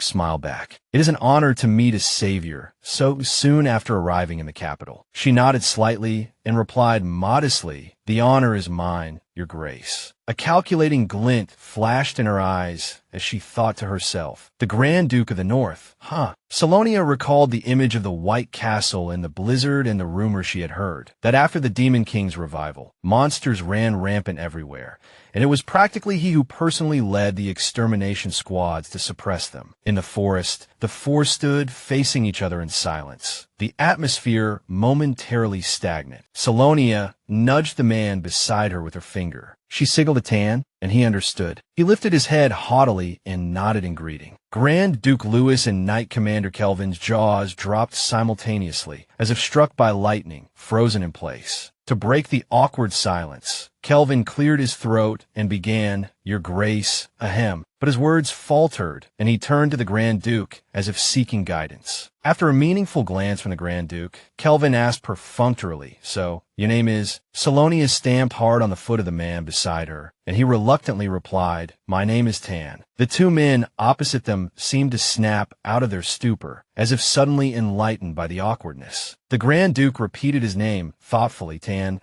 Selonia, feeling the conversation had reached an impasse, bowed and said, "Well then, we have a prior engagement and must take our leave. But we hope you will visit the Bessin estate next time." With that, without waiting for a response, the pair turned and quickly departed, leaving the two men stunned. Back to the previous evening, Grand Duke Louis sighed in the darkness. How strange. He donned a black cloak and voiced his concerns. "I can sense the king's presence is stronger than yesterday, but it's too dispersed, making it harder to pinpoint his location." He suggested to Kelvin, "Let's try searching in the direction where the presence is slightly stronger." Kelvin acknowledged the order and agreed. All right. The full moon hung in the night sky alongside the stars. Kelvin rubbed his temples and couldn't help but curse, "Damn it, those saviors have ruined everything for us. Not just us, but even the king has to hide in the shadows." He continued to vent his frustration. "I can't believe we have to rummage through human garbage to track his scent." Then Kelvin looked around and voiced his apprehension. "I wonder what the king would think if he knew about this." Lord Louis, who was searching ahead, reassured him, "Just be patient, Jack. I've heard humans have a habit of leaving traces everywhere. So rummaging through their trash is useful." He held up a piece of paper he had just found. "See? Traces like this." Kelvin leaned closer and asked, "What is that?" Louis examined it carefully and explained, "A newspaper that the people of the capital enjoy reading." Back in the present, Kelvin sat in the carriage, lips pursed, eyes darting back and forth in confusion.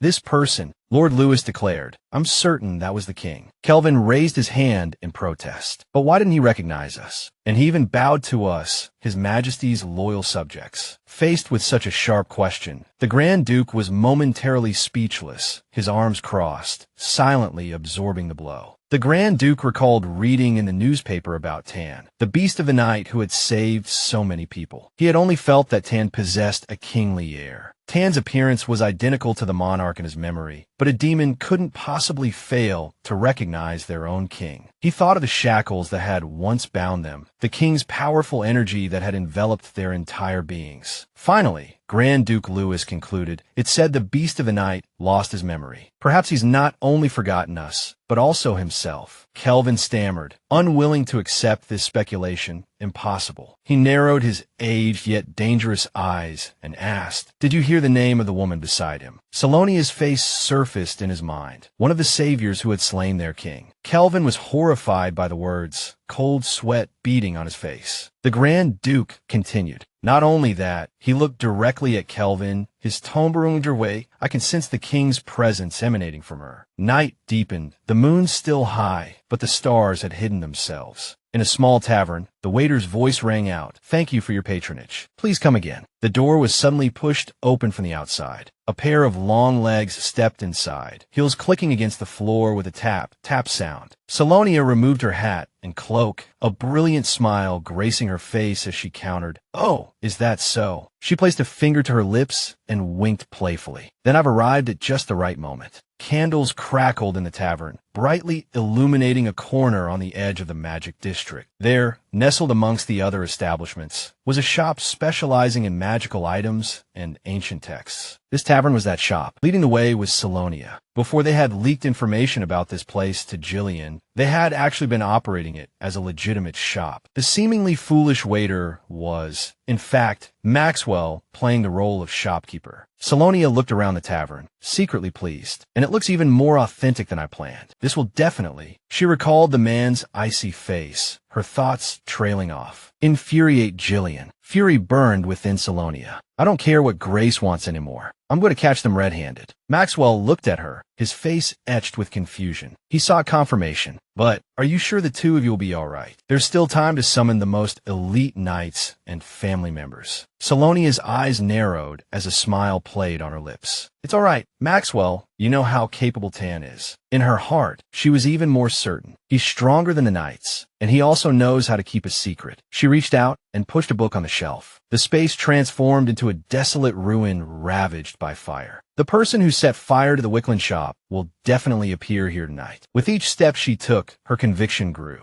They are the ones who want to stop me. Selonia's eyes were wide and resolute, her face devoid of any mirth, her expression serious. A blonde figure swayed in the wind, its features blurred, further urging her to seek the truth. The face drew closer, revealing Grace's familiar green eyes. Darkness enveloped the entire space like a curtain. The tavern door was slightly ajar, revealing a crack. Maxwell looked around and said, "The surrounding shops should be closed by now." He reported the situation meticulously. "All the buildings will be empty." Selonia's expression was one of satisfaction. "Good." She asked him, "It could be dangerous here. Why don't you go home?" "Maxwell, thank you so much for your help." He seemed surprised by the suggestion and turned to reassure her. He took out a bright white orb and handed it to Selonia. "This is a recording orb." He thoughtfully and professionally explained the function of the orb in his hand. "I heard that the shops in the Magic District use it for security. I got one because I thought it might be helpful for you." Mississippi Selonia's eyes widened as she looked at the device, and she opened her mouth to agree. "You're right. I believe it will be very useful." Seeing her satisfaction, Maxwell said happily, "Haha, I thought so too."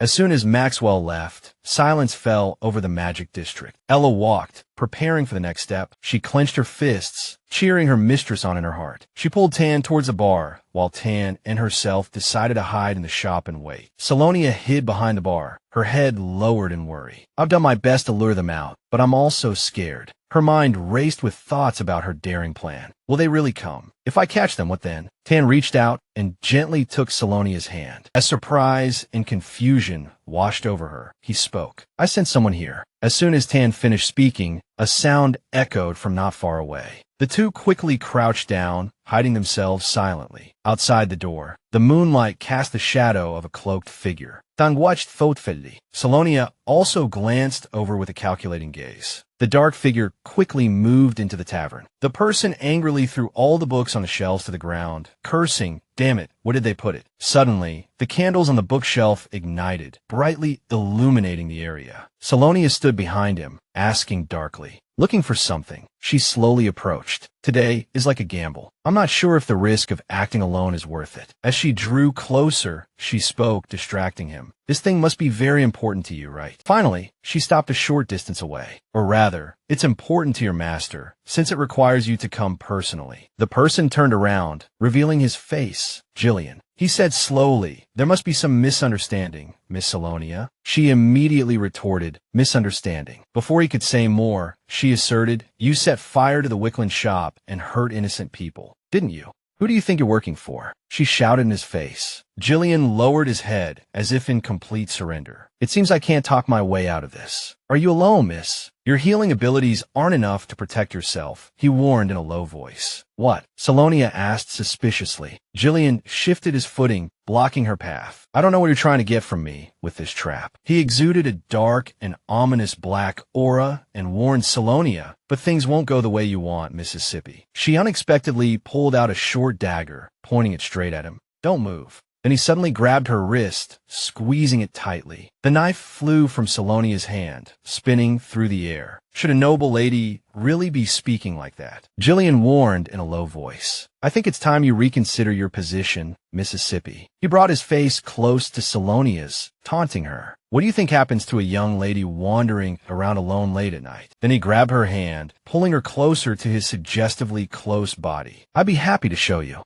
Selonia didn't bother to acknowledge his threat. "Don't make me laugh." She lowered her head, a mocking smile playing on her lips. "What else can you do, Tan?" Tan, who had appeared behind Jillian at some point, reached out and put him in a chokehold. Selonia turned around, rubbing her sore wrist, ignoring his choked cries. "Let go of me." Finally, Jillian was tightly bound to a chair. Selonia stood silently in front of him, staring without blinking. Her mind raced. It wasn't hard to predict that if everything, including tonight's incident and the Wickland shop fire, came to light, both the Bessin family and the finest guild would suffer a devastating blow. As one of his father's most trusted men and the vice leader of the finest guild, Jillian had too much to lose. Why would he take such a risk? Jillian's lips moved slightly, a choked sound escaping before before he abruptly came to. Now that you're awake, let's talk this through. Jillian, she offered, speaking first. He just lowered his head, calling her name. Miss Selonia, he pleaded incessantly. What is the meaning of this? Let me go. Selonia looked at him as if he were an idiot. Sorry, that's not possible. You were caught red-handed. She looked him straight in the eye, accusing, this will damage the finest guild in the Bessin family. Then she stated her decision. To prevent that, I will prove that everything you did had nothing to do with the Bessin family. Jillian looked up blankly. Selonia continued. But first, she held up a piece of paper in front of him, demanding, care to explain this? Selonia recalled their previous encounter with the paper. I barely touched it, and you overreacted so dramatically. Plus, you've been carrying it around with you ever since. Jillian turned his face away, replying dryly, I don't know. Selonia smirked, retorting, is that so? Then you wouldn't mind if I used this on that paper, would you? It was a magic drawing. She continued to press him.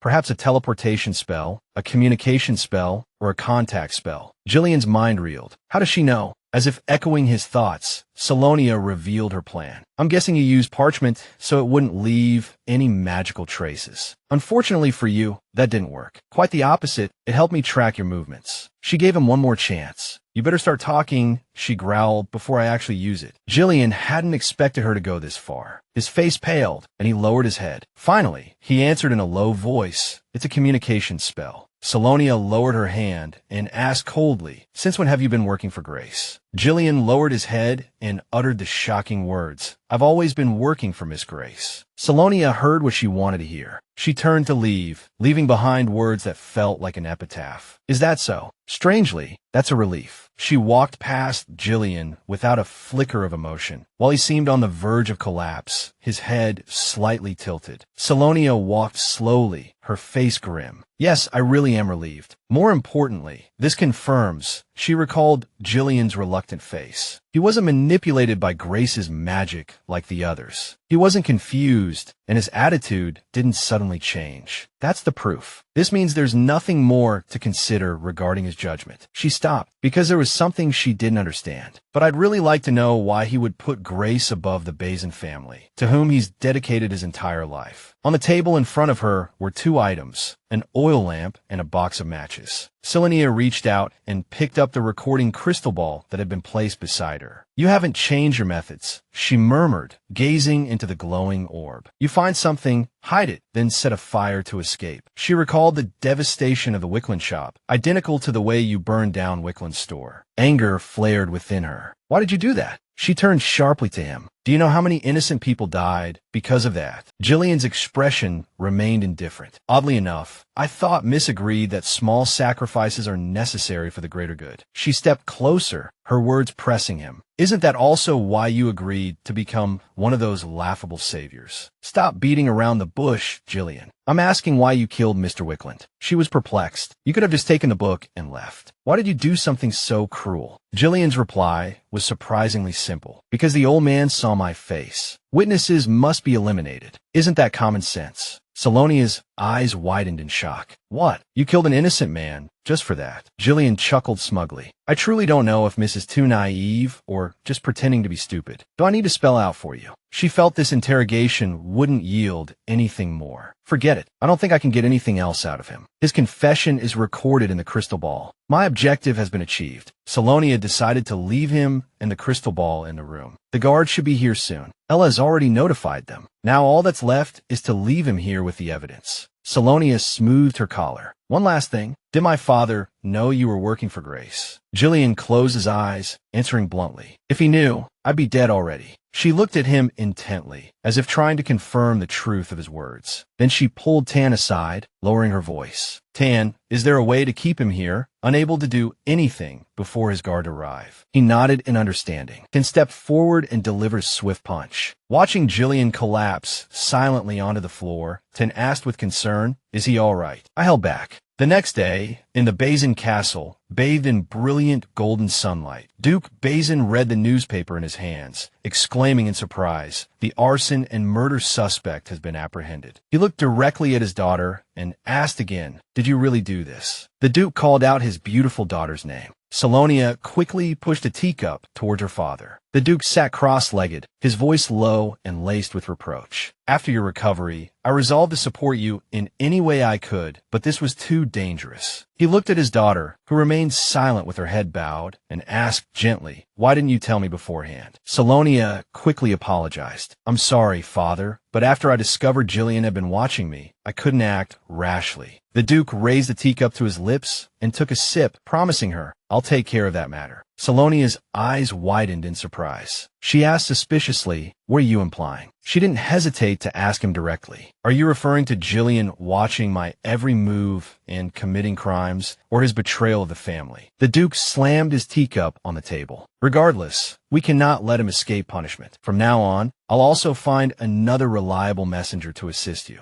Selonia immediately narrowed her eyes and smiled, declining his offer. "It's all right. Father must be very busy. Please don't worry about me." He didn't press the matter. "All right, if you've made up your mind." The two, father and daughter, put the matter of Jillian aside, and the Duke turned the conversation to another topic. "Speaking of which, your celebration is fast approaching." He placed his hands on his knees and gently suggested, "His Majesty has personally guaranteed that everything will go smoothly, so I suggest you rest well and prepare to enjoy the festivities." She immediately agreed. "Yes, father. Then I won't disturb you any further." Selonia returned to her room and turned to stand with her back against the door. She lowered her head, as if in thought. Something strange. Suddenly, Ella approached from afar, drawing her attention. "Miss, Master Tan has returned. He's waiting for you in the dining hall." Selonia replied curtly, "Oh, all right." She walked to the window and looked out. "It's already past noon. Did he go out at this hour?" She recalled yesterday when the carriage had just stopped and I returned to the mansion with everyone. Tan suddenly rushed out and disappeared. Tan's figure coldly vanished into the night. I waited until midnight, but he still didn't return.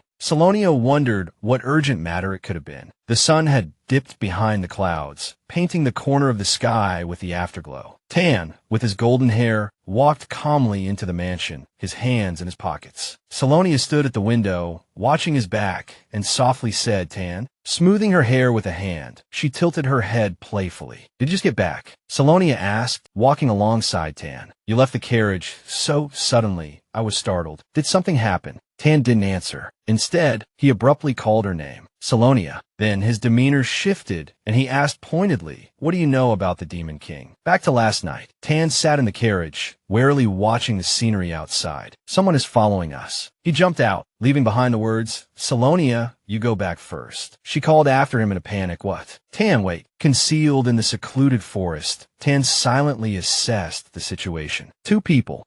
Doesn't matter how many." Recognizing the followers as Grand Duke Louis and Kelvin, he thought confidently, "I can easily deal with them." He stepped out from behind the tree and confronted them directly. "Aren't you two nobles?" Tan's voice was colder than the night itself. "Why are you secretly following her?" Grand Duke Louis hesitated. "We didn't mean to. Do you not remember anything about us?" Tan looked up, puzzled. "What?" Kelvin stepped forward, extending a hand. "Have you truly lost your memory?" Tan stared blankly at the two, utterly confused. Fully believing the assumption of their monarch's amnesia, Louis exclaimed, "Indeed. You are our master." Tan grew more bewildered with every word, his mind feeling like it was stuck in glue. Utterly perplexed, he asked, "Master." Kelvin, overcome with emotion, reached out and embraced Tan. "My king, I've missed you so much." Tan recoiled in shock. "What are you doing? Do you want to die?" Tan roared. Kelvin, sensing the return of his foul-mouthed monarch, choked back tears. "Ah, how I've missed your colorful language." After this touching reunion, the two immediately knelt. "Please allow us to formally pay our respects. We welcome our lord, the Demon King." Tan's identity was fully revealed, the embodiment of the deepest darkness, shrouding all evil dimensions, the Demon King Leonhardt Carinus. Tan stood frozen, processing this sudden revelation. Now, he stood similarly frozen before Selonia, the atmosphere between them distant and awkward. Selonia found her voice. Demon King, why did you suddenly ask about that? Ten spoke frankly. I heard you defeated the Demon King, which is why people call you the Savior. He drifted into a distant memory. Back then, she had collapsed, whispering, I swear you were dead. Lewis's questioning voice still echoed in his ears. Your Majesty, why are you with that human girl? He quickly connected all the overheard memories and information. So her reaction back then was like seeing a dead man come back to life. It also matches the stories of those who claim to be my subordinates. But what's important to me is... Tan voiced his most pressing question. Selonia, do you hate the Demon King? She faltered, hesitating. That. Tan cautioned himself internally. I can't immediately believe what they say. But Lewis and Kelvin's sincerity made him hesitate. However, their energy isn't unfamiliar to me. He recalled the deathly energy emanating from his fingertips. Those strange powers that only I possess. Then, the unfamiliar faces and places that occasionally surfaced in his mind. Those fragmented memories that sometimes appear. Finally, Tan remembered the agony that tormented him every night. He affirmed, perhaps, I am not an ordinary person. Tan thought that he was probably the person Lewis spoke of, but they called him the Demon King. Last night, both Lewis and Kelvin knelt and pleaded, suggesting he return to the Demon King's castle, saying that his unstable memories and powers would be restored. Tan felt like he was immersed in a vast ocean. Those memories I've been searching for. Selonia's voice interrupted his thoughts. It's not that simple, Tan. Tan immediately lifted his head to meet her gaze. Selonia gently reached out and took his hand. He suddenly felt confused by the name she called, Tan Leonhardt Carinus, and his own. In the dark of night, far away, a stern voice echoed. You look pathetic. Jillian knelt before two shadowy figures, enduring silently. The figure called his name. Jillian. He immediately admitted his faults. I have no excuses, my lord. The figure radiated a murderous aura. This only proves, he said slowly, each word dripping with malice, that you are useless. Hearing this, Jillian tried to explain. My lord, please believe me, the man beside Selonia Bessin is no ordinary person. We need to ascertain his identity. The figure roared impatiently. Silence. He hissed. If you dare to act on your own, you should bring me results, not utter failure. Jillian bowed his head lower, pleading frantically, I deeply apologize, but please grant me another chance. I have already died once. I swear my loyalty to you until the very end. The man watched the flickering candlelight. Is that so? He murmured. Then, at the very least, I can expect you to find someone to replace your life. Yes, Jillian agreed instantly, without hesitation. Of course, I won't disappoint you. The mysterious figure swiftly drew his sword. You must prove yourself. Jillian, drenched in sweat, flinched. A shrill scream echoed, followed by the soft patter of blood dripping onto the floor. The mysterious man turned to his companion. How many times has this been today? The other replied instantly, including this one, 52. He turned back to Jillian, his voice a warning. You should know I despise failure. He gave Jillian a choice. If you truly wish to be of use, find me another sacrifice before I'm forced to kill you. Jillian lowered his head, clutching his wounded wrist, accepting his fate. As you command. On the day of the celebratory banquet, the newly built castle shone even more brilliantly under the radiant sun. A maid, holding a comb, asked softly, Miss, how would you like your hair styled? Tied up or left down? Before Selonia could answer, another maid suggested, I think leaving your hair down would complement your dress better. How about letting it flow naturally? Selonia gazed at her reflection in the mirror, lost in thought. Today's celebration, she recalled her father's words, was a grand banquet held in the royal family's name to celebrate her recovery, attracting the attention of the entire upper class. And the royal family. Selonia suddenly lowered her eyes, a flicker of disappointment crossing her face. At such an occasion, is there not even one young lord who wishes to be my dance partner? How could there not be even a single invitation? She turned to the maids, remembering they had reported receiving letters for her. But the problem was, Selonia recalled with astonishment, the maids' panicked faces when they discovered the letters had all vanished before she could receive them, or found burning in the fireplace. She sighed, a suspicion forming. It must be Tan, even though he always pretends to know nothing. What has he been planning these days? The more she thought about Tan, the more perplexed she became. These days, they seemed to be leading separate lives. It had become difficult to even see him lately. Before, every waking moment was spent with him, but now, when he left, Selonia fiddled with her fingers, accepting the truth. I feel so lonely. She touched her chin, recalling Tan's grumpy, old man-like demeanor. Perhaps this feeling is like the wild wolf I tamed running away. Tan, every day it's time to eat, time to sleep. Where are you going? I'll go with you.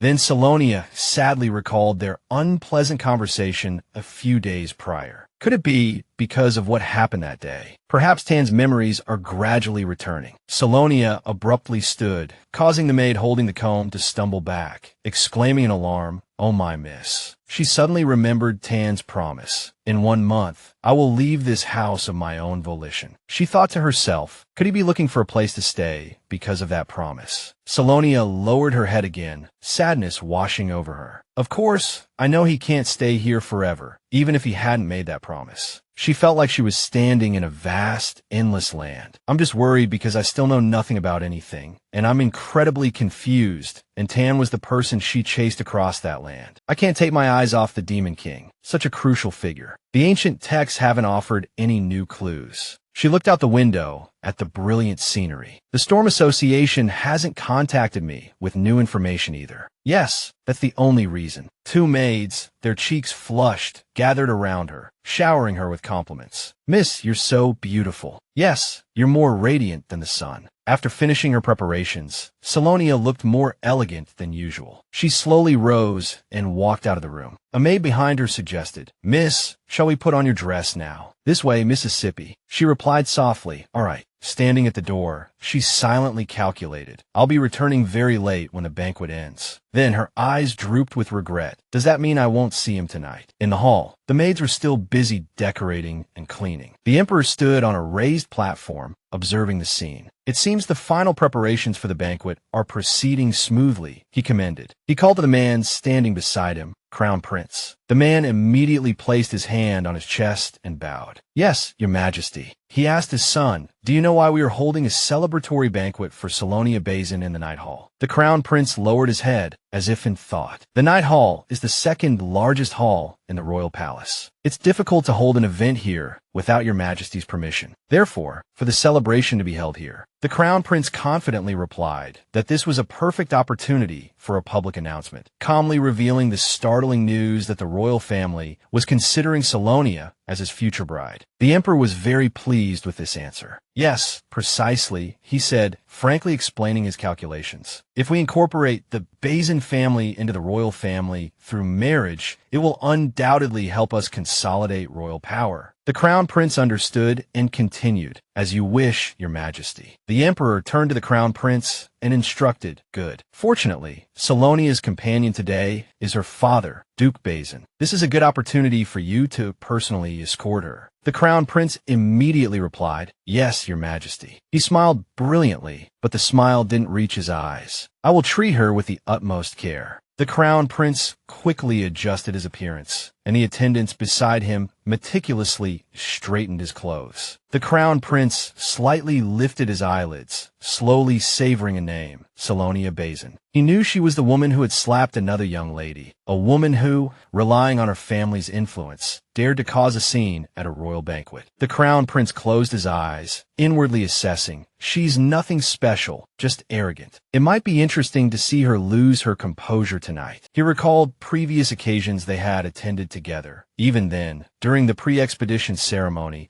she had remained silent, trembling like a lamb to the slaughter. At that time, Selonia's face was pale and bloodless. Didn't she volunteer for the expedition? The Crown Prince pondered silently. It's fortunate she didn't fall behind during the expedition. Running home crying, that has seemed like something she would do. He suddenly turned to the side and asked, where is Duke Bessin? Danforth immediately bowed and reported he should arrive at the palace with Miss Selonia shortly. He then asked, I still have some time, right? Danforth, looking perplexed, said if I may be so bold. He watched the Crown Prince walk out the door and called out in a panic, Your Highness, are you really going to disobey His Majesty's orders? The Crown Prince thought he was talking nonsense. Disobey His Majesty's orders. Are you mad? I'm just going for a walk. You should focus on the preparations. Danforth helplessly pounded his forehead with his fist. Your Highness, you can't do this today. His Majesty explicitly instructed that you must escort Miss Selonia. The Crown Prince casually instructed. That's right. Find an opportunity at the end of the banquet, and you keep her by your side for me. Danforth exclaimed in alarm. How can I keep Miss Selonia by my side? The Crown Prince extended his hand, playfully stroking his chin. Why are you always so serious? No matter how noble she is, she's still just a woman. With that, he turned and walked out like a gust of wind. The Crown Prince didn't forget to give a confident smile. She won't be able to resist my charm. Danforth felt bewildered. Then why don't you come to the banquet hall with me now? Sigh, Your Highness. The Crown Prince turned around impatiently. I told you I have other arrangements. If she intends to leave, inform me. Danforth wanted to ask further, Your Highness, what other arrangements? The Crown Prince ignored him. Danforth immediately shouted, Your Highness, where are you going? Your Highness.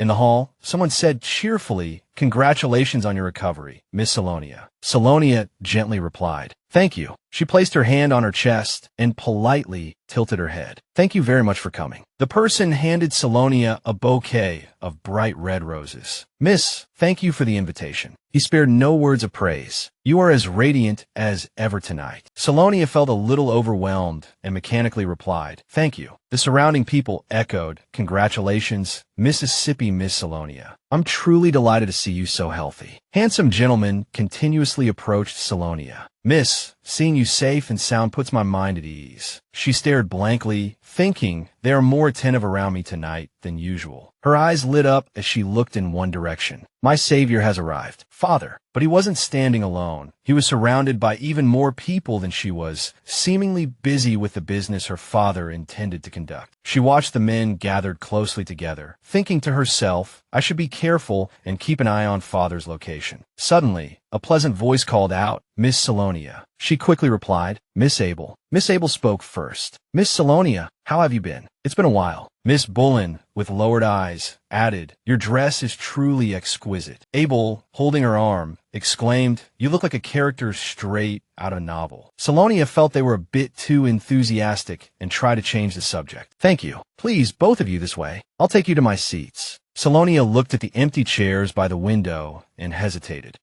Curiosity flickered in her eyes as she couldn't help but notice Miss Rowena's absence.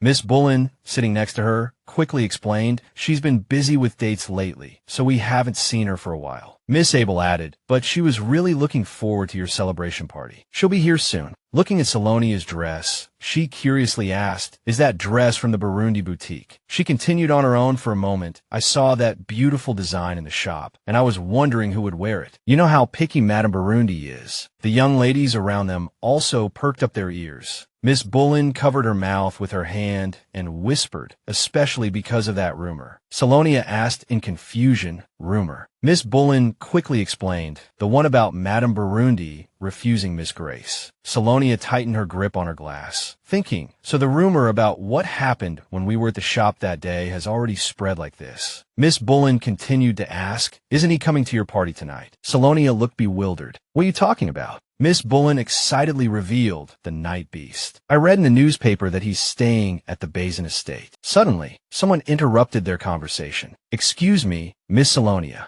A beautiful but somewhat unfamiliar girl smiled and said, I couldn't help but overhear your conversation. She walked up to Selonia. As far as I know, the night beast doesn't currently belong to any faction. I'd like to invite him to join our family's nights. Should I contact the Bessin estate about this matter? Miss Bullen asked displeased, What are you talking about? He's Miss Selonia's guest. How can you be so rude? Selonia raised her glass and smiled charmingly. I'm afraid not. He's about to join the Bessin family's nights. She gave Selonia a deep look, then turned and left. I understand. Selonia was puzzled by the girl. She remained silent. Miss Abel kindly asked, Miss Selonia, do you need to rest for a while? You don't look well. Selonia immediately stood up. Thank you. I'll just go out for some air and be right back. Questions swirled in her mind. Why did I do that? Why did I lie? As she walked, Selonia thought about Tan. Tan joining the nights. I was only thinking about how to get rid of him. He didn't even come to my celebration. She clenched her fists at her sides. I'm so embarrassed. The hall suddenly became noisy, and everyone looked towards the entrance. Look, they finally arrived. My goodness, how can they be so shameless? Selonia turned her head curiously. Who are they talking about? She tried to look at the group of people causing the commotion. Who has arrived? The murmurs continued. She actually dared to come to Miss Selonia's party. It was Grace. She walked in with a bright smile, arm in arm with Ian. The crowd exclaimed in unison, "Miss Benet."